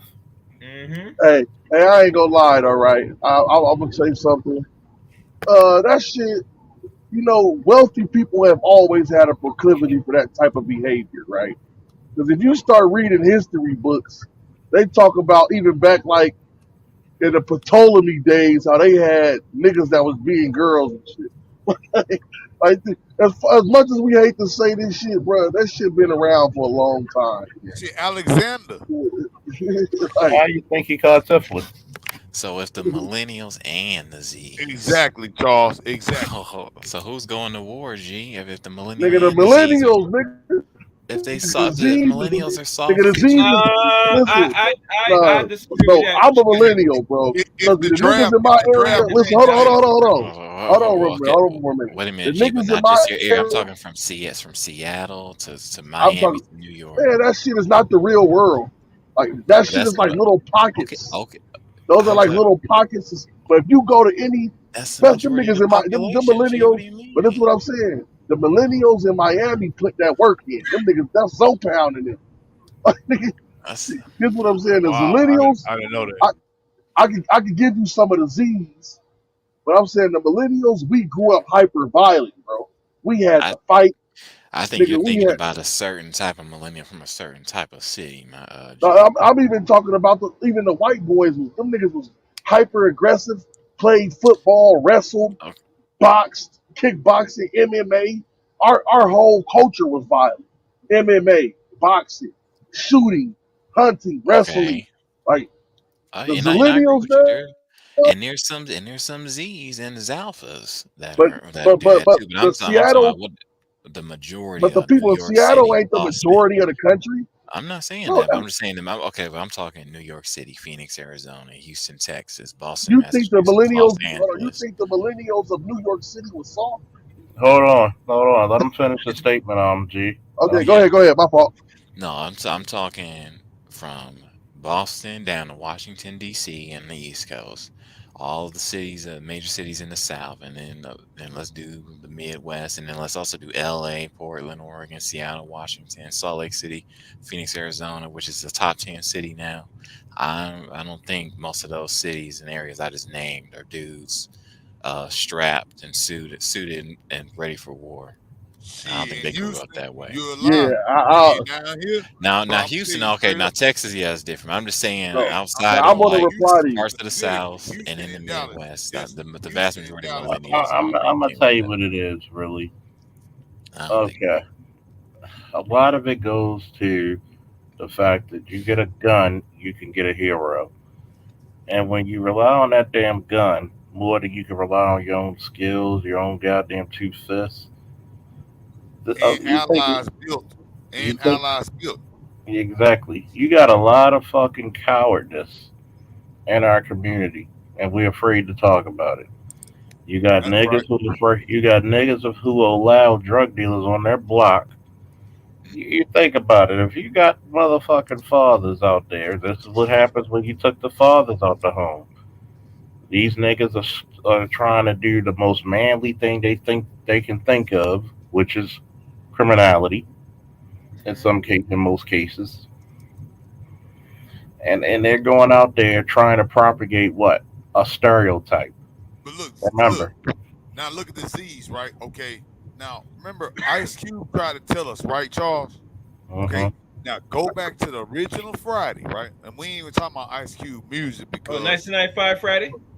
no, I'm talking about the original Friday, like Z's, right? I'm talking about the Z specifically. When a Z watches Friday versus when we watch Friday, And that's what. And then you think about when Shad. it That's when first it just came out, starts. I went 95. through. What'd you say, Chaos? That's where it starts. January Z begins in 95. All right, Okay. ironically. All right. When that movie came out, it was just in time. All right, hold that thought. Now check this out. When I saw Friday, I went to the movies and saw it in Chicago. I went and saw it at the movies, right? And what I got out of it, which was everybody else, Smokey was like basically my favorite character. I love Debo's character too. But it was funny all the way around. Cube's character, Pops, man, everybody was classic in that shit. And it's funny that they didn't get paid that much back then. But think about it like this. What I got of it was this. At the end, Pop said when Cube had that gun, right? And he was finna shoot. He said, man, I got out of it. Fight Debo. Don't shoot him. Yeah, he's the big badass. Everybody's scared of him. He done whoop red. You know what I'm saying? Smoke is scared of him. All these motherfuckers scared of motherfuckers. You know what I'm saying? Pops ain't scared of him, though. Pops say, man, put that gun down and fight. What I got out of it was live to see another day. Now, when the Z might watch it now, right? Because all the memes and all the Ice Cube and did, you know, this was before we knew he did all the other movies. Now, see, it's different now because, you know what I'm saying, he wasn't making them kids movies and shit then. It was Cube. You feel me? He was still rapping. He was still there. You know what I'm saying, on the scene. See, now, Friday, to me, it was that. Now, I knew what that meant then because I had seen that in Chicago, little 10-year-old kids. And I'm like 12. This dude is driving a Monte Carlo, like literally in 96, brand new Monte Carlo SS, got a whole Uzi and got grown bitches in the car, and grown niggas is scared of the nigga. He got bodies. This nigga is 10 years old driving a fucking car. Bro, I've seen that. You feel me? In Houston, it's like, bro, these young brothers, and I ain't saying that they don't need it because it's a war zone already. Man, a whole generation down the street where I came up in Houston, a whole generation over the last 6 years, all the dudes who I used to know that used to frequent this store and these set of apartments. It's one dude that was like 20 hustlers out there. About 5 of them moved or went to prison, left in any other way. And the rest of the 10, 12 dudes, out of them little 12 dudes, 10 of them is dead. It may be one, maybe 2 dudes still left over there. Whole generation of dudes killed. Just right there. This is one hood. This is one street in Houston. Just one. Brother, this war zone is going on tomorrow. Just the other day, Charles, I don't know if you saw that in Houston. Dude had this damn clip, he stole the car, came through, he had 3 HPD officers, and Ken, I think his name, Ken, I forgot his, it might be Ken, it might be something, I forgot what his last name was. Our HPD chief, Acevedo left, and they got a brother down there, I think his name's Ken, it started with a K or something. Can't remember his last name. But he had three officers respond. Okay, and I'm gonna tell you something about brothers, black officers. These are superheroes. I'm gonna do this video because it's not on nobody's radar, and I'm gonna do it, man. I'm gonna tag you in it, so I'm gonna do a proper video to it. Maybe you can even come in and respond to this as a tactical thing. All right, dude. They find out it's a stolen car. He's riding the Charger. He comes across the corner. Now we getting these live videos from people's houses, the ring cameras. Drives, hit the corner.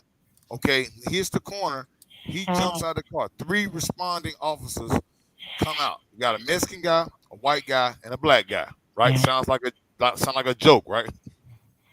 Mexican guy, black guy, white guy. The guy, as soon as he opens the door, he lets loose. Who's snoring, yo? Like 50 sleeping. rounds. Sleeping, Charles? Right? Charles? No. Put 50 rounds down range, like, dog, like, I swear, in like 3 seconds.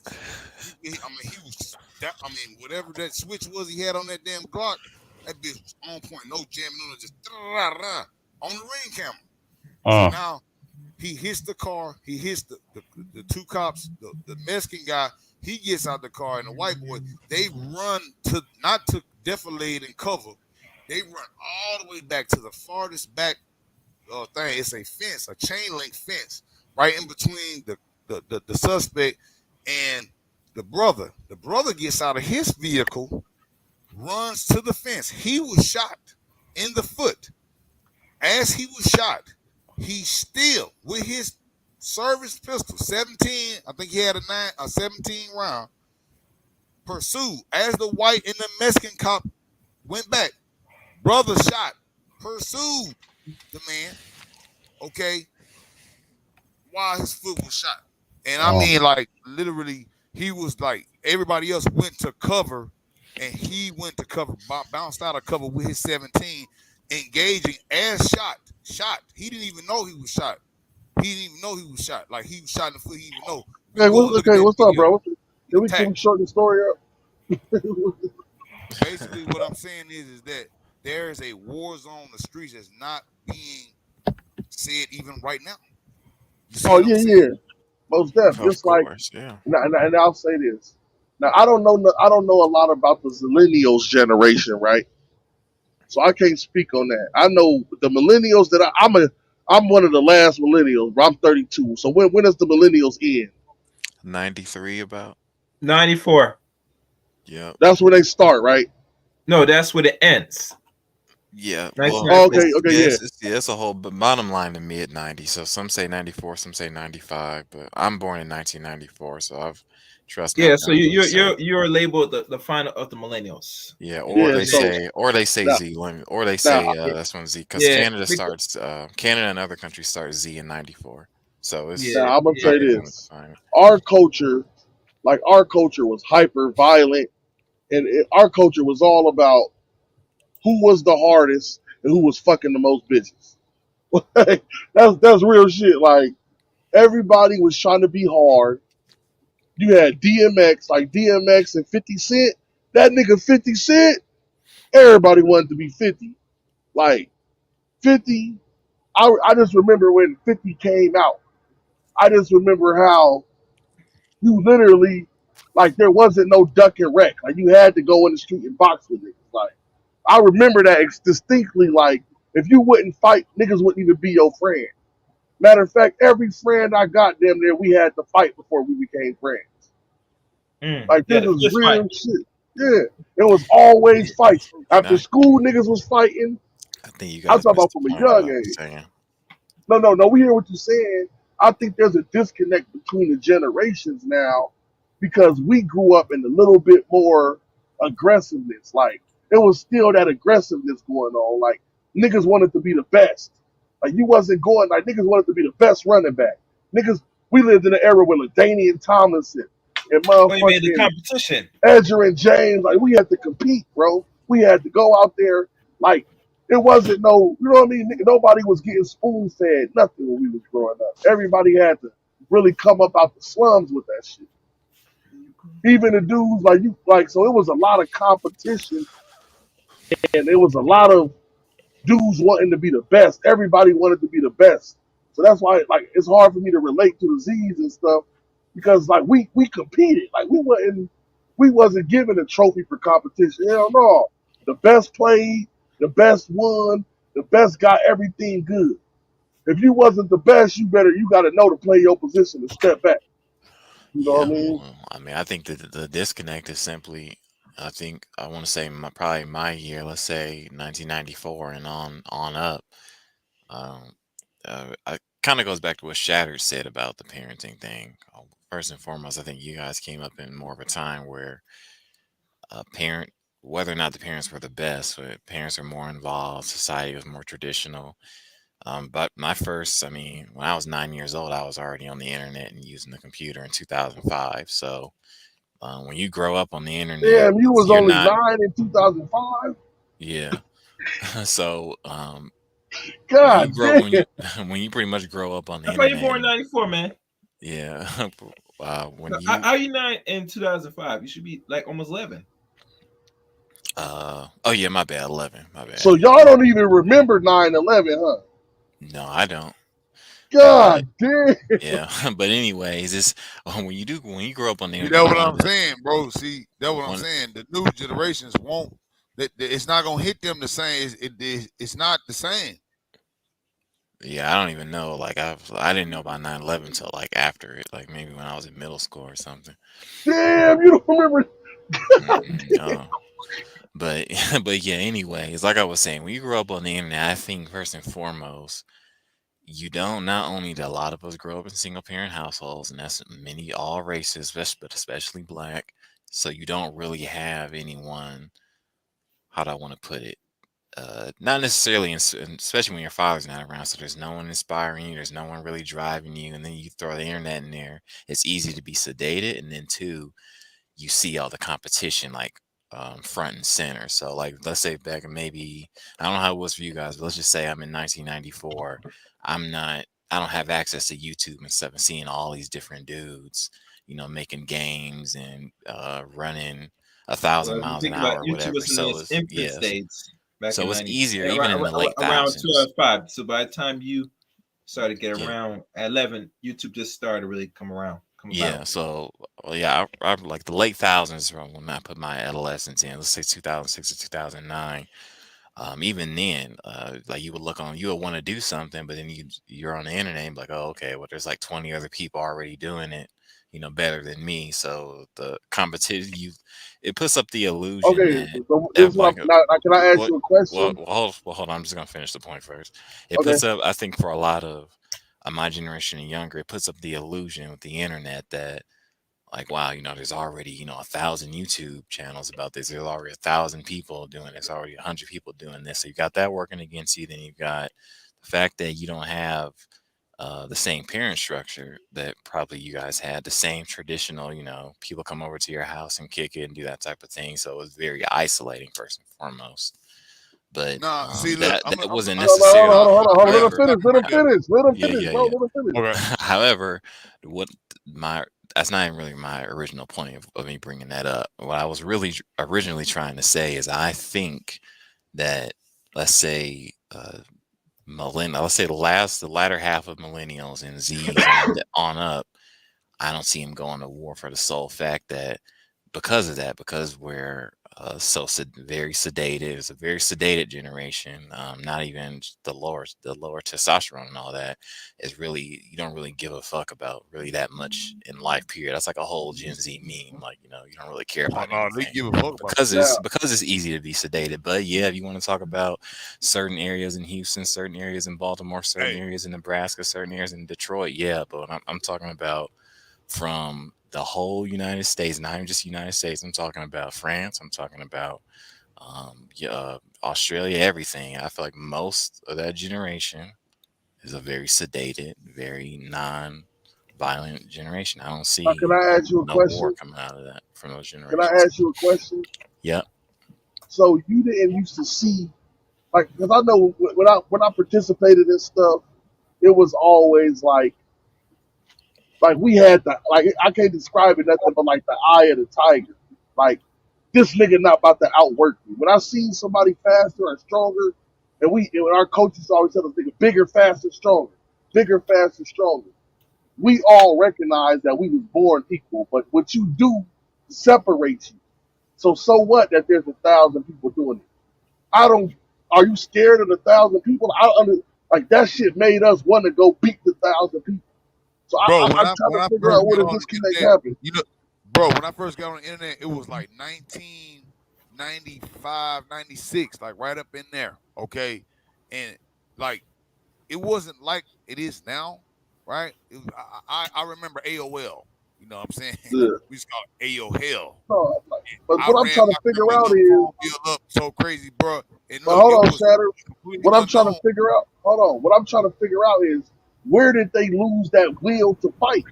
Like, how did that get lost? Hold on, he's explaining it. Hold on, G. Let him finish explaining. But go ahead. Are you asking me where does Yeah, I'm asking you, like, because you said you explained that you used to get on the internet and watch 1,000 people.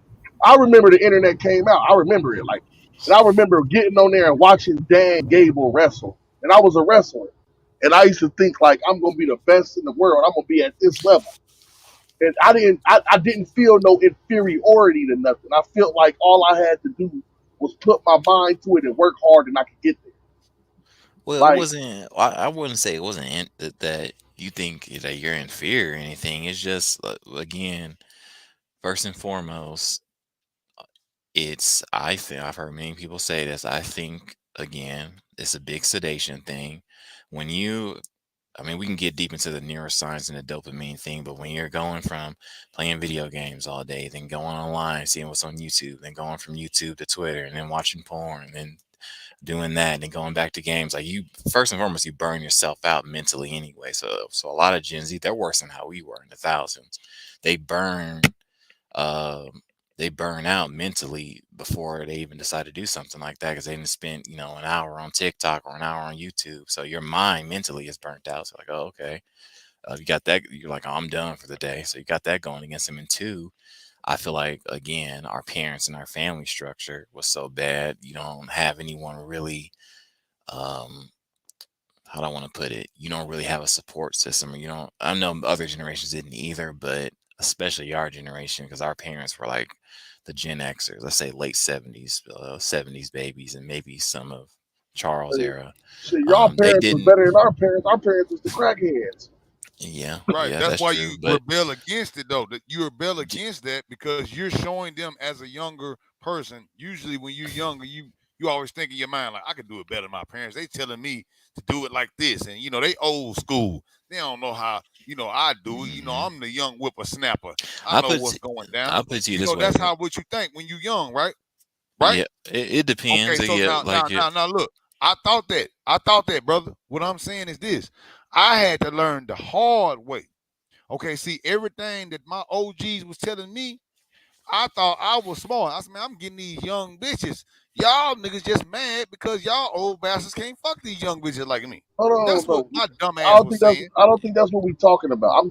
I'm not No, I'm talking just about using it as women. a point of I'm using it as a point of when you think you know everything as a youngster.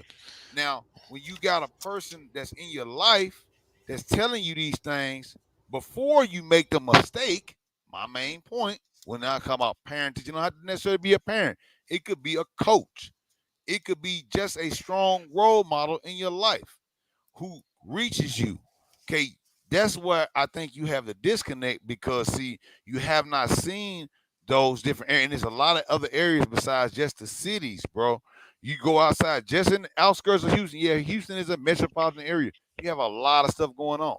Yeah, and then you do have certain areas where certain type of people, I won't even go there, will congregate. In certain places in the South, they don't have that. It's straight up like my man G is saying, and these women who they with their husband, shit. You know what I'm saying? No matter the culture, most of the time, they actually with them. And it's a funny thing to always say is this. As parents, we have to take responsibility. Are you a parent? me, no, Do you have any children? definitely not. Okay. Oh, no, hold So up. that's what I'm I'm saying. trying to see. Hold on, Shadow. What are you referring to? I think we're talking about different things here. I'm talking like. Yeah, I think I think Shatter's more so talking about like the parenting thing. I was just trying to explain, the like what you were And talking about though. that's what Yeah. I'm trying to understand. Where did the disconnect? Like, I'm a millennial, and I'm only 5 years older than you, right? Mm-hmm. And our generation was so radically different than you guys' generation, like with this low testosterone thing. And I'm trying to figure out because we grew up fucked up too. I grew up fucked up, bro. Well, yeah. But To be fair, when I talk about the Z's, I'm more so talking about let's say 2000 and not born, not yeah, no. necessarily. Yeah, I but understand what you're saying. I'm as just far trying as to see. no, Go but ahead, bro. yeah, Go ahead. no. But as far as the disconnect, I mean, you are whole. I mean, 5 years is it's not long, but it is kind of long because you got to think when 2000 hit, I had just got into kindergarten. So Yeah. And I was like, I again, remember 9/11 vividly. I was in middle yeah. school. So it's kind of it's When kind of a different. But again, I'm going to bring it to the internet and the parenting. Because I'll be real with you, I saw probably through all my teenagehood, like I basically lived with my uncle from like 12 to 17. My mom and my uncle, he came in at 6 o'clock in the morning. No, he came in at 11 p.m. and he had to be up at 6 o'clock in the morning every day. Like he just worked his butt off for the most part. And then all my other friends, to be honest with you, around my age range, their parents weren't around either, like at all. Like even though technically their mom was raising them, they weren't really paying attention. That's how it was for us. We didn't have no Yeah, parents at home and shit. Like yeah, we grew up in the streets. but Like we grew up in the on top of streets. that, but the difference between again, you see the streets, like that wasn't a thing for me. Like it was all online, and for a lot of us, it was the internet. So we didn't. When you're exposed to different things growing up, when literally you wake up on the internet and you go to Yeah, sleep on the internet. you couldn't be a troll in our era because you would have to see that nigga tomorrow. Yeah. And he So it's ain't just like, different, and then you're also exposed to different things that you like. My original desire to go out to Seattle was because at the time I hated where I lived so much. I was like, man, there's got to be more to this world. And where you from, bro? well, I was born in Ohio, so I was in Cleveland when I was in my teen years. You telling me you grew up in rough ass Cleveland and was in a house My like that? condolences. Yeah, My that's why I was in the condolences, that's though, why I was growing in up the in house, man. Cleveland. It was nothing out there for me. Like one of my friend's brother got shot like 3 houses down from me and everything. And then on Okay, top of I that, see the difference. I see the difference now. Okay. yeah. See, for So us, the world, for us, the only way to escape our world was to go outside. oh Like yeah, we that's the had to go disconnect. outside. Yep, that's the disconnect. Because Yeah. for me, it was just get online. Because while all that was going on outside, I was skyping with people in Germany, and Oh, I had yeah. my See, friends on forums, and yeah. okay. So See, just for us, the only way yeah. for us to advance through society was we had to go outside and distinguish ourselves amongst people. We couldn't you couldn't sit in that. I'll be noticing that about sit in the house and do a lot of shit. I'm like, dude, the world is outside.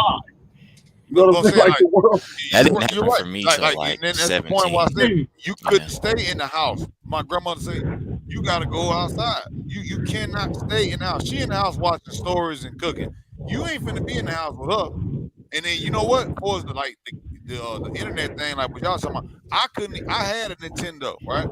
And I couldn't even play the Nintendo on my grandma's TV in the house. Period. That'd have been a special occasion. I had to buy a black and white TV to play my shit on. Man, how old are you? How old are you talking about Nintendo? It couldn't play the It's early 80s, shit, 37. man. I had a Nintendo Okay, because you kind of, your life pattern is kind of resembling us kids born in the 70s growing up in the 80s. So you were born in the 80s. So you was in diapers when I was running the street. See, because the way your grandma raised you, that's the way every grandma and mama was back in the day.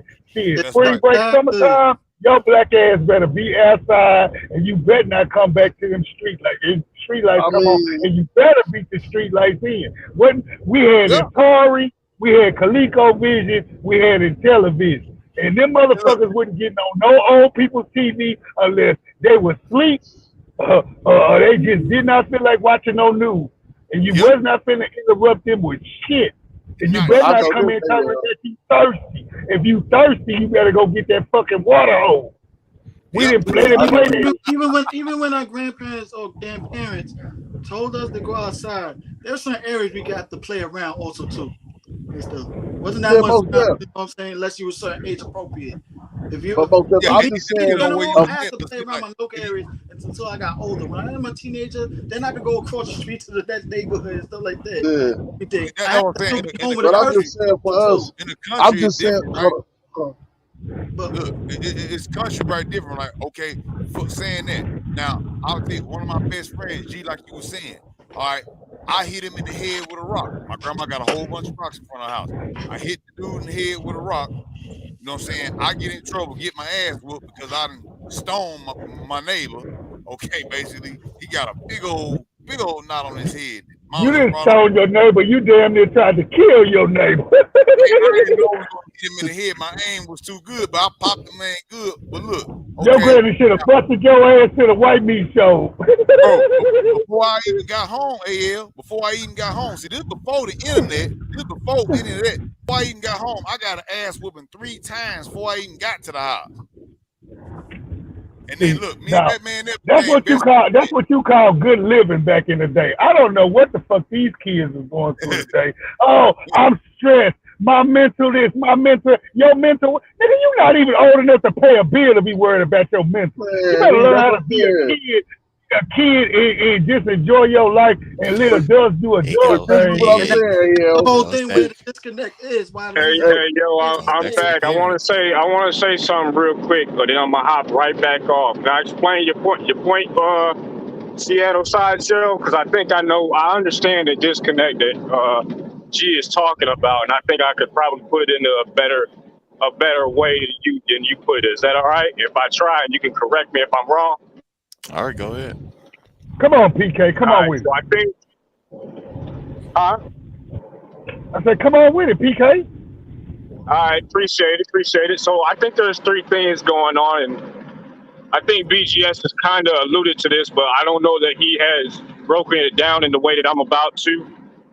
3 things happen that separates what I would say is the millennials from the zillennials.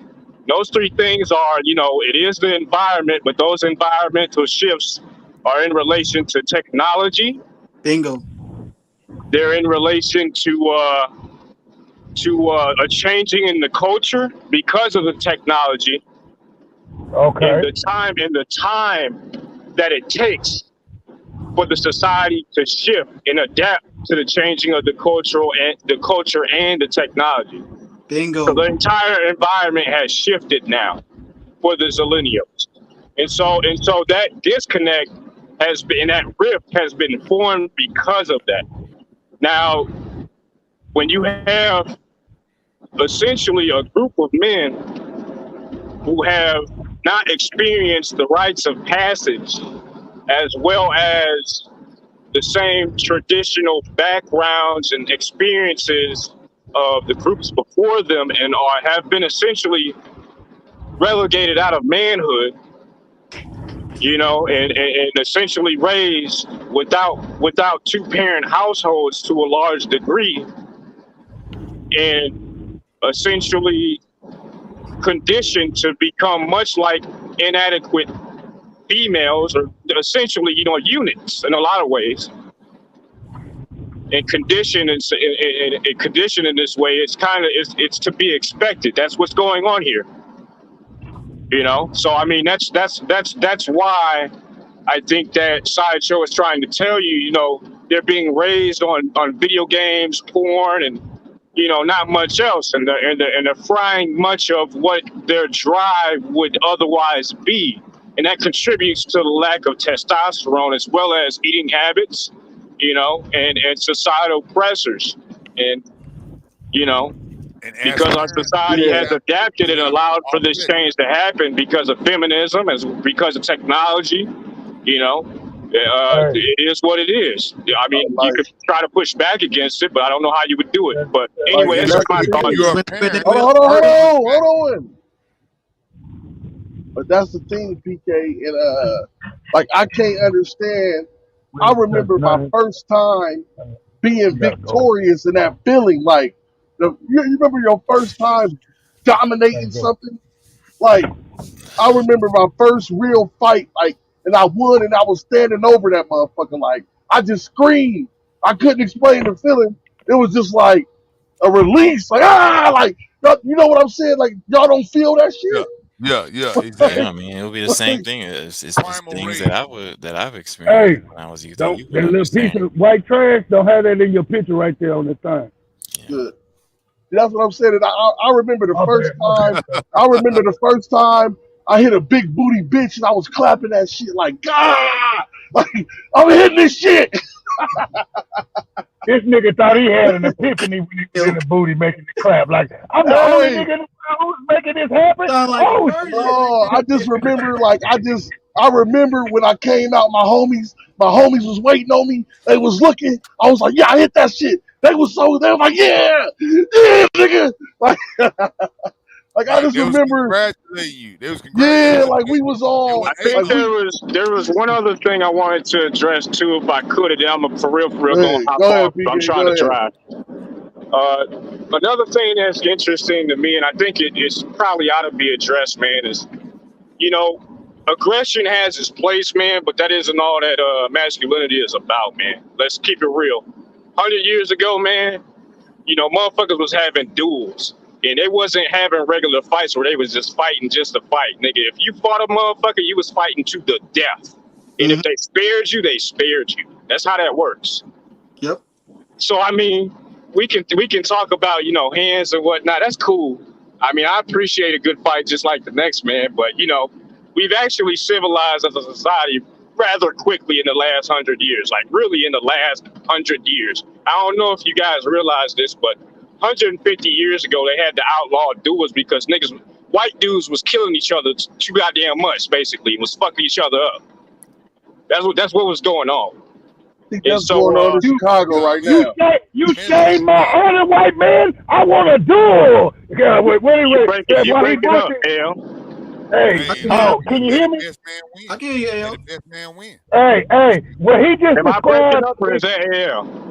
I think it might be you because you're on the road, but check it out. What PK is describing basically what PK is describing is Thomas Jefferson. That motherfucker survived over 90 fucking duels and was shot like 15 times and still lived. No, I'm talking about Andrew Jackson. That honorary motherfucker. Yeah, PK, them white boys used to go hard in the paint. You pissed them off, they ain't fighting. We gonna duel, pistol, to the death. But I'm saying the Mexicans it's not too. just Shit, about. the Mexicans used to do that damn standoff shit too. Them boys wasn't But playing. They're like, we got it's not problems. just about aggression. It's about like aggression is a part of it. Maybe that's the loss of the testosterone then, because it's just like it's just about wanting to be better or striving to be the best, wanting to be more. Wanting to, like I remember I grew up poor as fuck. Hold on, G. I actually missed everything that y'all talked about because y'all started breaking up on my end. What did he say about what I said? I didn't catch any of it. I said I understand it's not all about aggression, but it's that thing that we had when we were younger and we were poor and we didn't have shit and we would look around and say, I'm gonna come up from Hey, man, you know what? I'm not trying to be funny, man, but let's keep it real, man. If this was 150 years ago and you didn't have shit and you was poor, you know what you were called? You were called a serf. You're called a proletariat. I'm not talking about that, though. But I mean, especially if you was black, you was probably, that shit wasn't really what was happening back then. I know what you're saying. I know what I'm saying is back then. So I mean, but this is what I'm saying. You might have felt some sort of type of way, but you couldn't really act on none of those urges the way you wanted to. And if you did, you got fucking fucked. It was a good time. People were always acting on those urges.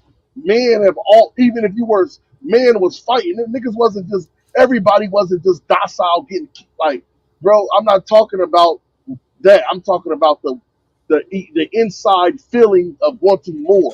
I already, but I went over that. I went over. I mean, I tried to explain the best I could, but what PK said pretty much, he explained it. Like it's pretty much the culture has not adapted to the. And I'll put it to you this way. And this is my piece. Especially, I feel like Zillennials, especially since we're right at that cusp when the internet was just getting prominent. So we was almost, I remember some people described our generation as like the test subject, so to speak.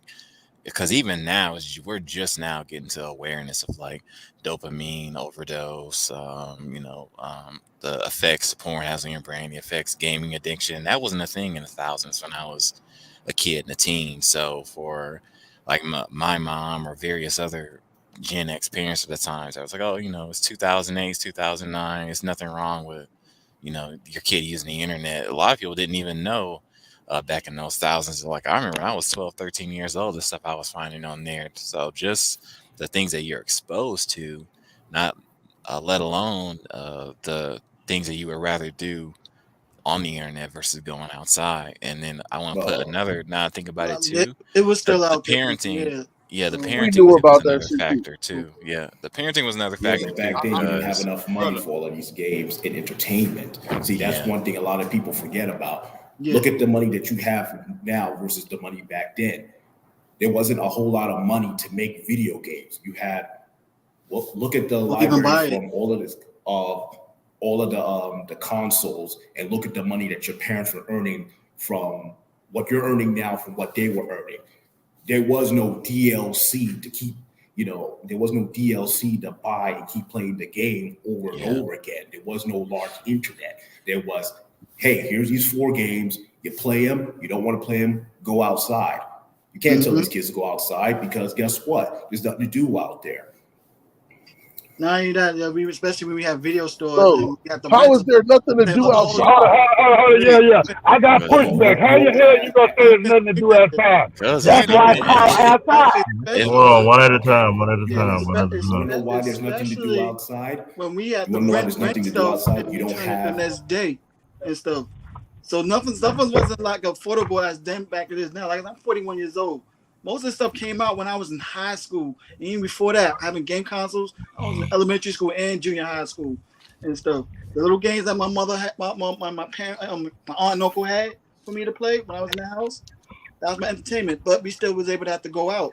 She made time limits that I could play the games, and I had to still stick to doing my homework, going out. That's not enforced out these days with the kids. I mean, I got my cousin one time last year. I remember. I mean, what are you guys expecting, let me man? finish this. Let me finish. Bell, Hold it. I had my cousin. Bell, what are you guys expecting, man? We're in an environment. Let him finish. I had my cousin last year who has a son. We're in an environment where we got 70%. Let him finish. BK. I couldn't hear. Yeah, I couldn't hear. My bad. Okay, I'm in the truck. Sorry. Okay. I had my cousin last year who has a son, and she was complaining how she was spending all this money for download games and accessories with the Fortnite. I really have to tell her, like, yo, why are you doing that so much for him? And I know, you know, and like these mothers these days, they overspoiling their kids too much. That's right. They want to overspoil them because they don't want to go out. They don't want to go out and parent them. You tell them, try. Listen, you try and tell these mothers right now, oh, well, you don't want him, you know, just sitting around playing video games all the time. Why don't you, you know, get into his hobbies?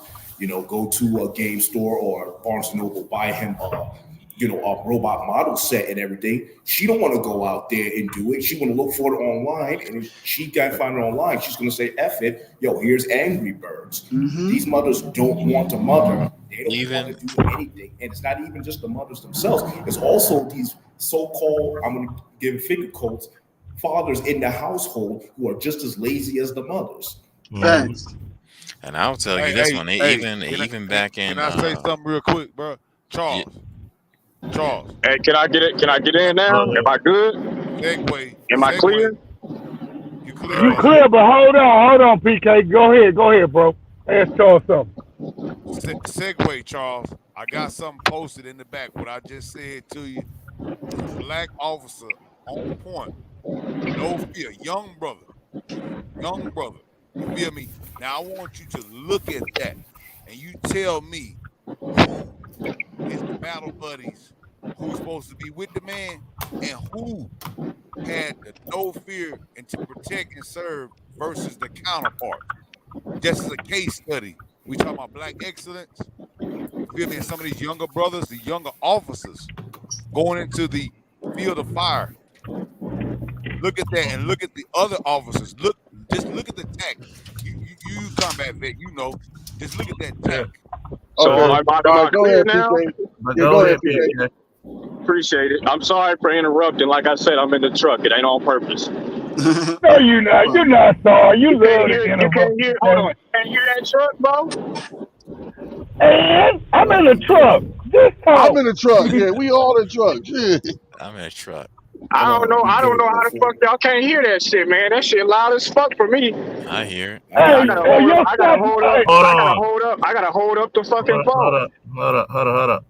But finish what you were saying, PK. All right, appreciate it. But so, I mean, it's kind of weird to me, man, because we have expectations that are just unrealistic for our children. At least not our children, but the children in the overall society, man. We just do as a group. I get it. We expect the best out of the young because they'll be the future. But the truth is that the society that we leave behind is the one that the young will inherit. And in many cases, we set up our children for failure. We did. And we don't want to take accountability for that on any level. Everyone's basically trying to wash their hands and be like, well, fuck it, got mine. Don't work that way. So you reap what the fuck you sow. And a lot of people sow badass seeds. I mean, we had almost 50% of all children are born out of wedlock today. Almost all. Most of these children grew up with only one parent in the house today. That shit didn't happen yesterday. This has been happening over time. And that shit's only a part of the problem. Our education system has been fucking hijacked. It's been that way for a while. We've had wealth stratification for the last 30 years. This has been going on for a while. We've had technological advancements without any sort of limitations for the last 25, 30 years, 40 years, give or take. You know, in terms of video games, in terms of the internet, right? That shit has had multiplicative effects all across our economy. You know, and I mean, these things this is just the tip of the iceberg. And so we didn't expect for there to not be any sort of negative consequences for any of this. Like no one planned for this. I would say someone did. It's just that no one actually adapted to the change that happened. You know, in truth, this is just a lot of the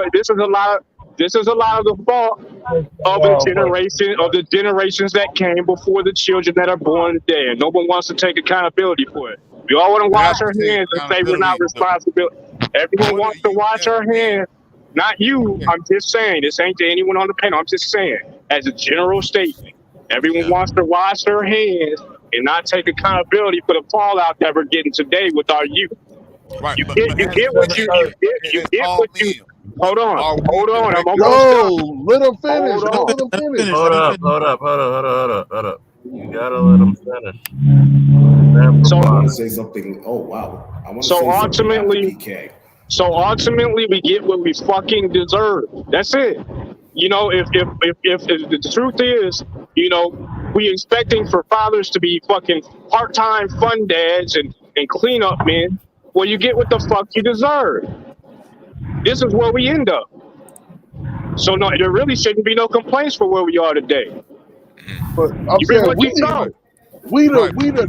what I'm saying. We didn't do this. Nigga, we 30. I don't have children. I don't got any children. Okay, I want to say something. I asked the question: what are all men directly responsible for? I want to say something myself too on that. What are all men responsible, directly accountable for? Basically, not putting our foot up the asses of the people who stood in our way in the first place. Because if you really think about it, look at what it was. I'll say 16 years ago. What was supposed to happen to you when you graduated out of high school? Were you supposed to go straight to work, or were you supposed to join the military or college? Well, I mean, that's a good question. What I would say is, what a man is directly responsible for is himself, his children, his family. That's what you are directly responsible for. So you left something out. You forgot community. He's responsible for his community too. See, that's where this shit. This is where this shit is breaking down. We are not as men. We are not stepping up to the plate in our community because why? We know why. We keep hiding and not talking about this elephant in the room. Who is making all these decisions in the community? These women are making these decisions. Not us. Not women. I could give you a good answer. You have boys who are having children with girls who are poor parents. You're basically kids raising kids, because look at what we're seeing right now. You got 30-year-old people talking like they're still in high school to each other, online, in public, at your job, in your restaurant, and you're like, what part of you are? You're like, what? Here's the point I was going to bring early up. 30-year-olds up to my age, 41, we're now this generation grandparents. We're the new grandparents. What I was just saying, though, brother, if you're responsible, like AL, you're right. I left that one out. 3. That was 3. All right. 1, yourself. Because one thing about it, if you don't have nothing, you can't help nobody else. Number 2, you got something, you can help your children. You made children, now you can help your children. Now the third part, okay, that is the community. So think about it. If each man who had his child, or each parent who had a child, would make that over an abundant choice to be able to hold themselves and their own children accountable, because that is my job as a man now. My job now, when I had you, is to now hold myself accountable to make sure I take care of you and show you the right way. Now, whether you do the right way at the end of the day, that's up to you as a free-spirited, free-will person. But if I train you properly, okay, I can come back and say, okay, now you help yourself, that's 1. You help the child, that's 2. Now you help the community, that's 3. It's every man who of willing spirit, because you have to be willing. And like G was saying, everybody don't be elite, and everybody ain't gonna be willing either. So we can't be worried about these deadbeat men and these deadbeat women.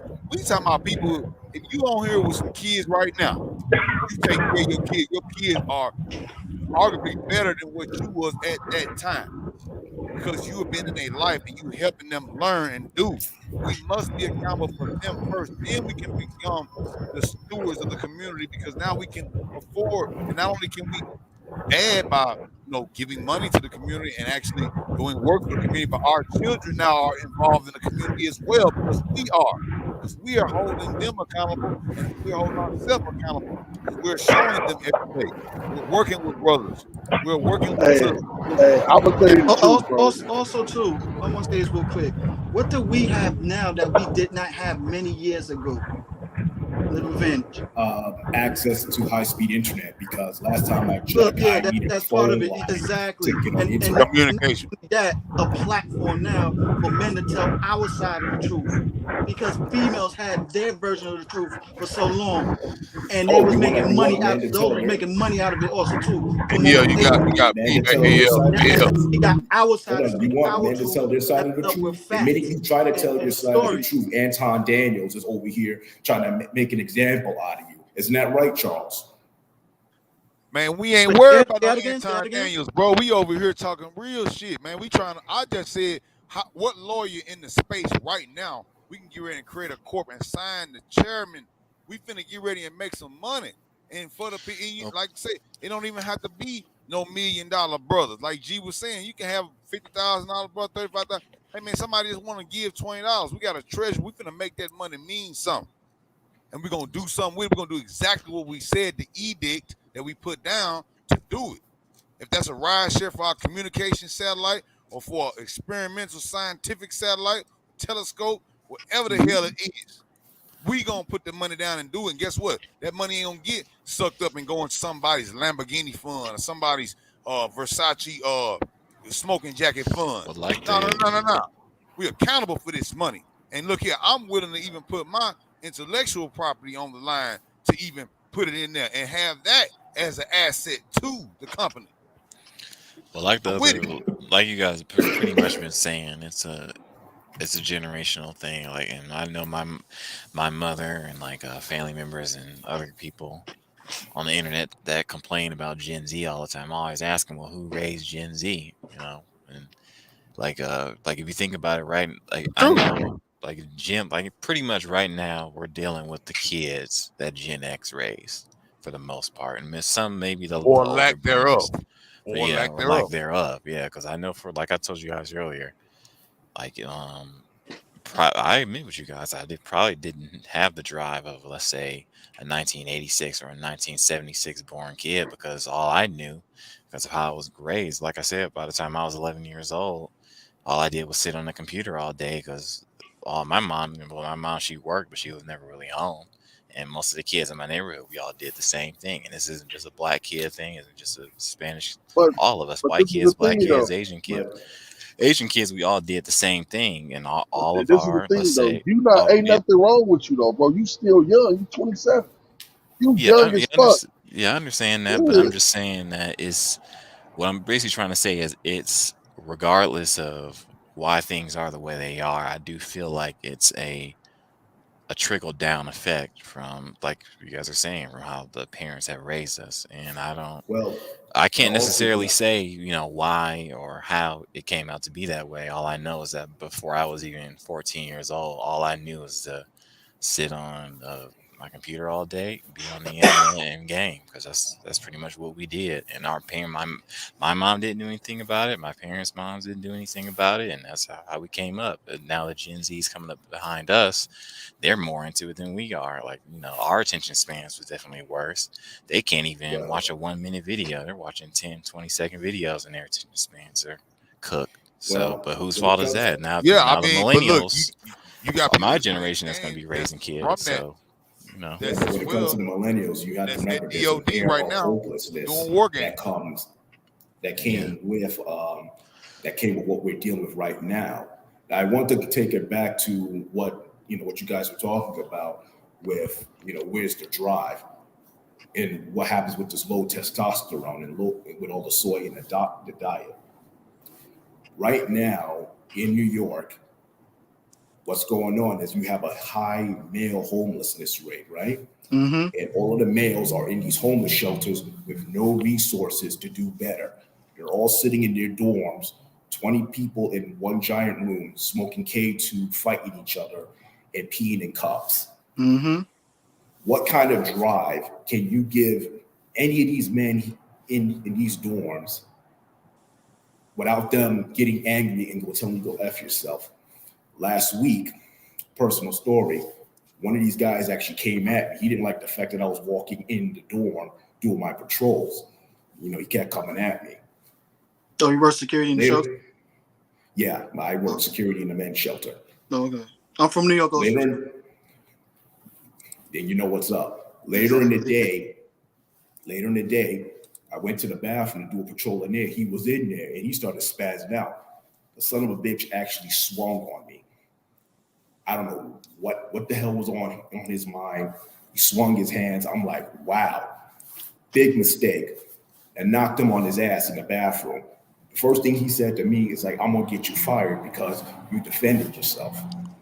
I sat there and said to him like, yo, you spent all day getting high and talking to yourself all day and tried to start shit with me. You could have walked out the door, went to the library, signed up for an online course, and went to school, got a trade. Instead, your back is wet because you had a person, because you felt like you could actually put your hands on me, and it didn't work out in your favor. He is not the only one that's done that, but he is one of the many of the men in all of these shelters, from Ward's Islands all the way to from Atlantic. That's all they do. And my shelter, the shelter where I work at, we're one of the remaining few shelters that doesn't have DHS police in there. Mm-hmm. Well, this is the thing. This is the thing. And I'm gonna keep it real. I'm gonna keep it 100 with y'all, right? You gotta leave the niggas behind. It's not incumbent upon us to save everybody. That's not our job, and that's not our responsibility, bro. Honestly, all of us are grown men, and we have a choice of where we want to go. I've made some bad decisions in my life too. I've been down on the bottom before, and I come from that. But I also made the decision to change my situation and educate myself and pay. And I worked hard, bro. I lived outside before, man. I slept in my car. I lived outside. I've told Officer Charles that instead of me going to a life of crime, I said, okay, look, man, I'm going to have to go to this shelter and eat until I could get a job, till I could get me a studio apartment, till I could pay for this. And that's what I had to do, man. Some of us, that's why I said, as brothers, we have a problem admitting that some of us are elite and some of us are not. Some of us are going to make the right decisions, bro. Some of us are going to make it out of that situation. Some of us are going to grow past that. But it is not incumbent upon us that actually better our lives to go back and get the fucking low lives. I want to use this as an example, from the TV show The Wire, character of Bubbles and stuff. And there was a scene when that kid that he was like being a big brother to, who he accidentally killed and stuff, and Bubbles wanted to kill himself. And that's when drove him to finally get himself clean, because the guy that was his sponsor, I remember him telling him that he looked at another guy and he realized that he was in and out of the rehab because he told Bubbles himself, he hasn't hit his rock bottom yet. See, everybody got their own stage of what they feel they hit their rock bottom to finally get a change with themselves, because you go out and change and wind up relapsing back to old habits and stuff. It's so easy because they haven't felt that very rock bottom yet in that certain level that, you know what, it's not, death is just easy, you know what I'm saying, just to do. It got to be beyond that. And for some people, just like you, G, you felt like that was your rock bottom and stuff, and you made a change and then went back. Each one of us had a time and age that we felt like we was at a rock bottom and stuff. We see it differently, but even still, that's what started ticking to us to make that change and never, went back and stuff like that. And that's why I know. And that's why I know. Drive to better themselves. They just sit there and just get angry at all kinds of dumb stuff. And it's like, how do you go from point A to this? Like everybody else who's been in your position picked themselves by their bootstraps. You just said, nah, F it. I'm just going to do what I'm going to do and just let it be what it is. And I'm like, no, that's not how this world works. If you don't have your parents' support, I'm going to answer that question. I'm like, if you don't have no support from your parents, then you have to be your own support and put yourself first and better yourself. You can't constantly keep looking back and blaming, the people that wasn't there for you, because they're going to die soon and you're not going to be able to blame them anymore. Exactly. So, go with your question. So what you're seeing? Hold on. I'm gonna just say that. Hold up. Before you say this, I'm gonna tell you that's part of the problem. One part is you never were given responsibility. The second part, you never were taught responsibility. You fumbled the ball, but nobody taught you how to catch it either. Charles, they didn't fumble the ball. They didn't fumble the ball because they never were allowed to get up off the goddamn pitch. Everything he just described, all those homeless people, these people who didn't want to pick themselves up by the bootstrap, always crying, always complaining, woe is me, help me, this and that. These are people we're describing. These were people who were always on somebody's titty their whole entire life, sheltered, kept. They were kept. They didn't have to worry about nothing. And when it was time for them to be an adult, they had no skills whatsoever because somebody always sheltered them. So whatever comes their way, they deserve it. Because why? They had a chance to get up off the seat. They knew within their right mind at a certain age, hey, I got to start conforming and get in line like everybody else. They're seeing this, but they didn't want to get off the titty because the titty gets paid too good. They enabled themselves to stay on the titty, and then the enablers who allowed them to stay on the titty are just as wrong because they never took them off the titty and threw them out the house and said, guess what? You got to go learn how to fly sooner or later. So that's where all this shit is coming from. Corinne said a big fact also too. You know what I mean? They live in New York. They're also out in the streets harassing people, hurting people, begging for money like they self-entitled to it and stuff. And I'm like, yo, you know what? Y'all can I can give you food, but I'm not giving you no money and stuff. But they contact out there every day. You see them near the jet cashing place, even certain stores, open the door for you. I'm like, yo, I'm not gonna give you no money like that because, like, for real, like, this is like, it's very uncomfortable, man. Like, yo, I will say this: I have no problem helping out people who are trying to help themselves and others. Even if you fail, it is proper to help those who fail but are trying, and I mean serious effort, because we know when we were younger, we didn't get a lot of shit good till about your late 20s or your early 30s. Real talk. Yeah, but I'm not doing that on 8th Avenue. That's where all the heroin addicts are at. But thanks for the words of encouragement, Charles. Especially 125th Street, Lexington, Walking Dead Boulevard. I mean, you gotta think about it. The average man in America doesn't start really making money till he hits 35. So a lot of stuff is going on that, they want to give these kids. And let's not just talk about parenting, because parenting you could do but so much, but your kids are left with a teacher for like 8-9 hours a day. Yeah, but the teachers don't really want to teach. I mean, they want to teach. They'll teach you. I kind of messed up on your last live stream when you were talking about the school shooters and we were talking about bullying. And I really didn't want to go into high detail because I don't like telling on myself about that particular subject. But half them teachers there are not really there to teach. They're just there to collect a check. And that's basically what you're seeing. That's what you're seeing right now in a lot of these jobs too.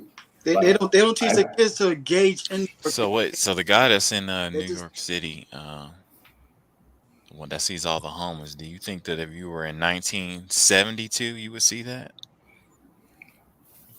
Oh, what we seeing now? 1972, there was always a job for those guys to get. I mean, hey, bullshit!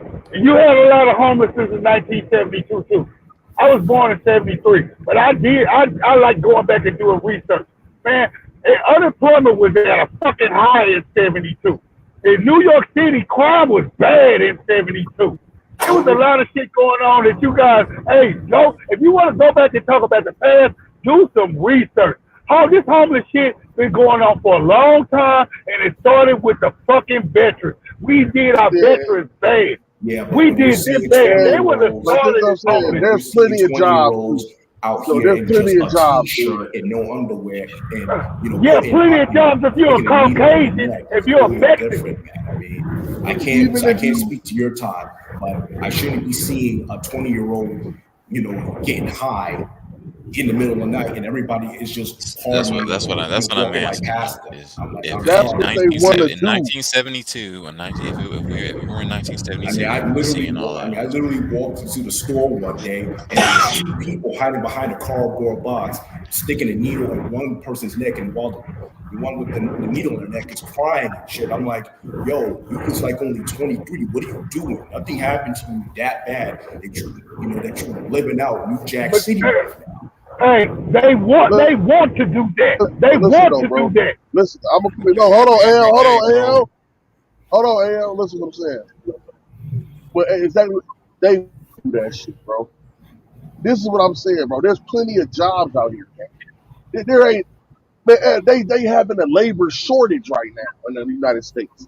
There's a labor shortage. And they don't qualify for it. They don't qualify. You see what I'm saying? It doesn't matter. They don't qualify. Listen. They don't qualify because they don't want to qualify, bro. I don't know. I don't know who all know me in here. I know Officer Charles know me. I know AL know who I am. Do y'all brothers know? Have y'all ever heard where I come from? No. I'm one of them individuals you talking about. I'm from that environment, bro. And I'm telling you, this shit is choices. This is not training. This is not these people make these choices to live their life like that. Bro. So G, are you saying that people? So G, would you say people in 1972 made better choices? It doesn't. Everybody has choices to make. It doesn't matter what year you in. Listen, bro. I'm gonna explain this to y'all. Yeah, but you can make a choice. You can say, look. This job over here paying $12 an hour. But I'm too good to go work for $12 an hour. Then your ass gonna be broke. Motherfucker, if you're not qualified to do nothing else, are we supposed to kiss your ass because you're not qualified? Or should you make yourself qualified? I'm basically asking why is the homelessness issue to such extreme measures in 2022, and why wasn't it in 1972? That's what I'm asking y'all. There's always been homeless people. Well, I can answer that. Where it was a skid, I don't think there was a skid row to the degree that it's at in 1972. Yes, there was. They were called hobos. They were called hobos. They jumped trains and went from city to city. These fools ain't even jumping trains no more. They just staying stuck where they are. And G does have a decent point. They jumped the trains here in New York. Right there, Charles. You know what? Charles. I want to be now. I want to use another. Yo. Hey, Charles, do you see that tag right there? Mm-hmm. Okay, now I'm gonna run it back again because I want everybody. Yo, why do we keep looking at that? What's the purpose of that? That has nothing to do with what we're talking about. Earlier about black. Hold on. All right. Well, being you know what I'm saying, like Detroit, G was definitely making a point. Being I like using the Wire, the show The Wire also too. And he used another character, the little boy Doogie and stuff like that. We saw how he ended up on the last episode. He grew up very poor, had 2 crack-addict parents. And then despite, you know what I'm saying, when he moved in with his friend, Michael, who was in the drug game. But Doogie started getting himself a little bit clean behind that also too. But he realized, the street hustle life not for him because all the other boys wouldn't take him seriously. So, he gave him an assignment. Just babysit the little brother, pick him up. But in between that, what the Doogie chose? He chose to be, deal with the crackheads, the junk men, and shit like that. And unfortunately, he chose to chill with them. When Michael had to make it split because they thought he was part of Marlo's crew being set up and everything, he had to split from Doogie. When that last scene, when he told him, why you want to hang out with them? You know what they're about. And know what Doogie says? I know, but he gives me work. Unfortunately, he chose to do drugs and do work like by stealing, metals and all that shit, getting high and all that shit. Doogie made a choice, and he led him down a dark path. Despite, yes, it's sad upbringings and shit like that. There's some upbringings you don't have control of, and it might lead you to some path, but even still, you still made a choice to still stay down that path. He had that white teacher that probably would have guided him in some other areas. And despite that school system he was in, that gave him social promotion the way they did, he could have still went back to that white teacher who was the former cop to give him some help and resources to give him a better life and shit. But Doogie still made another choice down the dark path. And that's the thing, man. People want to give people too many. Man, I got a homeboy. That So nigga you guys walked. are saying that people in the 70s made better choices, basically. Probably did, but that's what I'm saying. I got a homeboy. I got a friend, right? This nigga walked from Guatemala, bruh. You got to understand that these people, you got people who walking across countries for a better opportunity, bruh. Mm-hmm. And motherfuckers here live in America where all the opportunity at and won't get up off their ass and go do nothing.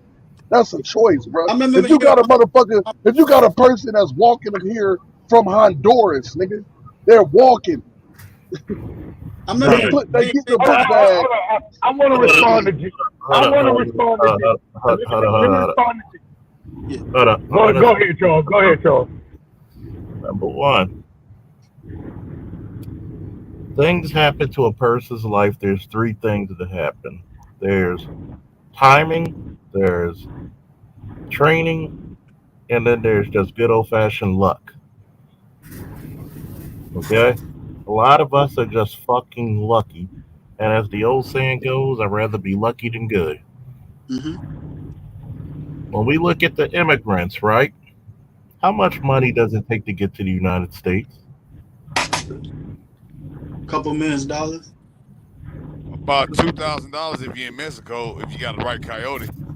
And here's the crazy part. Nobody gets into this country without the fucking government allowing it.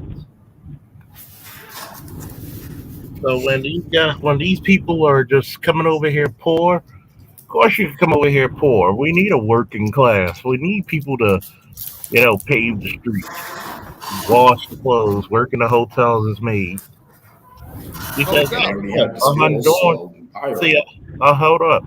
A Honduran or Mexican or El Salvadorian is going to work for their fucking currency wage, but you expect people in America to work for Mexican wages. That's right. That's right. But that's what happens in a lot of these jobs too, where it seems like everybody has a lot. There's another factor that happens here a lot, that there's a lot more smoke for people who are working over other people who are unemployed, where your supervisors, the customers or the tenants will come at you as if, they're paying you too much for the job that you're doing. You have a lot of people that just say, yo, I don't want to return back to work and be spat on by these people who don't care. That's why you have this labor. That's game. That's why that's not game, but that's why you have this labor shortage right now. Look. Yeah, that's game. That's game. You tell a hoe she ain't bought shit, and the money that she bringing in ain't shit, because you have to demean that person. Let them know that worth that they giving you. You tell them that ain't nothing. Work harder. See, that's game. But look, I'm gonna just show you this tag thing. Look at the situation you got. You got the situation because you're trying to finish a point. But the thing is look at what you're dealing with. All of that kicking him down and calling it that's game. Now you got a labor shortage. You got people not want to return to these not only these minimum wage jobs, but then these jobs that pay $1 or $2 above minimum wage. You know why though? Do you know why? Yeah, because everybody wants to go to school and not deal with this crap anymore. No. You know why? You know why? Why? Because half of the circulation of the money was just printed in the last fucking. That don't got nothing to do with the job, man. Come on. I can't argue. Not only that. But what are you talking about, bro? Who was getting $50,000, $100,000 on PPP loans using the system where they got so much money, and then just for these fake relief motherfuckers, fraud and scam, these scammers taking this money. Look, Why would they work? They always existed. Why would they work? Why would a person work? If I give you unemployment right now, okay, let me just say, regular person, you making $50,000 a year. If I give you $60,000 a year to sit at home, why the hell would you work? If I'm gonna give you a PPP loan with damn near no oversight, I know women that got 3 of them, $150,000 a piece. Why the hell would they work? Second of all, the PPP okay, hold on now. That is the a fact. Let him finish. Let him finish. Okay, so now if you got all of that, I know people right now who could work, my brother, who actually is good at their job. Yeah, corporations be fucking people over. Man, I'm from corporate America. I'm from Yahoo. I will tell you something about corporate America. You want to really hear it. Okay, but I'm just telling you, I know what you're saying. You right. But what you're failing to realize, brother, we already know that the point of what you're trying to make is saying why they're not taking these jobs. Why would you take a job? It ain't about the school. Okay, because I know bitches that have been in school for 10 years. Come on, man. Come on. Get all the money for the school, right? And don't never, ever graduate. But getting $10,000 a year on straight school payments. AL, I'm lying. Yeah, but you can't do that. But you can't do that anymore because the economy has changed. Now you actually have to use that education for something because there's nothing Man, they here. just did loan forgiveness again. And look, I'm gonna tell you something. I know. I got some staff alone myself. Man, I've been there was loan forgiveness. Hold on. You said there was loan forgiveness again. Let me ask you a question. Look, Did you know what man, was the I'm just wanting to show you first this technical video. The reason why I brought this video is because this is Black excellence. We're talking about all the what are we watching this shit for, man? Dude, hold up. I'm trying to ask you a question here. Like, do you know what was the first loan stipulation first before the second one? The stipulation was even if you had a student loan from the 70s and 80s, you still had to pay that off. They only gave loan forgiveness the first time around if you were a millennial or Gen X and everything. Yeah, but so you gotta even they did do. I was in deferment program. You go to deferment as long as you're one of the few. You can get. You're one of the lucky few that was able to get their loan deferred, but there were many that did not get their loans deferred. That's why they had to do it. That's why they had to do it a second time again, and why everybody else is being. Why more people are being accepted for loan? If they actually finished. You speaking on the level if they actually finished. I'm talking about people who don't even go to school, who don't even go. Show up the first day. You talking about people scamming, bro. You're talking about a scamming small majority of the population. That's not listen, bro. Listen to what I'm saying to you. Man, listen. That's why. Listen, bro. Listen, bro. Listen, damn. Listen. That's why they're coming back, wrapping around, and throwing them bitches in jail for that shit. Bro, you gotta listen, man. No, they're gonna come, bro. They put their real names on that shit. The government, just because listen. With the school loans, they still owe that money, bro. Yeah. You're trying to compare people that's living off of the government. They are living off the government. They're gonna owe that money for the rest of their life. So now, I want to add another factor to that. Hold on, let me finish. Sorry. I'm gonna go ahead. Can I finish what I'm saying? When we say there's plenty of jobs. Now, if people don't want to take those jobs because they want to live off the government, they better hope the government gonna take care of them for the rest of their life. We watching this shit in our community. We watching this shit in our communities. All these old people that lived off the government, they hitting their 60s and the government pulling that motherfucking aid. They dying in a fucking gutter, bro. They're dying they can't afford medical. They can't afford their medicine. That's why they doing dope and shit, bro. I'm not trying to be compared to people that's choosing to live in poverty and think that they winning something because they getting fucking housing or government assistance. You don't compare me. I want to bring this as another point of view also too. The last 2 years, it showed that a lot of people that thought that was working jobs that might have been stable have no longer been stable. A lot of businesses went out last year. Percentage of people was able to do remote work. Another percentage of people was able to start businesses in their own homes and stuff like that. So most of us Yes, they relied on the government of those PPP loans, those unemployment checks, the way they did and everything. When that shit ran out, jobs was filling up, but the cost of what people feel like they want to be paid, it was like, nah. I mean, I want to be paid a little bit more than what I was making before and stuff. Yeah, those are the It gives people more I'm talking incentive for about. people to You feel like start to go talking back about to these work. PPP loans, And these shit. scammers. They're the anomaly. I don't want to talk about them because they were doing all of that stuff before the quarantine.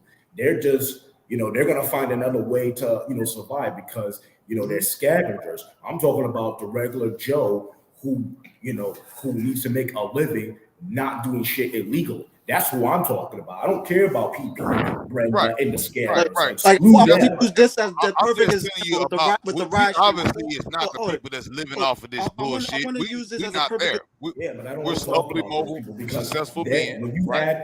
you're adding Right. them into a situation where they've always been. They were I'm probably not 5 adding them years in a ago, situation. 10 years They ago, already I also 20 want exist. to years add. ago, I want 30 to use years that as a ago. perfect They're the same example also person. too.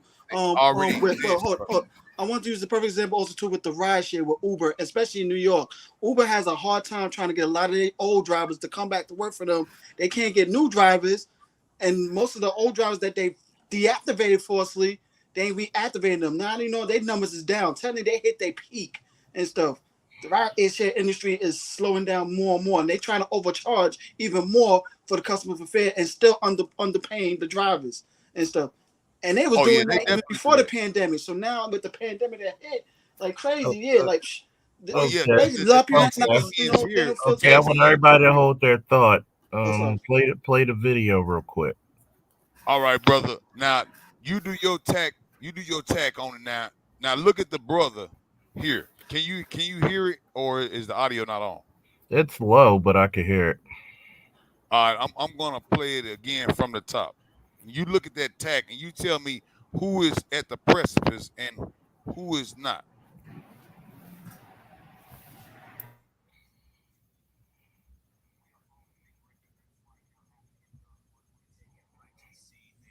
This is happening on McGowan. HPD have confirmed with us 3 officers here at this scene have been shot here on McGowan in the 3rd Ward. This is Sky High, a live video of the scene happening right now. You see the police tape there. Volume.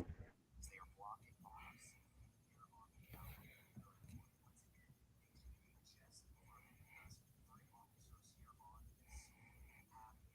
Sky 13 here live in the 3rd Ward. We also have exclusive video of what unfolded out there. We understand this all started as a chase that ended in these 3 officers here on scene being shot. I want you to listen and look at this exclusive video right here.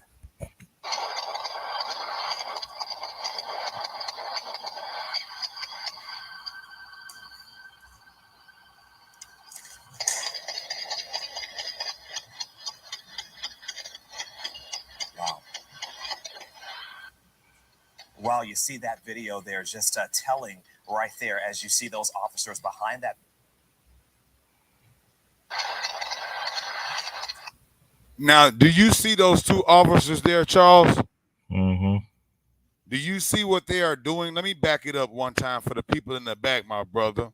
Battle buddies. Let's back it up one more time. Right here.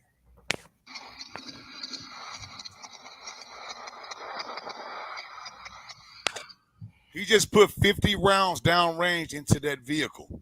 Look at the brother, where he's at. Look at the 2 other officers and where they're at. Back it up again, 50 rounds. Okay, go back. Well, it was a combination of rounds because if they have anything that are Glocks or whatever, most likely it's probably a Glock. They have 14 to 17 rounds, depending on the caliber. The suspect had a Glock, I believe, 9 with an altered clip and also an altered firing mechanism, where I think he had like at least 50. When he dropped it, they didn't show the original. The Ring camera shows it. He put about 30. When you see that vehicle how it's steaming, he hitting that radiator. And when he hit that rate, that's the only way you can really see the rate of fire. The rate of fire that's coming, as soon as he opened the door, he unloaded that. If you look at the retreat from his two other officers, the brother, all three of those officers were shot. The brother got shot in the foot, but he continued, down on that suspect, and he did not run away. Look at that. That was 30, 40 rounds in that truck right there. They just now entering the fight again. My brother is on a chain link fence. His defilade is off. They got full defilade. Which is, I understand him running, but you want to stand behind cover. I could take that damn bullet, and the fence ain't it. That's right. And now, I seen that in the brother. He took the less of the brunt actually because he only got shot in the foot. The other two officers later on they got more critical injuries, but the brother was still on point. He caught the lesser of the injury, but he did not leave the impetus of attack. He kept the suspect. Well, that's what probably kept him alive, is staying in the fight. That's right. All right. So now, when we're going back to these people that's choosing not to work, right? And this is gonna be okay. Let them keep not working. The government gonna do what it always do. It's gonna import more people that's gonna do the job. So, people gotta forget that you are replaceable, bro. I don't know why you're not replaceable to this job. You are replaceable to that job. If you choose not to do that job, and you're not going to pay us, they're like, okay, go get somebody who will do it for this. We live in a free market. This is not no communistic society where you control the corporations. Before you can go there, hold on. I've been wanting to address this with G on this topic. G, I understand what you're saying, and I get it for the most. But what you're not putting in this X factor is this: why are these Caucasians letting all these immigrants come in? No, not immigrants. They're migrants because they're fucking illegal. They're not immigrants. They're migrants, number one. Number two, they're letting all these fucking migrants come in here because why? You don't want to let, and you haven't been letting the black man try to get a job since 65. Their whole impetus is, look, we're going to hire any and everybody but the black man. So we can turn around and let the black woman use the trope, the black man ain't shit. Like Charles was saying earlier, 9 times out of 10, to be a black man, to be succeeding and working, you motherfuckers were lucky. Everybody I'm talking to in the panels, in the chat, we're the lucky ones because we're really not supposed to be working. They don't want us to work as black men. They want your ass either 1 of 3 ways: incarcerated, dead, or 6 feet under on the way after being dead. That's what they want for us as ADOS men. They have not. They have been. Hold on. I'm not through. They have been leader. Well, goddamn to you, because you do it too. But anyway, I digress on that and back to this. Bro, they've been doing this systematically for years, and we know this. Man, look, the goddamn unemployment rate for black men has been in double and almost sometimes in a few years triple digits for the longest, and they want it that way. And it's not about how much you get paid or this, that, and the third. Yeah, that factors in down the line. But the big elephant in the room is the fact that they have not wanted to be giving black men any form of work, because it's not a matter of how much you pay us. Just give us a working job, and we're working, and we can make do with what we got, and we got other hustles on the side to compensate if we have to. We've been known for doing that, but that's just it. They know once we get employment, we got ingenuity and innovative ways to come up with other ideas. Just give us some employment so we can take care of the basics for our family. They don't want us to have that. That's why they keep bringing in these fucking migrants. And then on top of that, their numbers is dropping because they women don't want to fuck them because they ain't got the ability to fuck their women right. So you factor in all that before you say there's a whole bunch of jobs don't nobody want to work them. It's black men out here who've been wanting to work. Okay? Man, nigga, I'm a man. Get the fuck out. I can hear that, but I live in reality. Nigga, I live in reality. Nigga, lucky. Lucky, nigga. Man, come on. I don't want to hear that shit. I don't want to hear that lucky shit. Nigga, I'm a two-time. Nigga, I'm a two-time fucking fan. Hold up. I want to hear this shit. Listen, nigga, come on, man. You go right here with niggas right now and see if you can get him a job right now, since you don't want to hear. All right, stop. I'm gonna bring this. Hold up. Where did they all go? All right. Look, y'all gotta respect it when I say stop. I don't mind letting niggas go sometimes, but y'all gotta respect the host. We clear?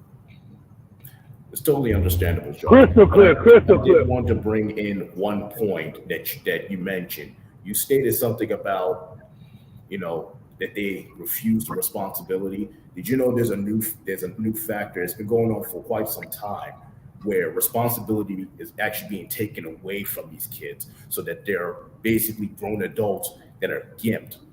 Yeah. And it's scary that nobody's is not talking about this. I've been seeing it for the past 10 years now. And it's really scary because this is what's actually contributing to the homelessness problem that I'm seeing here in New York. This is what's happening. I had a conversation with a nice young lady, right? She said she was going on a trip, and she said, I can't leave my 16-year-old in the house. I laughed because I have a 14-year-old son who I could leave in the house for a week. As long as I got food, he could be left in the house. He can cook for himself. Taught him how to cook. He knows how to take out the trash. He knows how to open and unlock and lock a door. He knows how to tend to animals, walk a dog, clean out a litter box. What the fuck do you need to do but to check on him, right? Exactly. The scary thing about it with some of these females is that when the other guys were talking about the scammers, a lot of these females are saying like they don't want their sons to get a job when they turn 18 because in their rank is going to go up and all this other stupid crap. And I was, I've been dumbfounded when I heard it because it reminds me of what happened to me when I turned 18. And when I turned, of age, and there was no college and there was no military. It was get a job so you can help me pay this rent. And I thought I was the only one going through that. And over the years, I've realized that I'm not the only one that experienced that. Yeah, and the problem with it is this. When you grow up in a society that devalues men and manhood and shit like that, you're gonna go through some aches and pains. You're gonna go through some aches and pains. Yeah, and you're gonna. And shout out to and by the way, shout out to the Black Sky Ranger. Woo! For the Cash App support. You're gonna go. You also gotta rebuild yourself too, because one of the scariest things. Just a snippet. When I was younger, I knew how to do two things: wash the dishes and answer the phone. No, my mother wasn't home. No, she's not here. And can you leave a message, right? When my mother's current husband showed up, all of a sudden, I didn't know how to do the dishes anymore. And I didn't know how to answer the phone. What the hell happened? Think about this. A lot of people go into a regression. And a lot of fellas will agree. If you do not, a lot of skills, and believe it or not, maintaining a house is a skill. Use it or lose it. And when you don't practice those skills, guess what happens? They get atrophy. Yep. Say it louder. That atrophy.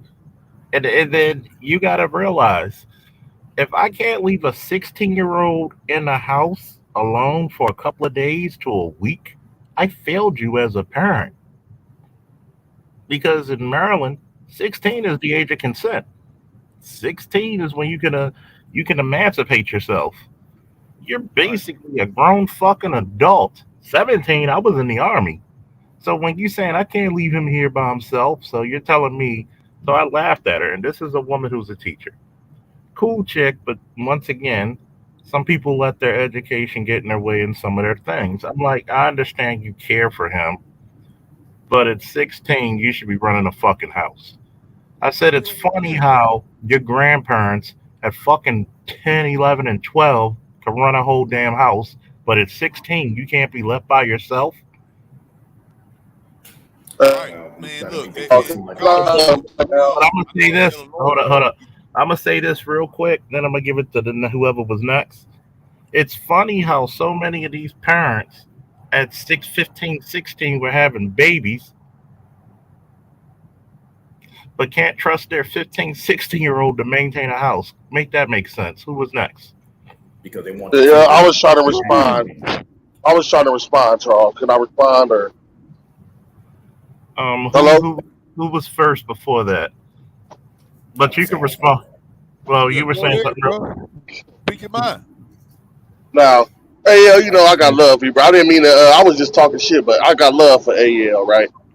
I hope you know, no disrespect, right? We cool still, AL, because I don't mean no disrespect, bro. This is basically we straight family. We straight. This is love. See, this is what you call. I just wanted to make sure. I let you know I didn't disrespect you. I didn't mean no disrespect. I know you didn't disrespect me. Can't no man disrespect me in this sector because I know my worth. I know my value. But see, what we having, gentlemen, this is called iron sharpening iron, and this shit has to come out. And this is the type of stuff females and feminists don't want you to do.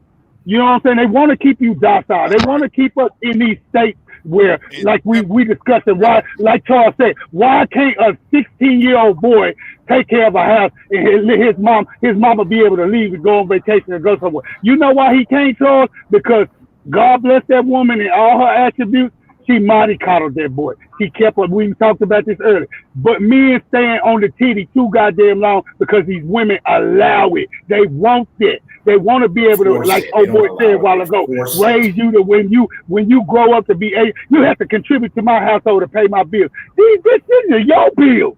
I was the adolescent that you pushed out your pussy that you had to raise, will, and take care of. And guess what? Now that I'm turning 18, I got to go find my way. It's not my responsibility to pay your bills. Those were your bills. They're going to be your bills till they die. Once I become an adult, these will be my bills till the day I die. Yes, I do understand there was a time and place in our society, in our culture where, yes, and I was raised under this, where you're supposed to give back to the family, or the family's supposed to bring their monies in and pull, because that's what these matos do down south, and it works, and we do know it works, but that's what we have done as a people.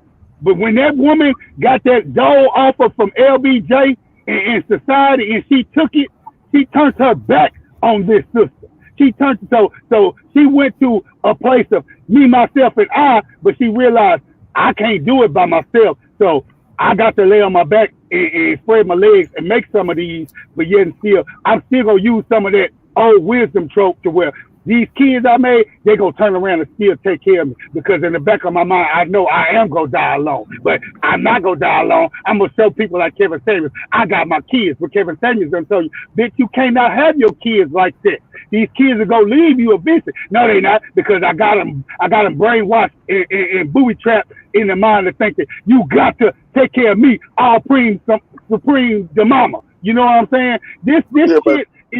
This shit is toxic, man. It's toxic. I just wanted to reply to what we was talking about before, bro. Because I just want to say, for me, I look at things a certain way, because you said we were lucky. And we wasn't lucky. We not one of the lucky ones, bro. We made ourselves what we are. See, this idea that we lucky, we not lucky, bro. I didn't have no special circumstances. Nobody fought for me, bro. I came out of the dirt, bro. I took jobs and I worked jobs and I built myself up. I educated myself and I was disciplined, bro. I see these niggas, bro. I don't believe these niggas, bro. Because I'm from that environment, bro. My mama was, I ain't gonna talk about my mama because she's dead and rest in peace. And I love her. But my mama, my mama and my father were drug addicts, bro. I grew up in public housing in the dirt, never had shit. My mama kicked me out of her house when I was 12 years old, bro, because I couldn't give her no drugs. So I grew up in the dirt, in the streets, went to jail, went out. I done had every bad thing you can have and be against you as a black man in this country. I was born into that shit. So I know, I watched, I see these niggas. I've been on the streets with them. And I know that 99% of them is doing what they want to do. It ain't no circumstances.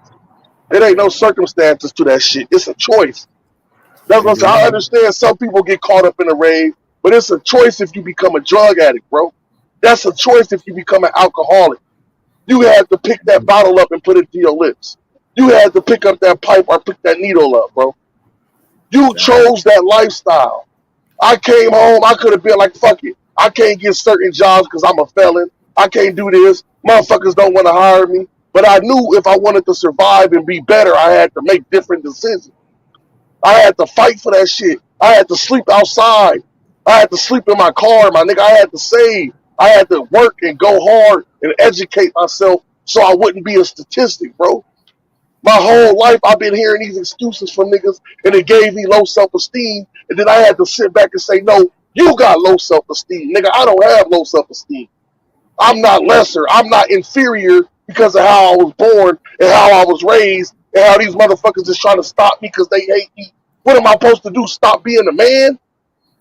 That's man. Oh yeah, that's the whole goal, buddy. That's why I say like I look at the situation. I'm just asking you, am I supposed to give up? So since all that shit, since my mama and daddy was crackheads, since I was born poor in the projects, since I used to have holes in my shoes going to school, am I supposed to give up? Am I supposed to start smoking crack and cry about how I never had shit? Yeah, because that's what they want you to do. I'm just asking. I'm not lucky. I'm not lucky, bro. I worked for this shit.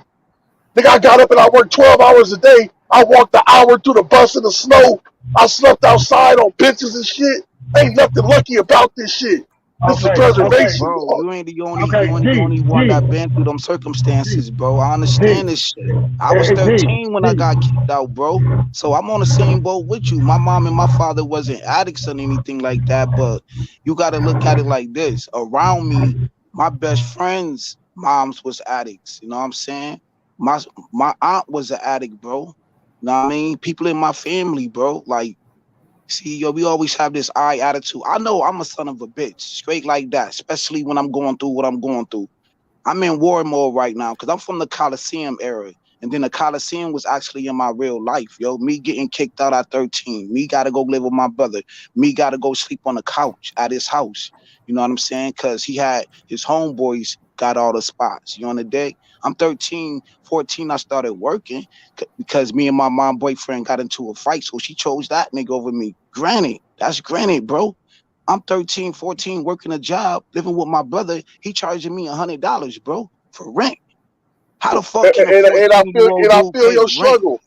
And I feel your struggle because I was in the same position. That's my whole fucking paycheck, nigga, to fucking survive at 14. Exactly. I feel your struggle. That's why when people say, but listen though, man, that's why when people say we lucky, I fight against that shit when people say we lucky. No, we're not. We fought for this shit. We fought for our life, bro. We fought for our life, bro. Every day. Bro, I fought for my life. I used to have to fight grown niggas, bro. I used to have to fight. I used to be going to soup kitchens when I was 14 and 15. That's crazy, because I had to try to go to school and didn't have nowhere to go. Fighting grown motherfucking heroin and meth addicts at the fucking soup kitchen because these niggas want to touch me or something, bro. Right. Niggas That's up why off I'm me. glad that bro, like I'm telling you, niggas think we lucky, bro. Man, listen, bro. They think we lucky, and I'm like, you lucky, nigga. What was lucky about that, bro? Where was all this? They see you cam up. Cause you always cam up. Everybody bro. Like, cares. But listen though, you know what I mean? Man, that shit crazy, bro. I hear all this shit. I'm not trying to. I'm not. Where was y'all niggas at when we was on the street starving, man? Where was y'all when our mamas? Where was they at when our mamas put us out the house and shit? Hold up, They'll call Dave. us Hold lucky up. and spoiled. Hold up. This is the reason why I personally say it's luck. Because sometimes being at the right place at the right time, including skill, including hard work and dedication, is a motherfucker. Because we know a lot of hard working motherfuckers who just ain't made it. Right. That's a And, fact, man. Like, and sometimes the blessings of a god or the ancestors, whatever you want to right. say, plays a good damn role just as much as any man's skill. Facts, bro. Because luck with skill and timing creates good process. True And indeed. the problem is this: when you go through bad times, you only think of three people. I don't give a damn who you are, where you've been, or where you think you're gonna go. When you go through bad times, you only think of three people. You know who those three people are? Who? I'll inform you. It's the motherfuckers who stuck with you during hard times. It's the people who put you through hard times and the people who left you during hard times. Hello. Yo, that's deeply rooted, man. So I when can't do you the woo right now, man. My throat fucked up. Pause. And listen, Yup, no doubt, you bro. going Go through, ahead, bro. let me tell you something about this shit, right? Yup. Yes, sir. When you go through hard times, trust me, even Dusty Rhodes had a lot of had a very famous promo called about hard times. When he talked about a lot of shit that was real in the 80s. He says, think about it. You got a mother out there with 3 kids trying to make it at a cash register and trying to feed them, and she's getting minimum wage. That's hard times. Right. You got a guy working in a factory, and he did 30 years, and the only damn thing they trying to give him is a watch, and they trying to mess with his pension. That's hard times. Hell yeah, give him the watch no more. Look, they don't even want to give him the watch now. They don't Exactly. even get a watch. Exactly. You doing all this work. They don't want to give him the pension. You gotta yeah, remember. I don't give a But fuck You about a gotta watch. remember. yeah, that's all I'm saying though is like Well, you gotta remember. this is manhood, bro. Manhood. No, What's the first fucking thing I always told you about manhood? It's difficult.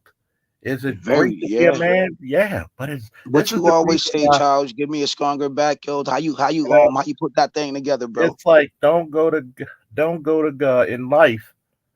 Don't go to God praying for a lighter load. You should pray for a stronger back to deal with a difficult one. Because when you become tested, you know, who likes to grill? I love the grill, man. I think I do better grilling than actually cooking.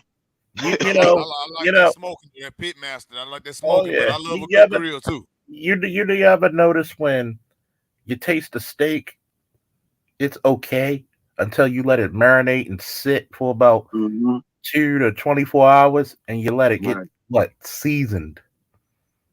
See, when you go to a lot, soak that shit in. Yeah, you got to soak it in. Like I've even done that with blue cheese and chicken, and let it season. Right. And see, a lot of motherfuckers are no longer what you call seasoned. When you call it a seasoned vegetable, you're so valuable. If I go to another place, that's the reason. That's the reason why I could go to some places and put in an application, and I can make twice as much as I was making at the police department because I'm seasoned. Damn. I mean, when you going through your tough times, see, there's an old saying I live by. If you haven't really noticed, there's a lot of this shit that is going to be put on the shirts that we coming out with this year. See, another saying that's going to come out with the shirt is that my scars on my back tell a story. They tell a story of not how much I healed. They don't tell you how much I've survived, but they also tell you how much I healed.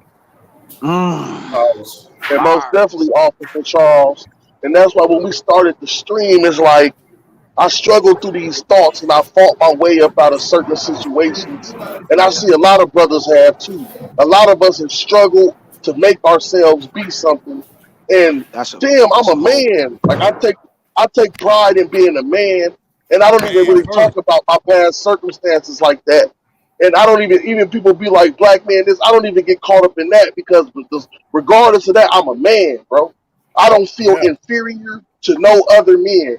I understand our history and I understand, trust me, I understand explicitly what it means to be judged, bro.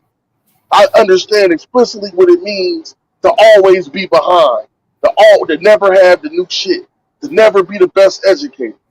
But I just inside my soul, I know I could never accept that. I could never let my circumstances dictate what I really was on the inside, bro.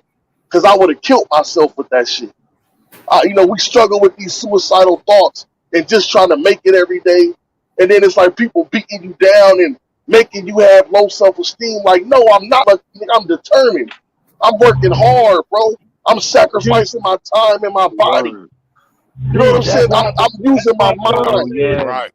That's why Being a Charles said servant, you being got a to servant of pray. the people. And that's why Charles said you got to pray for a stronger back as men. This is Oh things. no, Right. those there. These are things your mothers did not want to teach you because they Right. want you to have a thought back. They want you to act like them. They That want part. you to depend on them. They do not want you to have to. They want you to think like a woman. But you're supposed to go through this toil. You're supposed to soil this earth like it's hard. It's meant to be this way. And for some of Yeah, us with different hues and different shades, it's gonna be worse. Like somebody said exactly. the other day on something I was listening to. There's ghettos everywhere. Everywhere. Everywhere, Don't feel True everywhere. like indeed. we the True indeed. only Around the ones. world, Do bro. not. Do not feel like you the only one going through this. There's a No, and I ghetto know I'm not. everywhere. Right. And that's what Right. I'm saying, AL. That's why I know I'm not. That's why I don't give them dudes in them shelters and all that shit no excuse, because I know that's their choice to be there. Nigga, you Right. choosing to lay down there in that filth. I'm not about to go lay down there and you with that filth, bro. True I'm indeed. not about Hey, to yo, go like, down there and lay down with it, bro. See, like they Charles. lay down like Right. that because 9 times out of 10, they was raised by somebody who let them be on the titty all It, their life. Not make but no we can't. decisions. Not think for Yeah, themselves, but when it came time for them to stand up and be a man, they were still in their childlike state. Half these bums, if they not veterans, That part. half these bums brought this on themselves because they chose not to want to grow up. They Mm-hmm. were arrested development. They suffer from arrested development. and I agree with you. That's what I'm saying with the brother that work in the shelter and with the young brother. Like, bro, this is choices that we make. And life is about choices. And I understand how hard we had it, and I got love for our ancestors, and I never No doubt. disrespect. But at Right. the same time, that was then, and this is now. We got to live right now. We But can't here, get caught up. We here, can't get caught up on the past. We got to remember it. We can't never forget it because we learn from it. But we Daily, got to bro. live That for the part. future, bro. but here's the craziness about it is right, and Uh this huh. is the reason why you always see when shit happens, they always have a person who studied history or political science. They're gonna be like, why did we go through this terrorist attack? Oh, remember 30 years ago when we fucked them? Oh, that's Don't why. talk about. Don't talk Yeah. about that Oh part, yeah. I bro. forgot about that. Yeah, for sure. Don't talk about Yeah, when the black remember man 30 years also ago had we slaves fucked too, them and though. left We them had them. leaning? Everybody was slaves at one particular time, but they always want to group in one group of people. You know what I'm See, saying? see, Like I was on see a different channel, here's the and boy, difference. The only boy thing I got the would change book. about that comment, everybody else was indentured servants. We were Right. truly the only slaves of the planet, and I can Yeah. prove that through history. See, there we go, dog. Even if you Yeah, go there we by the go. Bible, even if you go by the Bible, right? So I got the Bible right Where here. where the Hebrews ever where they would was their religion and their speech taken from them? No. No, right? What were the people who were in England who were indentured servants? Was their religion, their speech, their native tongue, and their self-respect taken from them? No. Yes, it was. Right. Well, The Irish still Irish. You feel me? Even though they was indentured servant, but they never took they still have a country. yeah. You Right. right, Charles. As a matter of fact, ADOS was our native tongues and language and everything taken from us. Yes, it was. That's the difference between a slave. Affirmative. And see, when people talk about slavery, I said, oh, no, no, no, no. You got to look at the ramifications of it. I said, let's look at the Holocaust and let's look at slavery. You literally went to a foreign land and let people set up shop and said, hey, this is New Israel. Matter of fact, you don't even put the new on it. You so slick, you just put it Israel and kick the Palestinians out. You barely gave us fucking civil. You didn't even want to give us civil rights after slavery. It took another what, damn near almost 100 years. Yep. Yeah. Still So going on now. Shit, really? Still? I mean, come on. and then when you gave us affirmative action, you used your Gucci booted feet motherfucking bitches to go convince our women that they in the same struggle as their men. And then here's the fucked up part. They never were in a struggle with their men. It was another co-op. Not a lot of man. Not a lot of them even got hung like that. Like there's come on, man. Now we got new researches, new information coming out. We got Dr. T.S. Johnson. Salute to that man. Dr. Curry. Salute to him with the Man Now book. Salute to Charles and Angry Man and AL. All you brothers, man, who've been informative, man. Without you brothers, man, I don't even know where I'd be at. Even with like being action to play, putting certain things into play, even gaining information without you brothers. You know what I'm saying? And especially the Angry Man, yo. Like shit, I was a slave, yo. When I lost my best friend, like I was on AM Angry Man Live, yo. I lost my best friend. He got murdered, and I was on Angry Man Live. I got a phone call, and my brother told me that my best friend passed away, yo. So I'm typing, I'm got crying emojis. He stopped the whole live, bro. Just to shout me out. Because he lost the best friend. You know what I'm saying? Like, I was a slave at that particular time. You understand? Like, but he lifted me up. You understand? Everybody goes through Real something shit. at some point. And sometimes, there's a no. Actually, I made a meme with Superman looking at his father's grave. And it says basically, sometimes life will be perplexing, and tough times will come.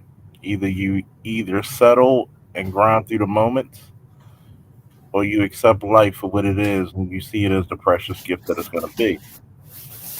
And a lot of times we don't do such because it's it's so easy to live in the hurt.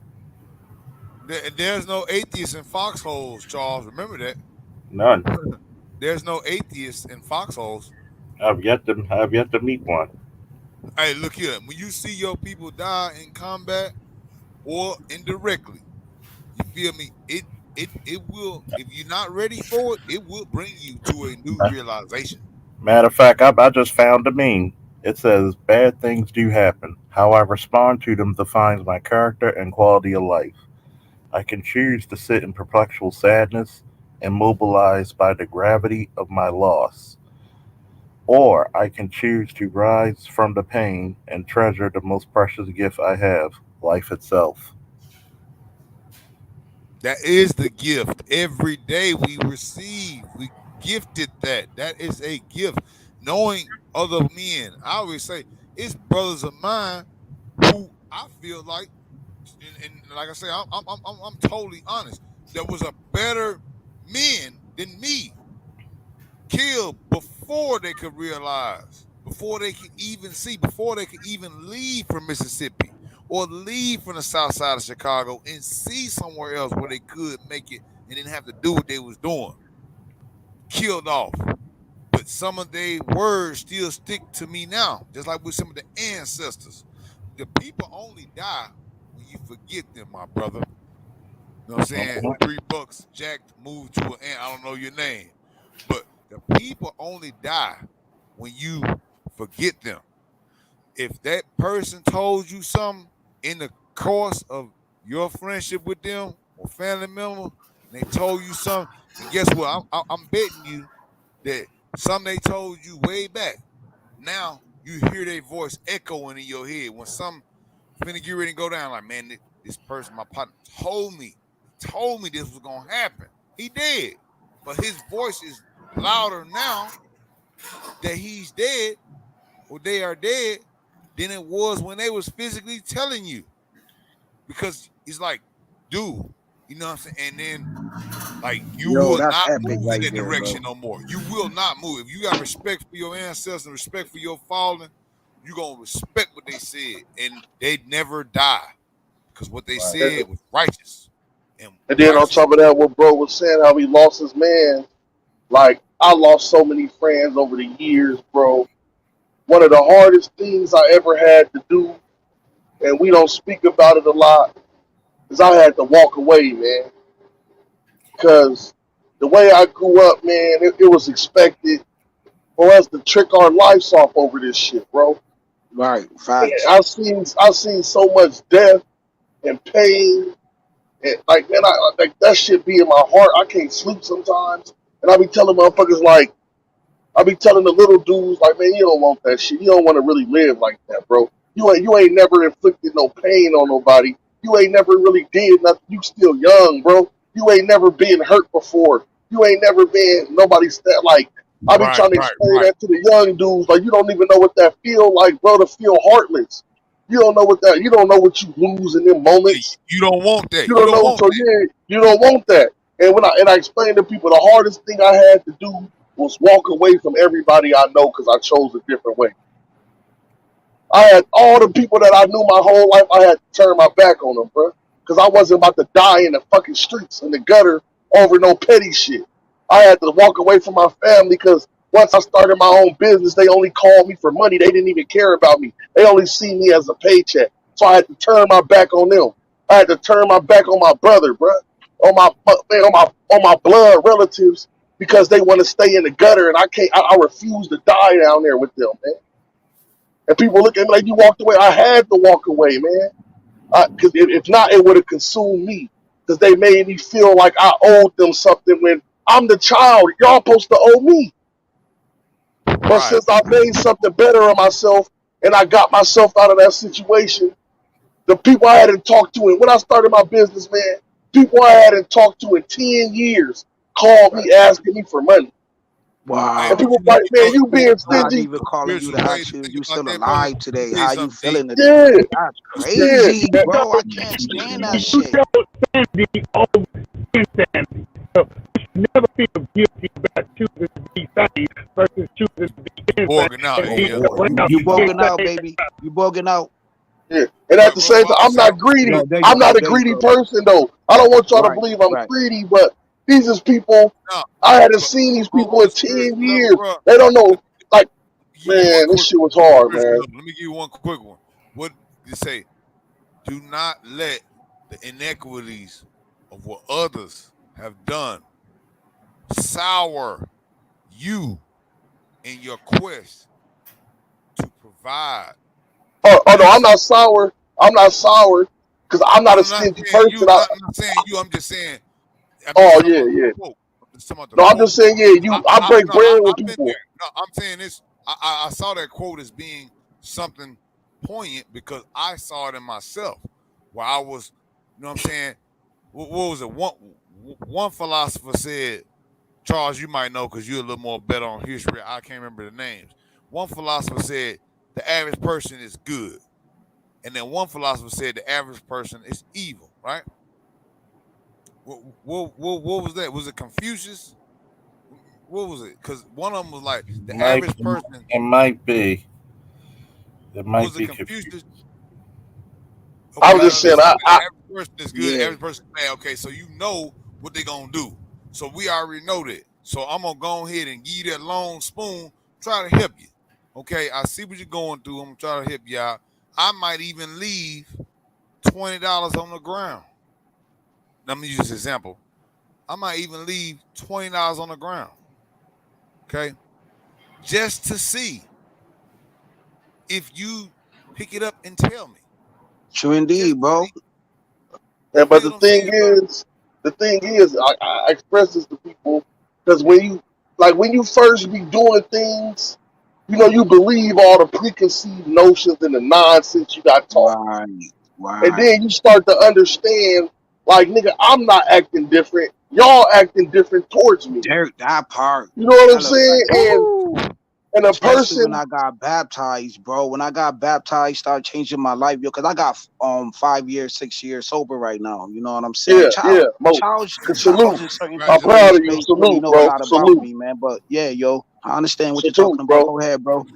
Salute you, bro. That's why I'm saying we get taught these things as young men, and we don't understand our real environment and what it means to be a man and what it means to live life. And when you start understanding manhood, and you have to walk that lonely path for a while, like when I turned my back on my mans and them, and I had to tell them to their face, like, man, I'm not fucking with y'all. I'm not trying to be in the projects getting high all day. You know what I'm saying? I'm not trying to be out here, You nigga. I don't indeed. sell, nigga. I don't sell drugs. I don't need to hang around y'all. Y'all niggas gonna get me caught up.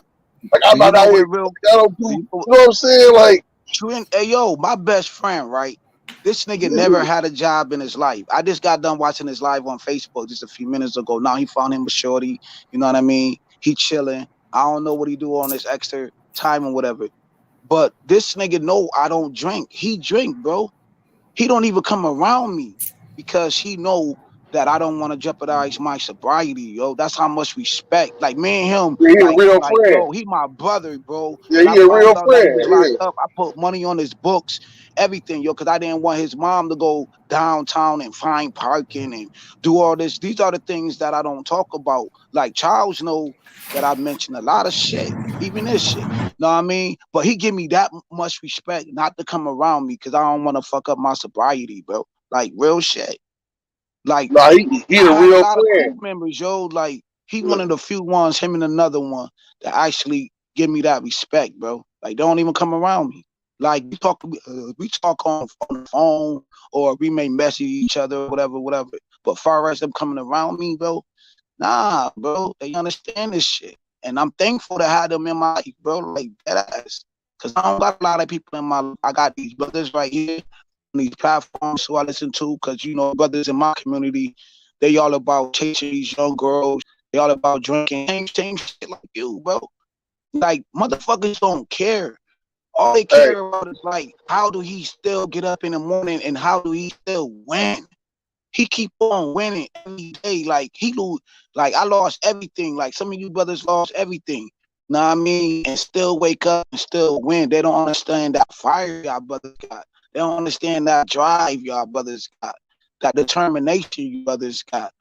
These motherfuckers in these poor ruckus communities, they just want to sit back like your fucking cheerleader and like, damn, I can't wait till he fell. I can't wait till he lose that house. I can't wait till he lose that job. I can't wait till he lose that production business or that company he got. Or I can't wait till he lose his kids. Like it get that It's fucked like up they in waiting some in the people's wings, heads. bro. Like It's like they real waiting shit. in the wings, like waiting in the wings. Just that, and they be around you too, bro. They be Yeah, they be around the you, and ones if you right don't check underneath your your circle, nose, man. if you don't check your circle, bro, like, and that's why I do loyalty tests. Most like, man, why you gotta test a motherfucker that around you? Supposed to, yeah, but loyalty isn't given; it's earned. You feel what I'm saying? If I drop $20, I'm using that as an example. Okay, I've done this before. Where I've left things to the point where I might trust you, but then I might be like questioning some of your stuff that you do, and I might just drop something on accident, on purpose, if you feel me, right? And see, would you pick it up? Oh no, hey man, you just dropped this, or hey man, I seen this. This yours or this anybody? Oh man, okay, you might have came. I'm like, man, I don't know who that is. Okay, you put in your pocket. I'm cool with that. You know why? It depends on who I'm fucking with and how is it. Okay, now he said something. Now I can trust you. If I drop that money and then you don't say nothing and I walk through there, I know the money ain't got no wings and ain't gonna fly away. And you didn't stole it and you didn't took it and put it in your pocket. And you ain't say nothing. Okay, now it didn't cost me nothing to find out your loyalty wasn't right. It only cost me $20, brother. $20. It only cost me $20. Now, had we been going through these things, now we sitting up here talking about big money, treasurers, corporations, SI and otherwise. See, motherfucking LLCs, doing business as trust funds. Charles and brought up all kinds of different ways we can do this. Now, you want to make sure that this person is loyal. Because you can't now. That What if part. that person was to be the treasurer and he's in charge of money some type of way, and he didn't got up in, but before he stole $20 off the ground when you dropped it down out your pocket. We can't have him in control of nothing. We can't have him Hell nah. mixed. That's why people need to get that DMX book, man. I got the book right here, the Earl Simmons book. Get that book, man. Make it your business. Cause the things he talk about, the $20, it's in the video, you know what I'm saying, on YouTube, but it's nothing like the book, man. People thinking that he was an addict and like that. People don't know, like what he said, doing a trust fund. DMX lawyer stole $70 million, bro. $70 million. It's in an interview with his first wife. You know what I mean? The video is right there on the Breakfast Club. You know what I'm I saying? wonder So how check many that video out when y'all other get some time, crimes that they bro. stole money. I bet that same guy is also complicit in stealing other brothers' money. Like Yeah, he changed his name and moved to Florida. Man, look at that. See, I ain't even. Man, what I'm talking about, It's bro. real. I got the book, bro. I'm about to put it as my avatar. I'm gonna put it up as my avatar. Like he right there, he got his arms crossed, like he naked, he got his arm crossed, like showing his vulnerability. You know what I'm saying? Like he vulnerable, like he shed off his skin, you know what I'm saying, like a snake, you know what I mean? Or whatever you want to call it. No doubt, And people and I'm don't even saying, know about bro, the serpent like when I that though. seen people They coming thinking out the after serpent that bad, but man, yeah. after he died, when I seen people coming after that man after he died, bro, and talking about how he was a dope fiend, like you just said, man, I did not believe that one part because I grew up with DMX, bro. I remember before Facts. Belly AM came told me to get the book because you know he always dropping books, and know what I'm saying, I got some of the books that he mentioned. I got the Man Not book also as well. You know what I'm saying, and many other books. But I really had to get that DMX book, yo. That book put me through. See, yo, I'm gonna give y'all, you know what I mean, a heads up. Like that book put gonna that in put the you back through. chat, man. I'm gonna go check it out. Put that in the back. Yeah, that book gonna put you through different emotions. Like you're gonna cry, you're gonna laugh, you're gonna be mad as fuck about what his mother used to do to him as a kid, bro. Like putting him in a room as a kid, bro. I mean, he had to be in a room for the whole summer. Know what I mean? This man got hit by a car as a little kid going to the store. He not supposed to leave the porch. That's how it was back in the day. He decided to go to the store. He got hit by a car. The lawyer knocked on his door, about to give him a check, like, yo, you know what I'm saying? The car was in the wrong, whatever, let me defend him. Man, that woman talking about she got money already. She don't need to go to court.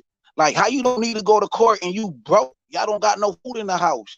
You live in an impoverished environment. Like, you don't got shit. You got multiple men coming into the house and you letting other men whoop him and shit, telling the new man his business, you know what I mean, about what he did, and then you allowing them men to hit him.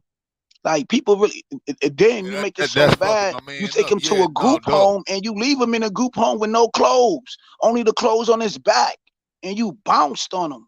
And it get deeper than that, but I'm gonna leave it like that because reading is fundamental. You motherfuckers need to read something, man. I ain't gonna tell y'all all this shit all the time. You illiterate motherfuckers, you gotta read between the motherfucking lines, man. Dead ass.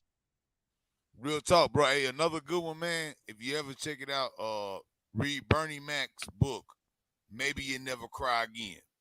That's one of the best books I've ever read, especially he's one of my favorite comedians, but the words he's speaking, manhood, should I say.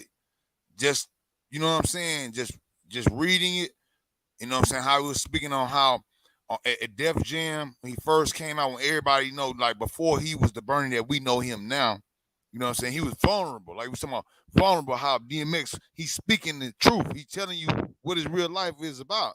You don't have to go to the news and what the TMZs of the world may be saying about him and all that. You know what I'm saying? Bernie was going to him. He said, man, look, I'm going to tell you straight up. When Martin Lawrence and them came out there was a dude in front of them, and they booed him off the stage. If you remember that, right? Bernie was coming up there. He had a chick from Dallas had did his pants and shit, did some you know what I'm saying, some designs. He had Kid Capri back there, you know what I'm saying, and he was like right on time with like the, what is it? I ain't scared of you, mother. August. You know what I'm saying? Hey, he said that even on Pierre's show, they even came back. Hamburger was one of the dudes that was on there. Man, I miss Hamburger, man. Whatever happened? Yeah, remember Hamburger? Like hell he was yeah, yo, with the cowboy hat. Come on, dog. All I did was watch. That's why I'm able to roast. Bernie was like, man, I'm coming Hamburger out there. legend, You know, man. you got big names like Martin Lawrence. He was like, man, I seen him had laughed that dude off the stage. He was like, man, right. I feel my heart flutter like I'm in New York. Like, nigga, I can't, you know what I'm saying? Like, he shot down there, he coming out there, he like, man, I can't have these New York niggas doing me like no Apollo shooting me off the stage, nigga. You know what I'm saying? You know, I ain't scared of you motherfuckers. And like, he was saying that shit like literally, he never knew that was gonna pick up. He did that shit right on the point. He told Kiki Brennan what's up. You know, like, hell no, nigga.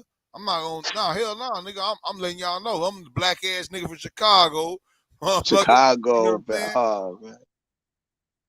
Some of the best comics, best baseball players, everything, man, come out of Chicago, man. I'm thankful that I was able to go there in the 90s, man, because my mom boyfriend from Chicago, you know what I'm saying? He lost his nephew, you know what I'm saying? Because he was about to go out there to go get the car, you know what I mean? Crown Vic. And his nephew got killed on the highway, man, with his family inside the car. But luckily the kids didn't get hit, only he got hit on the highway. And my stepfather still had to go get the whip, man. Word, real shit. I was on the west side of Chicago, man, Vice Lords, man. Oh yeah, he on the west side. Yeah. Yeah, man. I ain't know nothing about gangs. All I know is my stepfather was like, yo, when we get in this house, go right upstairs and go in that attic, and all the kids gonna be up there. Like, we adults, my gonna be daddy in the living room.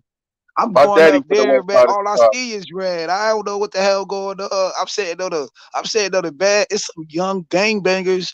You know what I mean? Shout out to them. I hope they doing okay in their life right now, man. I ain't see them in so many moons, man. They like, yo, you want a square? I'm like, what the hell is a square? Yo, these young dudes smoking cigarettes. I'm like, what the fuck? That shit was daddy from culture the west. shocking, bro. Yeah, my daddy from the west side, man. I used to go up there and see my cousins and be like, "What the fuck going on, bro?" Bruh. Yeah, my You go daddy to from the west Madison side. Ave, bro. That's downtown in Chicago, bro. Like, yo, they have like a car party. Like, I'm seeing my women's daddy in Corvettes. Now, mind you, I'm in upstate New York, Rochester. Man, some of these ladies, they got, you know, they doing their thing now. But like back in the 90s, the dudes up here had mostly all the fly whips.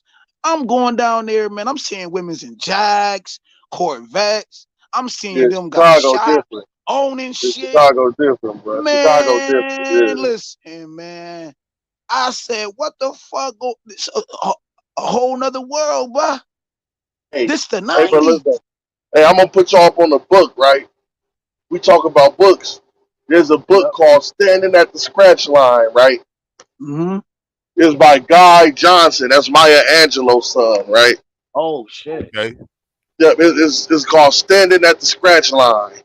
Listen, y'all go read that book. Listen, man. Thank me later, man. I'm gonna get that DMX book because X was my man. Get that book. Angry. Hold on, let me shout out to the Angry Man. You know what I'm saying? Because he don't get enough credit in these spaces, man. Shouts out to him for putting me onto that book because it led me to different emotions. Like, we all could relate to. I don't care what walks of life. Think about it. Anybody can relate to that, man. Angry Man gets a lot of credit in this, man. Angry Man gets a lot of this. Yeah, Angry Man for sure. Yeah, he one of them. Yeah, true. He put me on some crypto shit, and I ain't even know. Hey, but listen, Officer Charles, have you ever heard of that book? Which one? Hey, Officer Charles, have you ever heard of that book, Standing at the Scratch Line? Standing at the Scratch Line. Let me write that down. Listen, back in the day, back in the day, you know, for bare knuckle, black man used to bare knuckle box, right? For money. Right. And you used to have to stand on the scratch line or you wouldn't get paid. You know what I'm saying? Like, the book is called Standing at the Scratch Line, though. And listen, bro, a lot of the stuff that we talk about, listen, man, that book right there, the dude who wrote it name is Guy Johnson. It's Maya Angelou's son, though. Like, listen, man, that book right there, like, I believe in it. My thing about DMX, man, I used to cry listening to DMX when I was young, bro. Like, You know what I mean? X that guy, man. X that guy, man. He When you spent a listen lot to, of when you time. really, He spent a lot of time in Baltimore. yeah, yeah, yeah. Let's look up that book that's standing at the scratch line. I don't even know if it's still in production, but the Man, second I'll book to find it, it, yo. Cause there's a bookstore. I'll find it. Trust. yeah, yeah. I'm I'll telling you, find and it. I it's the see it right second now. book to It's it. on Prime. It's on Prime, brand new paperback, $16.99. And they got 30 of them on used for $5.99. Oh, Yep. okay. Good looking, Get a bro. listen, man. Standing at the scratch line. I'm gonna get You can X get it on book right because I Amazon, just got man. done. Dwayne. Yeah, I just got done reading Jay-Z book. That joint was tough. Oh You know man, what I I'm ain't saying? even hear. Hey yo, I should have got that shit when I was younger, yo. When me and my kid's mother, my children's mother, when we were still together, yo. I seen that shit, yo. That shit came with the book, and it came with like extra other items, just like a big ass white box, beautiful box. Yeah. And Back in the I also day, but read a brother. Yeah, and this shit was it's some tough. years ago. I ain't get And a that book brother. still. All y'all know who Hill Harper is? Nah, I don't. Hey man, Hill Harper, bro. He a brother, but he a brother. He caught a lot of flack because he started raising his kids as a single dad. It was like shit. Black women do it, and y'all congratulate them. So shit, I'm choosing to be a single father. Like, hey, Hill Harper, that guy, man. Okay, I'm about to write that down too, bro, because I love Yeah, doing research. I don't gotta yeah, work today. Yo, yeah. I'm Hill about to write Harper, all this shit down, bro. but that's Hey, standing yeah, at the scratch shoot that line book. shoot that other one in there, man. Earl Simmons book. Put that Yeah, in there for me, bro. Cause I just yeah. ordered I just ordered that other one that you just said. I just ordered on my Amazon. It'll be here tomorrow. I So I'm guarantee you, gonna order that other one too. when you read that standing at the scratch line book, bruh, Yeah. Oh, like when you man, read standing at the fast that line shit and gonna you have read you Earl emotional, Simmons, bruh. oh my nigga, you about to be on some shit. You about to be on some them two books. If that Yeah, gentleman right there says the L. Harper book powerful, and yeah. then you're gonna read the DMX book. Oh my G, you about to be on one, dog. You You gonna about be to be over on and one hey, I'm gonna Officer give on you Charles. some another good man one too. I'm shit gonna give though. you On another some All good right, one. man shit. fellas. All right, fellas. We're about to give last Look how thoughts. these motherfuckers do us, dog. Look how they do us. Look how these so-called our women do us, bro. Like real, yo, this shit is grimy, bro. Like your own Anybody? mama, man. Like I remember my own mom telling me some foul shit. I wish she was dead. I wish I ain't All had that you. shit. That Shit shit make like you have that. low I'm self younger than a esteem. motherfucker. Like Yeah, it Yeah, does. I ain't it know make you nothing have at the low self time. I'm only esteem. 12 years old. Like I may not clean my room or I may sneak in the homeboys at the time, you know what I mean? Yeah, Sneak in the all homeboys that. and we chilling, you know When what I they try to mean? But embarrass you, soon they as when try I to get it, yeah, embarrass right you. in front of my Yeah, homies, like, yo, you ain't nothing, you a disgrace. I wish you was dead. Nah, I all mean, that you know shit. what that did to me though? That's No, why I I no decided listen. to run away. Like I went Hey, all the way bro. to fucking Kentucky, bro. I was 13. I left middle school because this fly dude came up in there one day. Like I was running to school, but then he came. I was like, yo, this nigga different though, man. I know I can't whoop his ass. I might as well woo him though. You feel me? Use other. I didn't know nothing about the art of war and all of this. I'm young. I'm in the Yeah. video games. I'm in the playing with toys and playing you know what I mean, other video games, you know. So boom, I jumped in the whip. We went all the way to Henrietta. After Henrietta, we jumped in another whip, a van, and drove all the way to Kentucky. I got locked on the second day, yo. I was in a juvenile center. Now, 4 black women, my mom and her friends had to come and get me, bro. Imagine, you know what I'm saying, riding in the car with 4 black women in a Cavalier, in a red Cavalier car. They And talking reckless. these big women, like, Yeah, you know what I mean? and they They talking big, reckless too. They talking talking reckless. reckless. Yeah, they talk. Reckless. You Hey ain't man, listen, shit. bro. Trust me, Hitting bro. me and shit. Hitting me. Trust me All when I types say of this, crazy bro. shit. Hey, bro, I feel for you because you're not the only one, bro. Trust Mm. me, bro. Just the fact that we able to come and share this shit. See, and I used to have an issue with older dudes. 'Cause I used to try to share this with the older brothers, and they used to hush me. Like they used to shush me, like don't talk about your mama, don't say this shit. Now Like, you see yeah, how yeah. things change very quickly. Word, that part. All See, come right, on, man. fellas. Some crazy shit. Like Anybody want to hitting me get with their last thought? switches, cussing me out while you hitting me, Oh dying yeah. and shit. 8 Anybody years want to get old. last Know what I thoughts? mean? Because I was smoking cigarettes young, yo. My dad gave me my first shot of liquor. God bless his soul. My father's no longer here with us. You know what I'm saying? He passed away like 3 years. It'll be 3 years now. You know what I'm saying? Like hearing All right. motherfuckers trolling me. oh, All your that. father in hell. You know what I mean? Even my mom be saying that shit once in a while. Like, Yeah, your that's what I'm dad wasn't saying. no I already good. know. You Hey, look, I'm already out of here, know how it y'all. goes. She don't say Yeah, I not already one know, thing bro. I feel positive, your bro. pain, bro. Not one I'm just thing happy. positive. I'm like, can Yeah. you at least say one thing positive about my father? No, ain't nothing positive about him. Well, I'm an image of him. I am my father. I'm a deflection of my father. Whether it's physical, you know what I'm saying, or even spiritual. I am my father. And here you go seeing your black ass right here. You know what I'm saying? Discrediting me for It's all right, bro. a positive affirmation of your father, and then the fact that you saying that brings life to it, brother. So don't even worry about that. Yeah, most Yeah, you definitely. And thank already you for know. sharing All with that us, shit bro. do is make me stronger because I vent the childs, man. You know how child spirit is. Even when Charles had Rona or whatever, he still went live stream. He still went live. Sick as a dog. Fucked up in the game, and still went live. And his energy, his presence. I was like one day when AL was on the platform, it was AL, it was multiple gentlemen on the platform. I told Charles like this. I say, yo, I just want to sit on the platform and not say nothing because I just want to capture your energy. Like I was pissed off that day. Like I was about to go outside. Ain't no telling what I was about to get into. Like I wasn't thinking properly at the time, but you know what? Charles just happened to go live at that time. And I was like, yo, I just want to capture your energy. Yo, that's it. I don't want to say anything. That ass. Sometimes that's all we could do. It goes back to the saying. A lot of you don't understand, my brother, my champion, my savior. We the only people that's gonna save each other. So that's it. Till next time. Woo! Y'all have a good prosperous morning. Shout out to my boy Leon, dedicated to him once again. Till we meet again, my friends. Woo! Yeah, hey, We out. check that book out in the private chat, man. I put them two in there. Yeah, man. I just wrote it down, man. I'm gonna get that. One for Pimp C, brother. Check that out. I'm getting them two that you had said, and the other one what G had said as well, brother. We gotta read. Oh yeah, the Earl Simmons book. We Get gotta that read. shit. Because his wife got a book too, but she don't got it through Amazon because the shit called her side. You know what I mean? But I went to Barnes and Nobles. They ain't have it. So I think she buy like one of her own companies or like a local company or whatever. But I'm gonna get that too, yo, because I want to hear her side too. And like even right now today, his first wife actually holding down the family. Like she like the grandma of that family. Know what I mean? Like Big Mama.